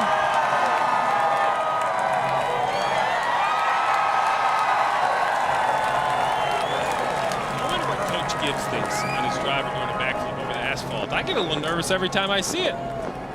When he used to drive for Jack Roush, Jack got a little nervous because he slipped one time and he said, Carl, from here on out, I want you to do that into the grass. With the performance he put on tonight, recovering from 2 laps down, the entire race team, a great pit stop there at the finish to give him the track position he needed. It was just a great example. The Southern 500 is a great example of how much of a team sport NASCAR is, from the car to the driver to the equipment to the pit stops. Example, you just can never quit. You just got to keep fighting. Had strategy early in the race, it didn't work out for him. We got a bunch of laps, we got 2 laps down. Just kept fighting, kept going, kept digging. Southern 500 win. And Carl Edwards, one of the biggest proponents for the race package that was in the cars, both at Kentucky and here at Darlington. Less downforce, a softer tire, where the tires would wear, putting more of the racing back into the driver's hands. And he took care of it. He put it in his own hands after his team was able to get him out front on an incredible pit stop. He held off the competition. Brad Keselowski, he led 196 laps, but the most important lap led was the last one. And that was Carl Edwards getting the win. We'll see him in victory lane when we return.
The smoke still in the air from the burnout we saw out of Carl Edwards, celebrating his first ever Southern 500 from Darlington Raceway. As he's making his way to victory lane, the victory lap post-race show getting ready. That'll be on NBCSN right after we see our victory celebration. What an incredible race Carl Edwards ran. The ups and downs of Darlington. Carl Edwards stays out on the lap 61 caution. After that, we were wondering how bad he would fall back with old tires. Well, he fell way back. He did. He lost his track position, but they battled back. They got their laps back, and then when it mattered in the short run, the pit crew gave him his track position back for the sprint to the finish. Did a great job on this restart, holding Keselowski off. Was able to enter turn one in the position he needed. Won the race. And a perfect backflip. I would score him at a 10. 2 wins on the season for Carl Edwards, and momentum going into the playoffs. Carrying that momentum all the way into victory lane at Darlington Raceway, the oldest speedway in NASCAR. Been racing here for 65 years. Oh, and look at this. The team, it's no longer Darlington. It's now Carlington for Carl Edwards. That is brilliant. And that team now is in victory lane celebrating with Carl Edwards. Kelly? He won the Coke 600 earlier this year, and now Carl Edwards adds the Southern 500 to his list of wins in 2015 from a miscue and a flat tire early in the race, 2 laps down, Carl, and then that brilliant stop at the end. But how did your team get you back in this race to put up a fight at the end? Our guys never quit. JGR is unbelievable. These guys have been working so hard. I cannot thank Eris enough. Bob Stancione, Kay, they're here, the whole family. They made it a family reunion. I know a lot of fans came down here to enjoy this race. 75th Cup win for Toyota. Toyota, TRD, everybody's been amazing. We started this 4th team, and people, they all believed in us. Stanley, Subway, Comcast Business, Xfinity, all the fans, and Sprint. And Jeff Burton, man, the first time I came here, we sat and watched tape at Jack Roush's office and one of the offices at his shop, and I just can't thank everybody enough that's helped me. And Darian did a great job tonight. I said you won the Coke 600. This was actually longer than that, but you were a huge advocate for this aero kit. How much fun was it out there? I don't think I can get in trouble for saying how much I liked it, but man, I loved it. I mean, this is as good as it gets. And all the Sport Clips folks were over there too, right off of turn 2. And this is what it's about. We're sliding cars. The tires are falling off. I mean, this is the style of racing that I love. If there's any chance we could run this in the Chase, I hope we can do it. Just an awesome day, though. And thank you, Joe Gibbs. Thank you very much. As you made your way to victory lane, Carl, they changed here. He's getting a hug from Coach. They changed the name from Darlington to Carlington. We made it Carlington for a couple of moments, but this is a Southern 500. This is so cool. This is huge. All right, well, he called it Christmas in September, and Santa was good to Carl Edwards, Rick. What an incredible weekend it has been. And it's officially Labor Day here on the East Coast. Next week, NASCAR is live from Richmond on NBCSN. Saturday, Sprint Cup Series Racing presented by Smithfield Foods, coverage beginning at 5 p.m. Eastern. Friday night, Xfinity Series Racing presented by Carfax at 7 p.m. Eastern. And Carl Edwards will be a part of that broadcast team. Coming up next on NBC, your late local news, except on the West Coast, for all the racing highlights and news from this weekend. NASCAR Victory Lap. That's live from Darlington. Next on NBCSN, there's going to be plenty more post-race interviews with Krista, Kyle, and DJ. Carl Edwards, Southern 500 winner. This copyrighted telecast may not be reproduced, retransmitted, or used in any form without the authorized written consent of NASCAR Broadcasting. NASCAR would like to thank all of our loyal fans for your continued support, and we hope you enjoyed today's broadcast.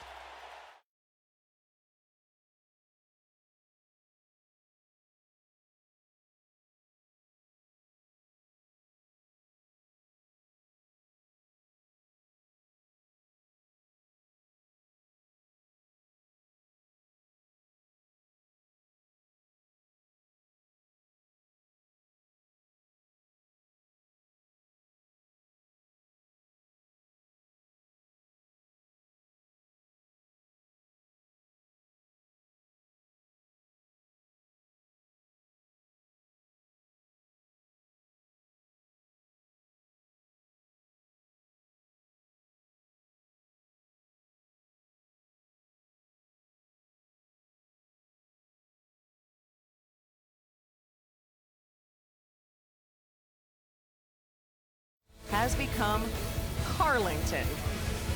Carl Edwards continues the interviews in Darlington's Victory Lane.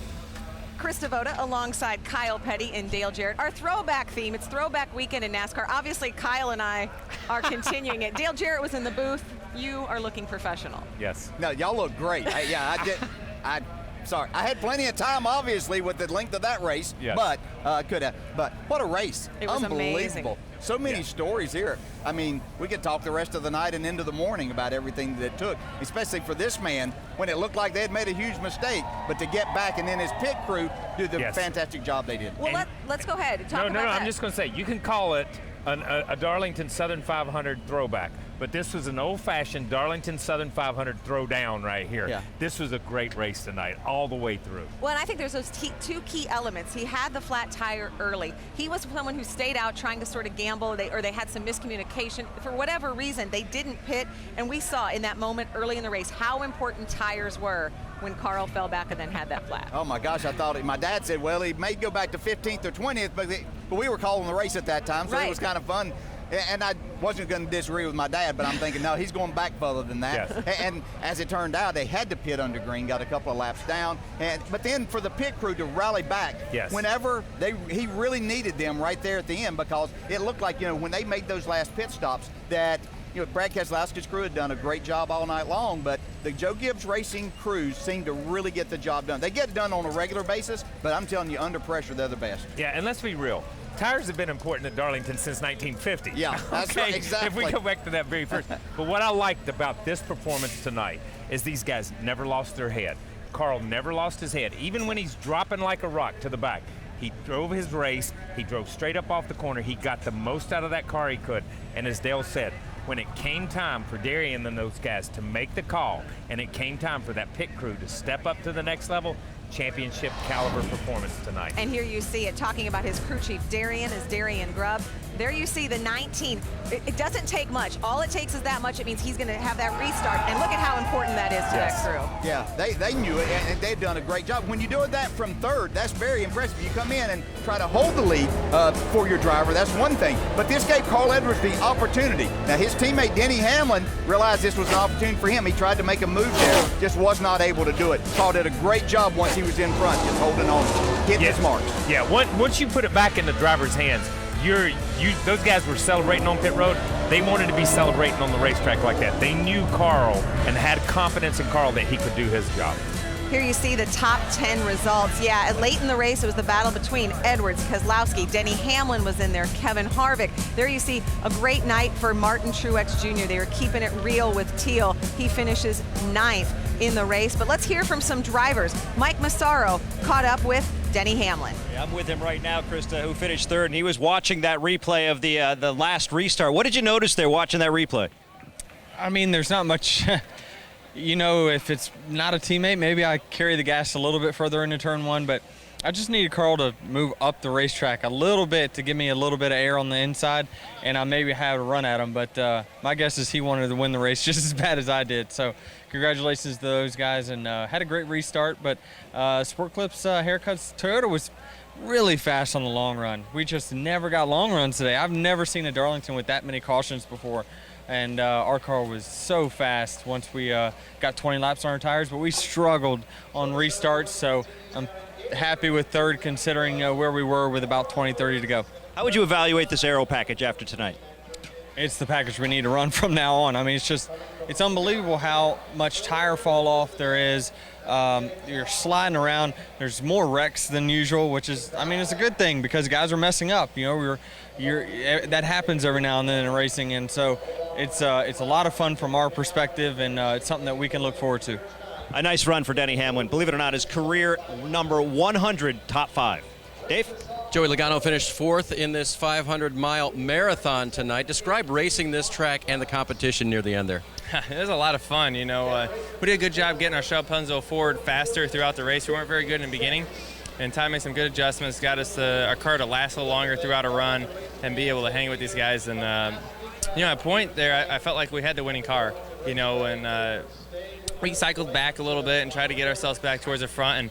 And there at the end, when we were running fourth, and the top 3 cars are racing each other and slicing and dicing up there, and I was catching them. It was a lot of fun. You know, it's nice to be able to get behind the car and still be able to have some handling that you can race and move around and do some things. And you know, Darlington's not an easy racetrack to put on a good race at, and I thought it was a spectacular race. So, you know, kudos to NASCAR and what they've done to you know, give us a good package. It's a lot of fun to be out there racing them, and you know, obviously there's a lot of cautions because the cars are so hard to drive, but it's a lot of fun to be part of it. Yeah, Chris DeCount and Joey a fan, but not so much of the wrecks.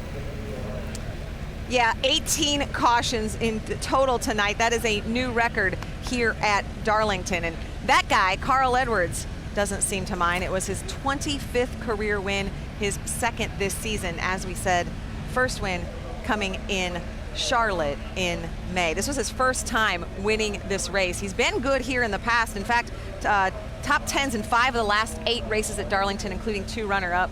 But this one pays the same amount of points as another race, but there's something special about the Southern 500. Oh, yeah, it pays, yeah, and probably doesn't pay as much money as some others do. Same amount of points, but there's something about having that trophy in your name beside that. And it shows how tough, if you look at the finishing order here, the first 9 are all winners this year, and that just shows how difficult a racetrack this is. You have to be that. Kyle Larson coming in 10th, the only non-winner of that top 10. And if you look at the finishing order, and you people at home are keeping score, it's Penske, Gibbs, Penske, or Penske, Gibbs, no, Gibbs, Penske, Gibbs, Penske. Yep. Okay, once again, those are the teams we're talking to.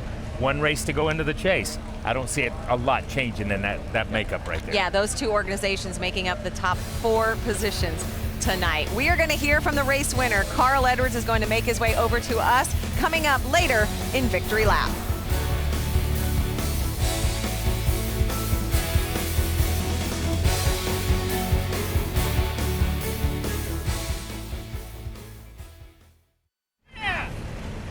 That's it. Their crowd again. Yep. Yep.